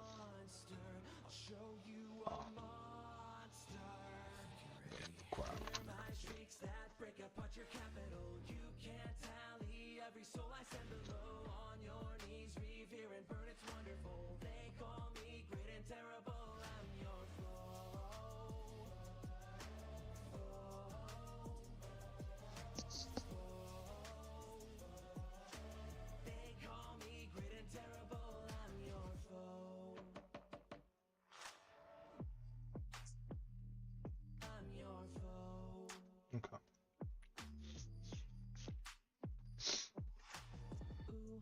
pass through my threshold, who the hell are you? Wings outstretched and you know the legends. Teeth like swords and you're quickening your... You found the nightmare, now it's too late. Monster, you call me a monster, like I'm the big bad monster. I'll show you a monster. You ready? Hear my shrieks that break apart your capital. You can't tally every soul I send below. On your knees, revere and burn, it's wonderful. They call me great and terrible, I'm your foe. Okay. Back over here.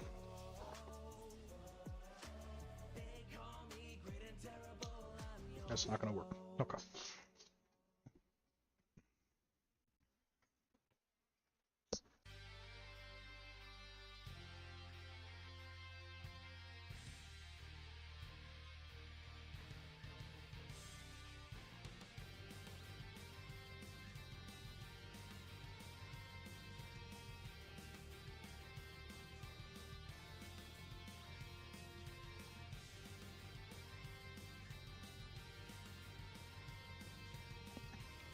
Okay. Now I'm back.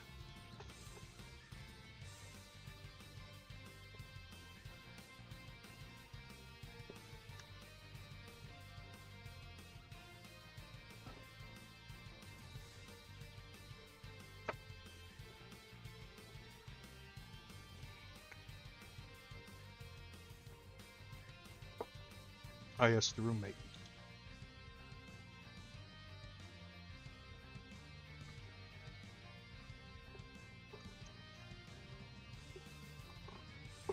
Okay. Where was I? Yes. Costs.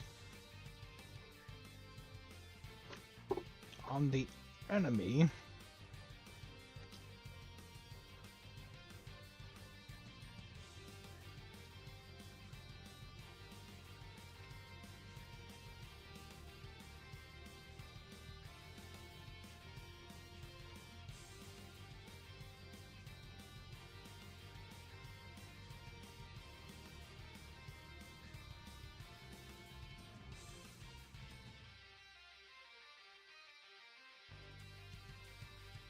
I think, despite the factor that immunity would usually be a higher tier, you're granting it to the enemy for some reason.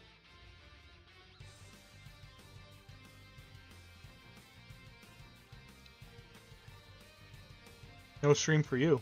What? What's going on?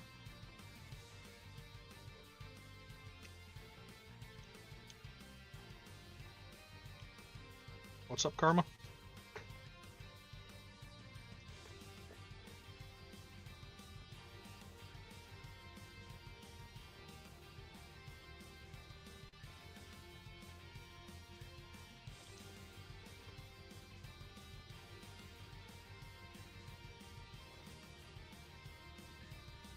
What's going on, Karma?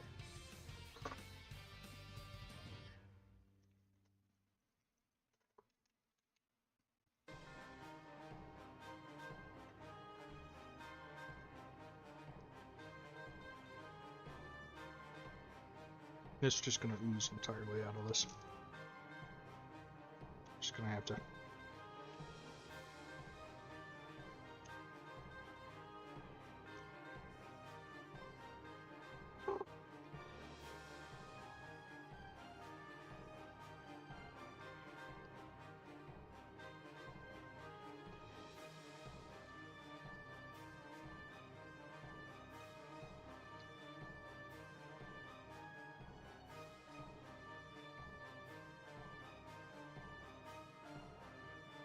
Welcome back.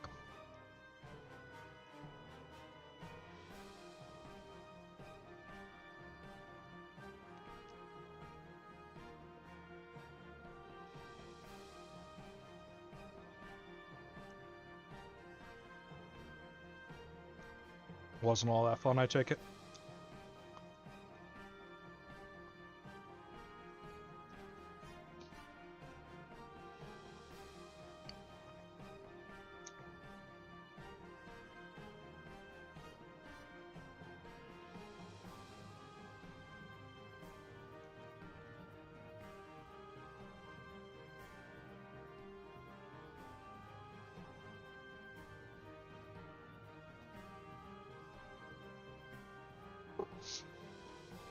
I'm sorry you didn't get to do anything. Did you not get to play like any matches or something, or?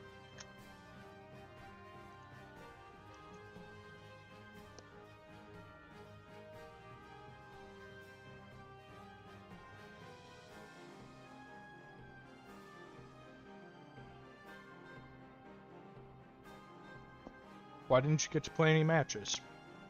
That seems like a dickish move to have you come along and then not with you.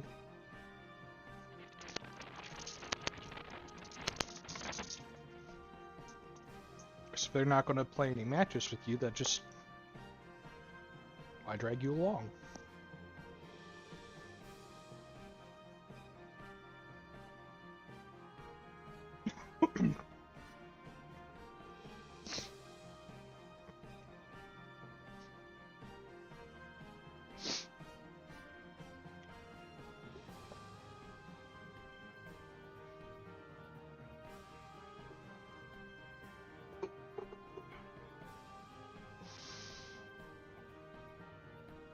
Well, I'm sorry that they pulled that on you.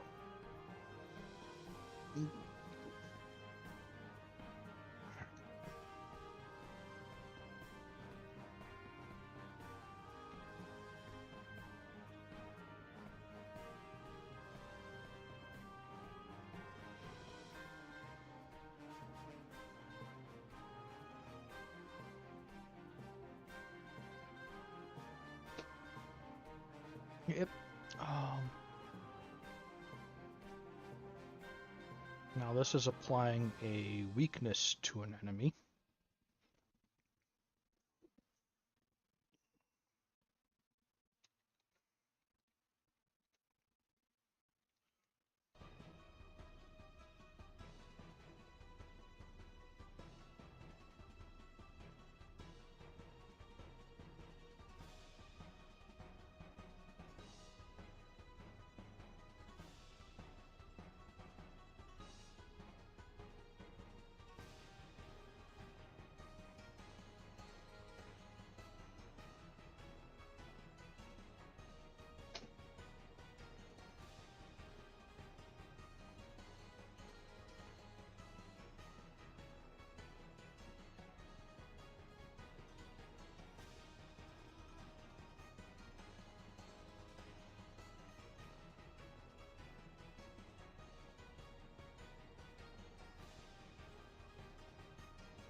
Give me a second, I will look at that message in just a second.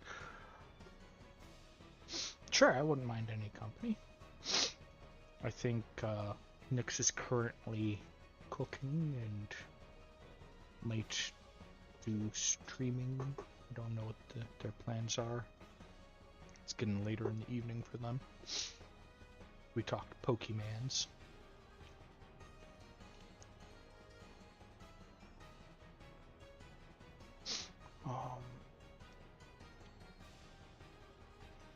Okay.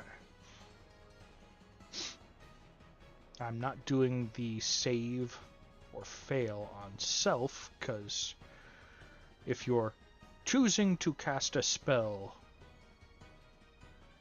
and you designed it to give yourself weakness to reduce the cost, you deserve to take the weakness.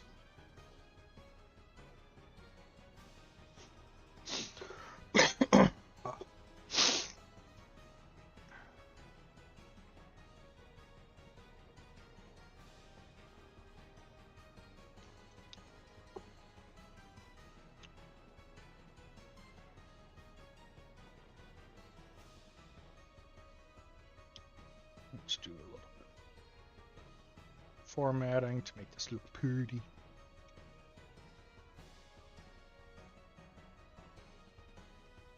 Hey, Hello. what you doing? What? I am still making all these happy charts and these details. Let me turn you down on stream. I might have to turn you down a hair over here too, I don't know. Speak and we'll see how you register on Discord compared to my voice. Speak. Oh yes, you are. Speak. Hi, there we are. We have to bring you down just a hair. I am very much loud. We know this.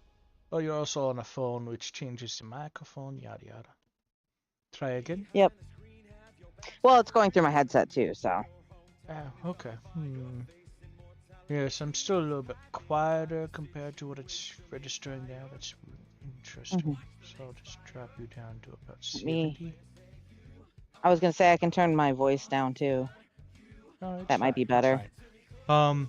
I'm also not talking super like loud, but you were like peaking at Yeah. where I tend to try That's to because keep my the voice music is at. just like that. I see that seeming to peak around same point that mine peaks, so that's good. That's good. It means that either I put a gate on it or whatnot. I think I did. I can't remember.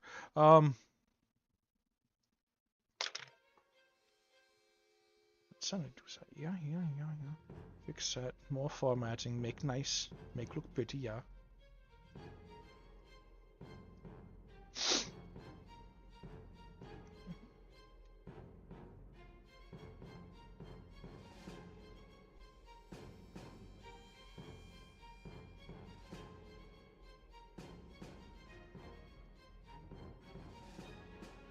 It's for both weapons and skills. All abilities. Yep.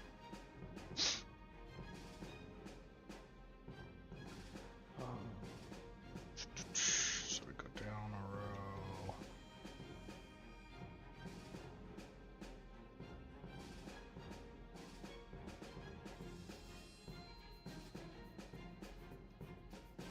But yeah, so I've been slowly formatting all this.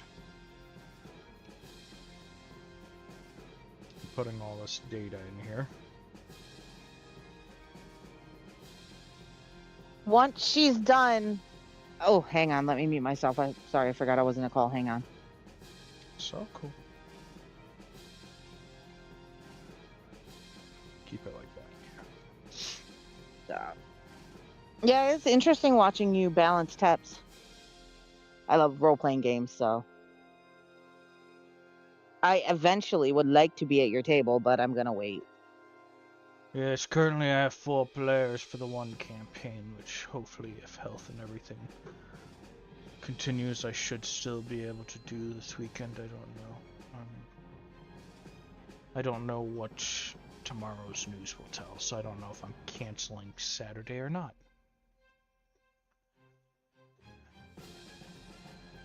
Well, you know, if you don't cancel that, I'll watch.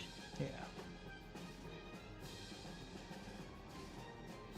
I know one thing that I flirted with the idea of was using there's a rent-a-DM kind of site, and kind of using that to kind of rent DMing in that. Let people see the madness in the mind. I like your mind madness. It's fun. Apparently some of my creatures are scary to Nyx, so... I forget that people have fears, and then I put creatures together, and I'm like, this seems like it would be fun. Oh no, no, no, no, no, no, no, no, no. Am I still here?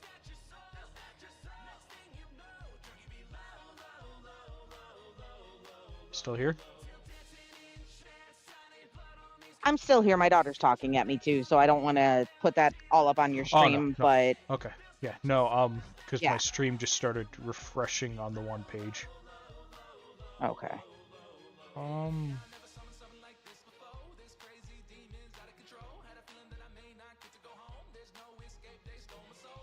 Oh, I had a flicker, didn't I?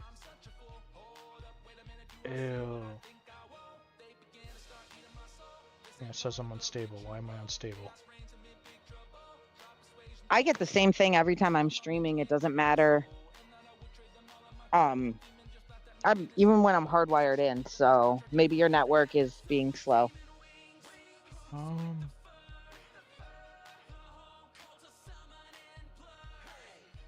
no, because my YouTube one started a new one.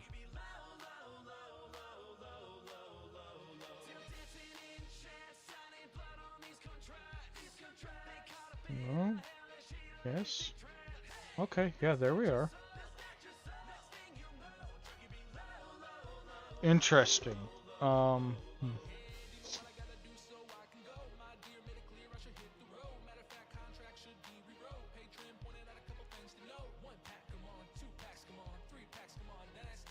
Zero dropped frames still. Maybe it's because I've been streaming for 5 hours? Could be.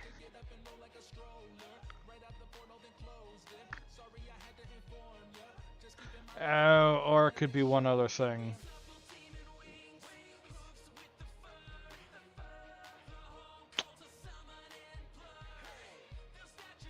I will wash the big pot and everything, so you don't have to worry about getting that in the dishwasher, okay?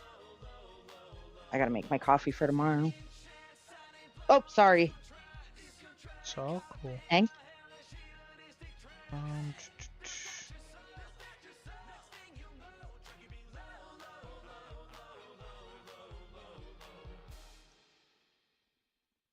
They might be doing something super heavy with the internet. I don't know.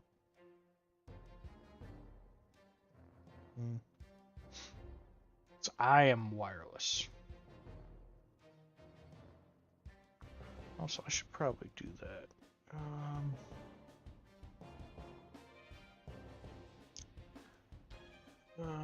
Real quick, I will.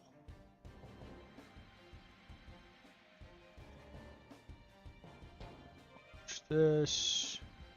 I will. Is your internet still being goofy? I believe so.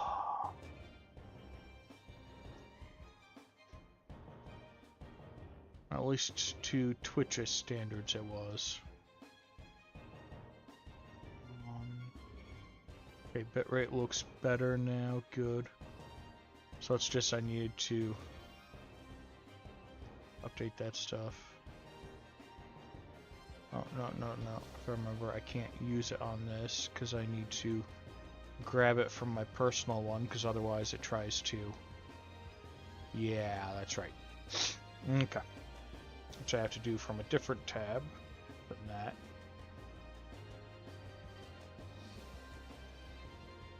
Doing some behind the scenes real quick.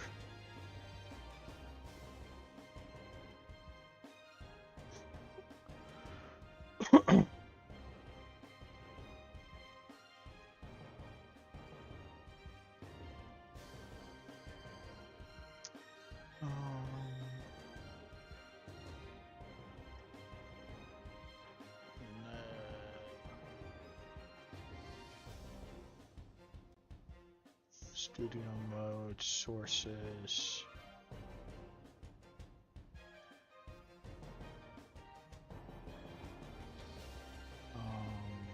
Browser source.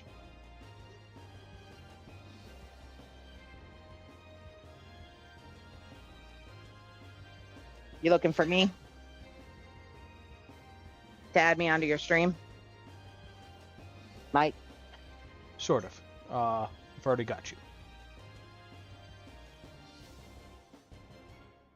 Just had to put that all together there, and now I can out of studio mode. Yeah, I keep you on mine because you're in my stream. So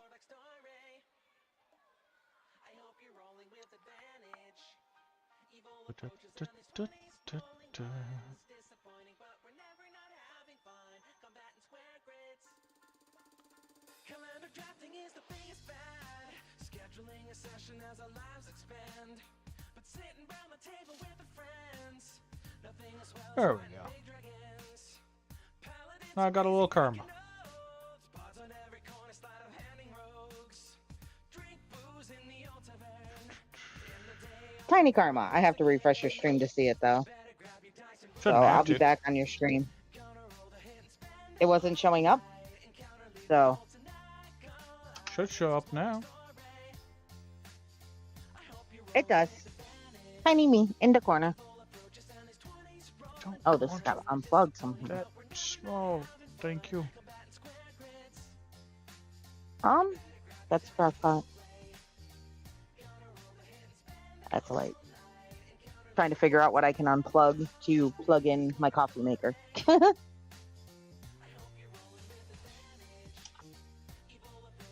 Oh, that's fine.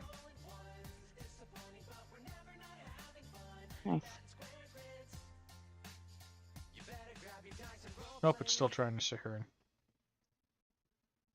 over everything. Weird.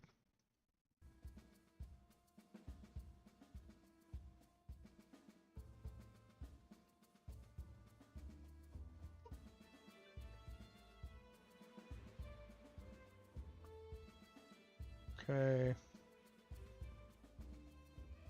They are reading somebody, so I will let that go through. Okay. I had somebody up in the background. Oh.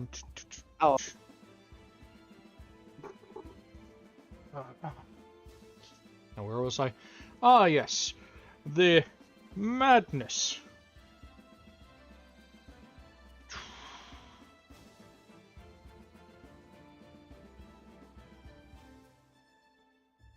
Just beg to differ.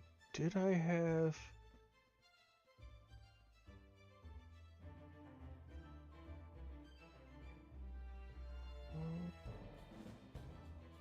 I did not. Oh, that was so horrible of me. I should have had the little person up for Nyx too. Because I have one of those set up for Nyx. Yeah, next time I stream with Nyx, I gotta set that up because I would like to stream with Nyx again. I like Nyx. Yeah, Nyx is fun. They make me smile. Can I? Can you? I thought I had muted myself, and I was asking a question to somebody here. Oh, it cut off at can you, so it's... Yeah, because then I realized that I was not muted. Okay. I don't want to interrupt your stream with my everyday weird life. Ah, yes, everyday weird life. Not like anyone here has everyday weird lives. No one here has everyday weird lives. We're all perfectly normal human beings. Perfectly normal. We are not all perfectly normal human beings. Some of us aren't even human.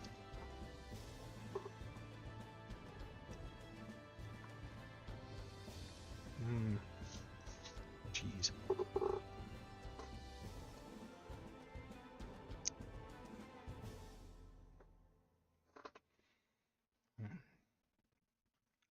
Where was I? Yes. Scrolly. Got this, get that. Mode is going to be interesting because it's setting up different modes.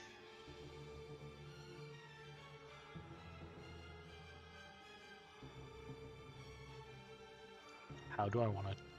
Do I want to force the modes to all have the same cost? That's going to be the problem.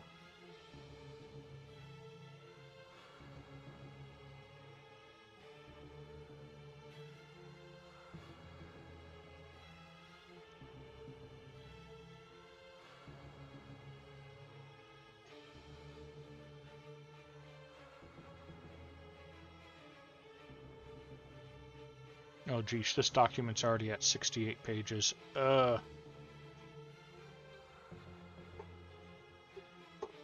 there's so much to fix and to update. That is going to be fun.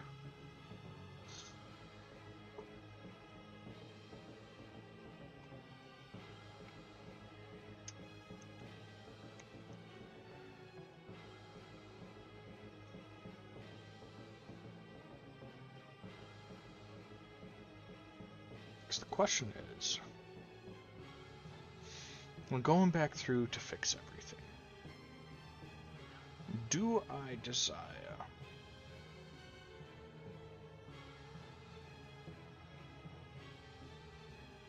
to do the rework of all those?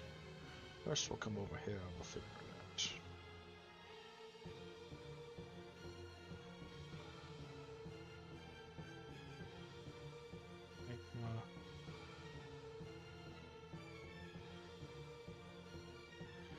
So a lot of the things I did that too. So I could use the combined. So you could use the based elements, or you could use the. Which is nice, but it makes so many extra tags on an ability.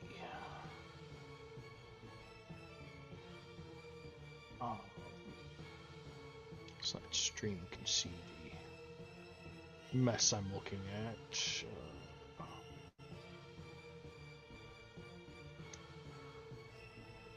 Because some of the abilities I just straight up went and did something like this, where it's element magma. Then I have many that are element magma, earth, fire.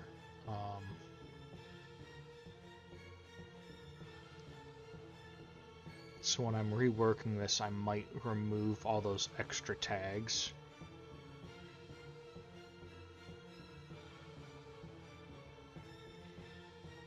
Because a lot of these are going to get extra things added to them.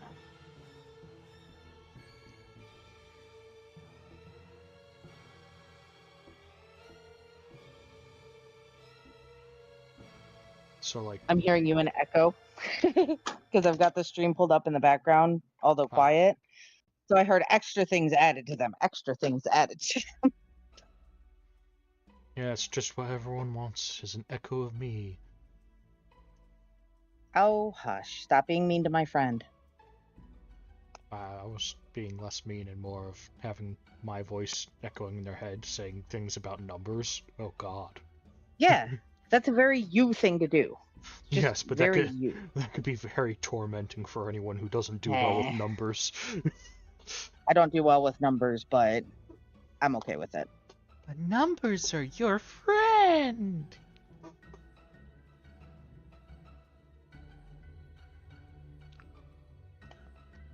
Take that out. Do that. Yeah.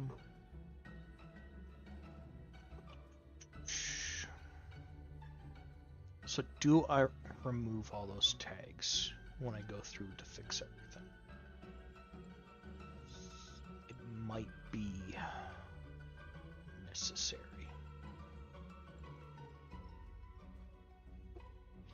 Because even though I would love to leave them in there and allow people to use those other skills,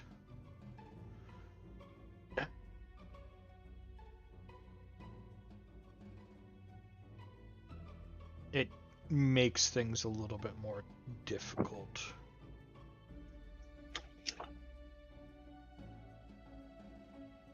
Also, I don't mind some of these abilities eventually getting like 2 lines of descriptors. The other thing is the more descriptors of certain things there are, the more likely they are to be hit by multiple things that might like decrease the mana cost or this or that, you know? Mm-hmm. Yeah. Which turns the balancing of having like high cost ability out the window. Which I mean is kind of fine in some aspects, because like if you have Destruction School and like an Elemental one, I can see those two stacking, but it means that for like a fire spell, you can only get like a -2 versus a -4 for a Magma Strike. That would just be... Yeah. That'd be silly. Unless I specifically word it to where it can only use it based off the skill that you're using, but that means that even the Fire Strike goes down to just a 1. Mm-hmm. Which is beneficial. It helps restrict a lot of that, but it means that you're less likely to want to get those extra -1s to make your higher level spells cheaper. Yeah, makes sense. I am going to pop off your stream for a bit, but I'm still going to be in Discord. I have streaks to maintain. Okay. I'm still here listening. I guess they're important. Well, I mean, it is the group I'm a part of. I should. Yeah, I know. I will always maintain my streaks with them, no matter how annoyed I am. I know, I get it. Let's see here. So yeah, that is something I will have to add to the notes. I know this is going to happen, so I'm just going to do it ahead of time. My daughter will ask for water, so I'm going to get her water now. I even put that in all caps, so I remember to do that when I'm reworking everything. Mm-hmm. Because the ooh shiny squirrels will not kick in, right? It's because there is so much to rework after I'm done with fixing this part of the system. Because part of the rebalance isn't just the mana cost or stamina cost or reserve cost, it's the formula somewhat as well. At some point, what I want to do is I want to have you send this to me so I can show it to my dad, because he might be able to help. He knows this kind of stuff. He wrote his own role-playing game and published it. It exists out there. Give me like 2 seconds and I'll have a name for you. So I can look at it and dissect it. I like dissecting other systems. I mean, what? Don't dissect systems. It's called Oorah. It still exists out there somewhere. Yeah. But it was limited, like he self-published and everything, so there was a limited run of it. So. Yeah. No, the reason why I say that is it's not like I have the Fallout 2D20 system over here. Or multiple D&D editions. Or Adventure World, Dungeon World. Yeah. I enjoy tearing apart tabletop RPGs. They're fun. Just somewhere I have the Dresden Files RPG. Just like I love tearing apart RPG games themselves and learning the mechanics. It's why I was quite surprised to hear that ESO's tanking mechanics is based off of high damage value, or the like 3 or 4 taunts that there exists in the game. There's no other way to generate aggro. So initial aggro is whoever hits it first. Pretty standard. Then it's whoever is doing the most damage, or if you have a taunt, your taunt for like 10 or 15 seconds. And if you over taunt, they so just tomorrow break free. I am back on gym, so I'm gonna have to call you after work. Oh no, you'll be working out. What a shame. Yeah. It means you have to talk to me while I do it. Oh, what a shame. So horrible. You're going to have to deal with me while you're pumping. It's horrible. Dealing with you while pumping is not a problem. Bump some arms and some legs. You got to work out, yeah.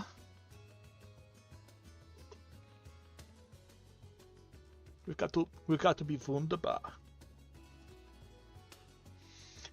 Oh. So I'm gonna go back outside for a few minutes, and then it's Betty Bud time.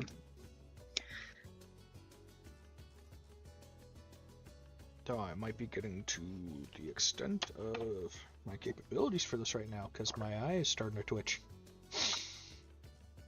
Oh no! Of course. So,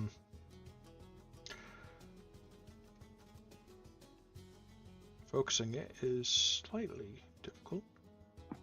Are you done twitching? Nope. Good. Just applied pressure to try to force it to stop. It's fine. Because I push my fingers into my eyes. I cannot believe that video you sent me of Jolene and Duality. Ah, Oh my goodness. that guy is It was so pretty perfect. good. That guy's pretty Yes, good, it was and so the other perfect. thing is, you do know he actually was on a Netflix special about another band, right? No. Because I can't remember which one it is.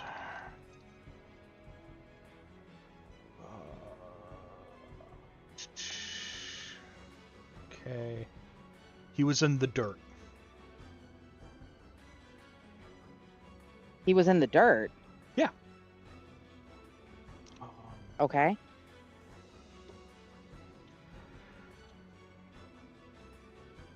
The Dirt. American biographical comedy drama film. About heavy metal / glam metal. Trying to get more information. Yeah, about Motley Crue. So it was the film about Motley Crue. And Anthony Vincent did, because he's 10-second songs, which is the guy I sent you. John Corabi is who he was playing in it. So this guy went from doing heavy metal versions of songs on YouTube to eventually getting that role. And now he's back to doing that and still doing all of his band stuff because he's in like 1 or 2 bands as well, and it's insane. Please don't.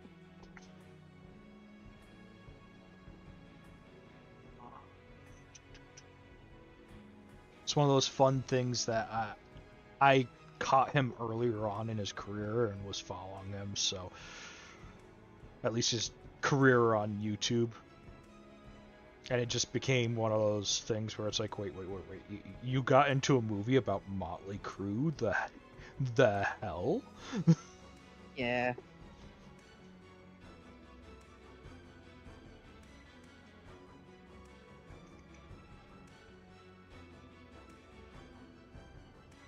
Nope. Got copy and pasted something earlier to sit here and make your huge text. So now I need to come back up here, steal this, come back down here.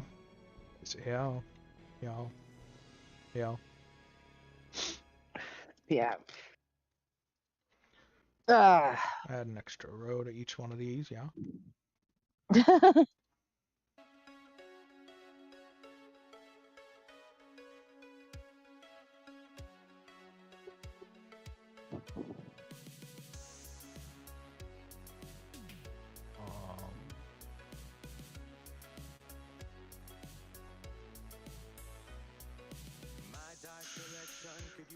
So the game store's where I go, making new friends while I browse through all the sets. Eyes are wide as I reach for more. Don't talk till my bag is over. You know what song you should add to this bot? Talk nerdy to me. Is that a free one? I don't know. Because these are free. I get it on YouTube. Oh, okay. Yeah, these are free through because these are Arcane Anthem songs, Oh, and he okay. doesn't claim them, so I know I'm safe to play them while doing everything else, and they're all tabletop RPG stuff. Like I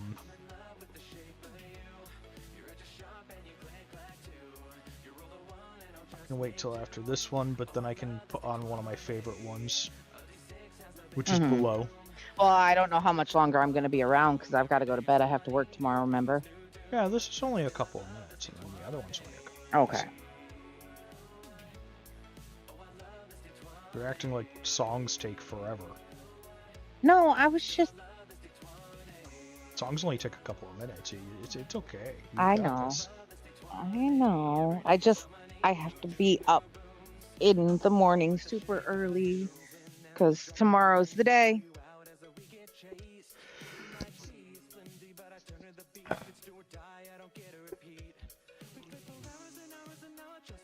Tag for school instruction or damage spells. Add a tag for school. Sheesh, fingies. Restoration for healing spells. Okay. I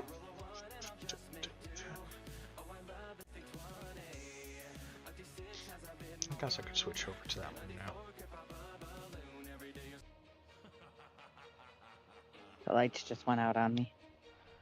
Oh, and then the laughing starts. That's good. Yeah.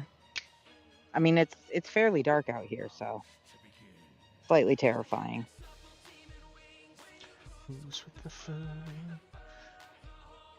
Salmon blue.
I'm listening to the music. Sorry.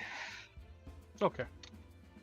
I was letting the song play for you to hear, and then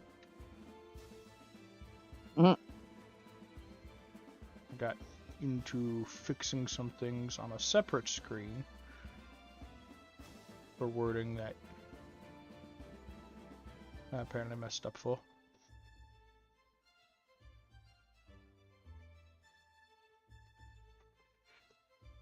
Okay, it was just the angle I was at that made those look weird. Because I realized that the terminology I used was descriptor, not tag. I'm trying to keep the terminology as close as possible. Mm-hmm.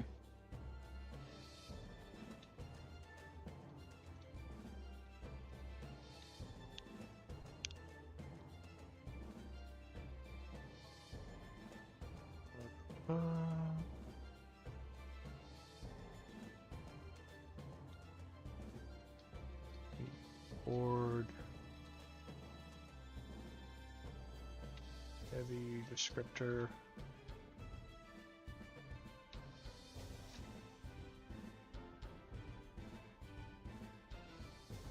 So the other thing that this will serve for is a control F thing for people. If they're looking for certain kinds of abilities Mm-hmm. on any digital format. Because making it easier is good, yeah? Yes, making it easier is good. Very good, yeah.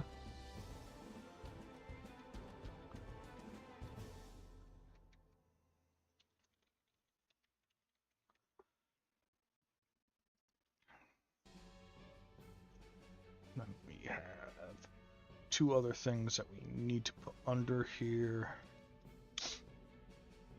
So we need bonus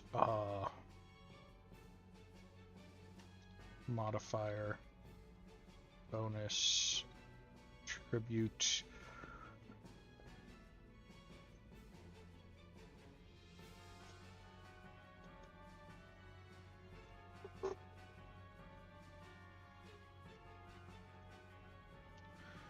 which honestly targeting. Do I want to remove this and put it somewhere else? No, because I need the wording to be very specific for both. Could sit here and could specifically make the wording for each different thing change it. Should probably look at what all's going to get the bonus of the modifier versus tribute. Yeah. Because that will identify how bad it's going to be. We're trying to compress all those into one set of charts and area. And where I might want to place it then. Because it would probably be something that I'd have to place up here in tier then. Choose descriptor. No, I got rid of this chapter because it's going to be based off of multitudes of things that you're choosing, automatically adding certain things.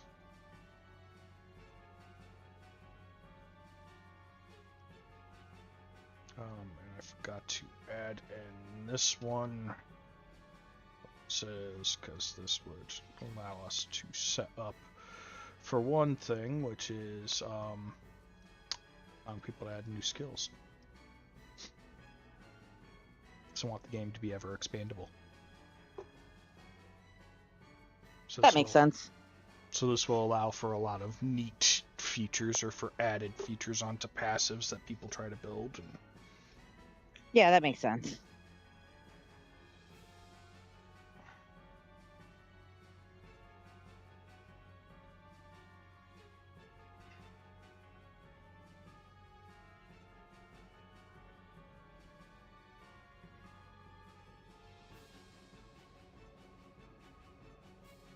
So these are for building for things that have costs. I'm also going to have to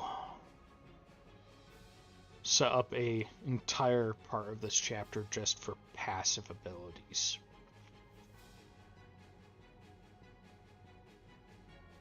Now that I think about it. Yeah. So actually bonuses would not be, yeah, like a +1 to a skill or whatnot would not go here. Traditionally. Do not have a lot of abilities that temporarily buff a skill. I have some that give like advantage to things. Or like a couple that allow you to take like your illusion skill and apply it to like stealth or whatnot, you know? Yeah. So let's face it, that's the one thing illusion spells are really used for.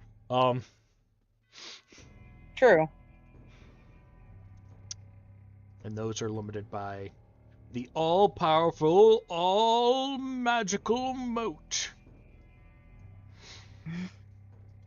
The moat.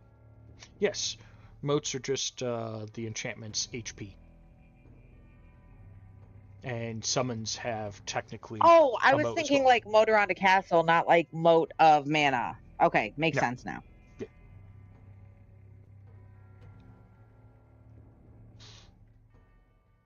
So it's moats themselves are just a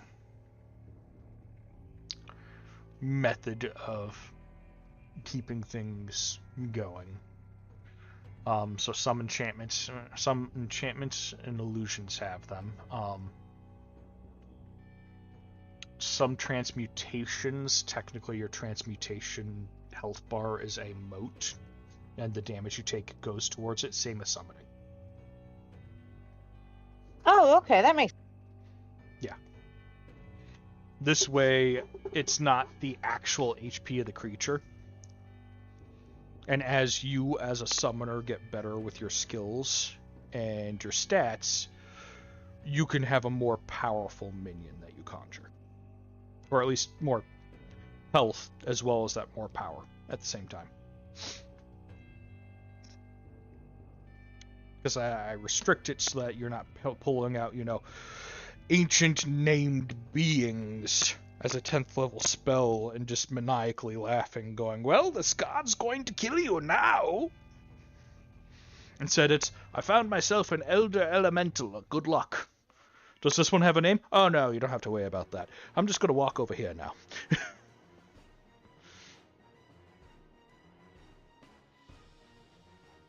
I found a worm dragon. Do you want to play with worm? No, I don't want to play with an ancient dragon of sorts. Too bad. At least this one doesn't have a name. Ah, yeah, that's the fun part. None of these guys have names. Conjure a little flame elemental from the plane of fire. He doesn't even have a name tag yet.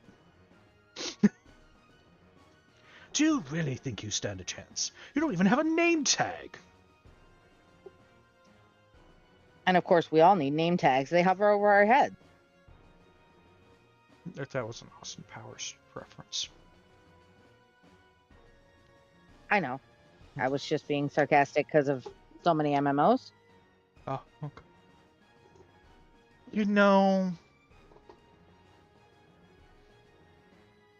Our name tags hover above our head. Let's see here. Reveal the unseen is an ability I was going to be working on. We need to add a new one. Name tags.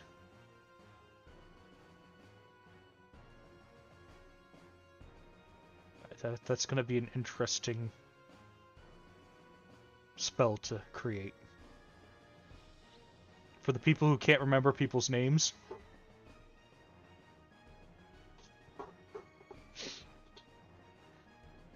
Yeah. Because unless you met them, you can't sit here and see the name. But if you've met them, Yeah. it auto recalls it from that deepest recess of your brain that it's there. You know it's there. It's bothering you. The one that currently stores 90s song lyrics in my head. Yeah, and somewhere in the back there's like a name of some guy. It's like, but with this spell, it's like name tag.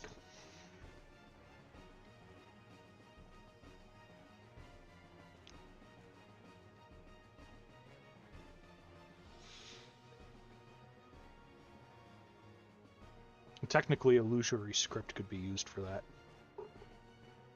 Everyone but the party sees Sir Burkleton. Okay, and what does the party say? Bob.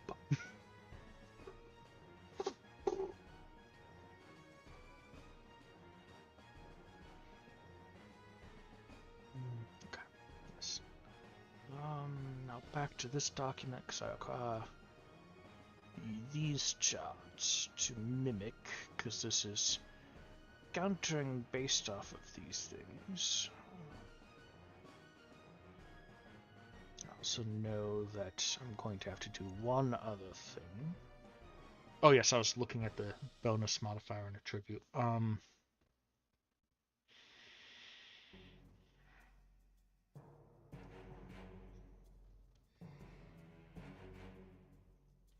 Because that keeps it till level till T3. If I use the same chart all the way across.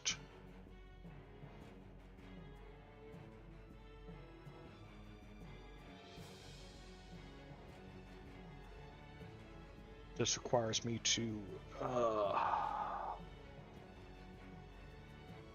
put a lot of statements referring to later things.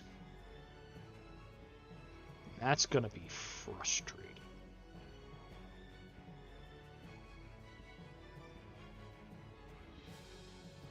But it does mean as I work on each thing, I can go back and add said statement to the bonus modifier and bonus attribute.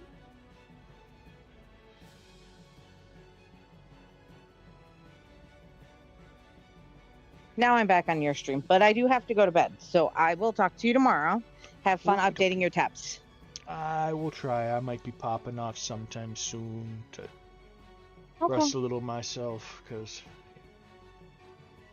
Well, tomorrow night we're supposed to do Battlefront again, so we'll see. Otherwise, I will talk to you tomorrow. Yep, talk to you tomorrow. Bye-bye. Bye.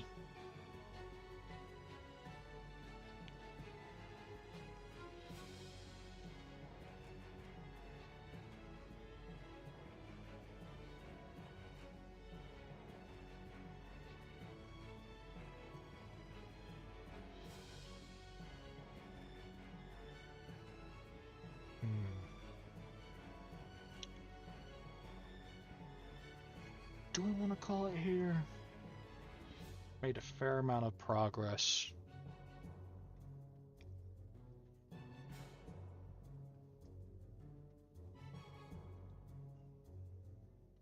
If I do that, I should find somebody to raid into.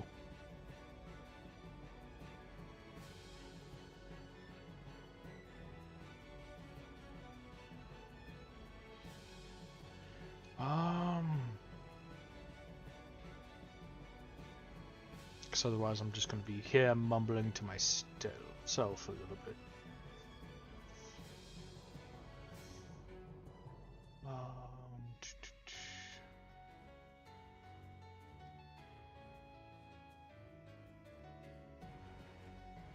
It's an artist. No.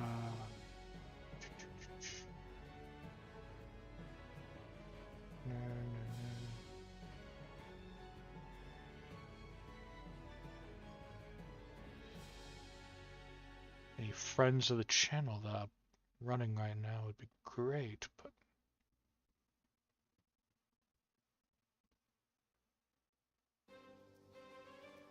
there's that one.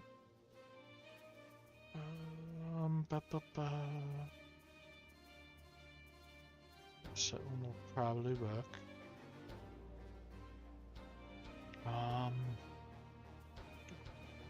That'll work. I just have to do that here. So we are going to raid a friend of the streams. Well, sort of. Friend of somebody who's a friend of the stream, who's in their group, since the person I wanted to raid is not streaming right now. You guys have a good night, be good to yourselves, and be good to each other. Don't get in any trouble. If you do, give us a call. Good night.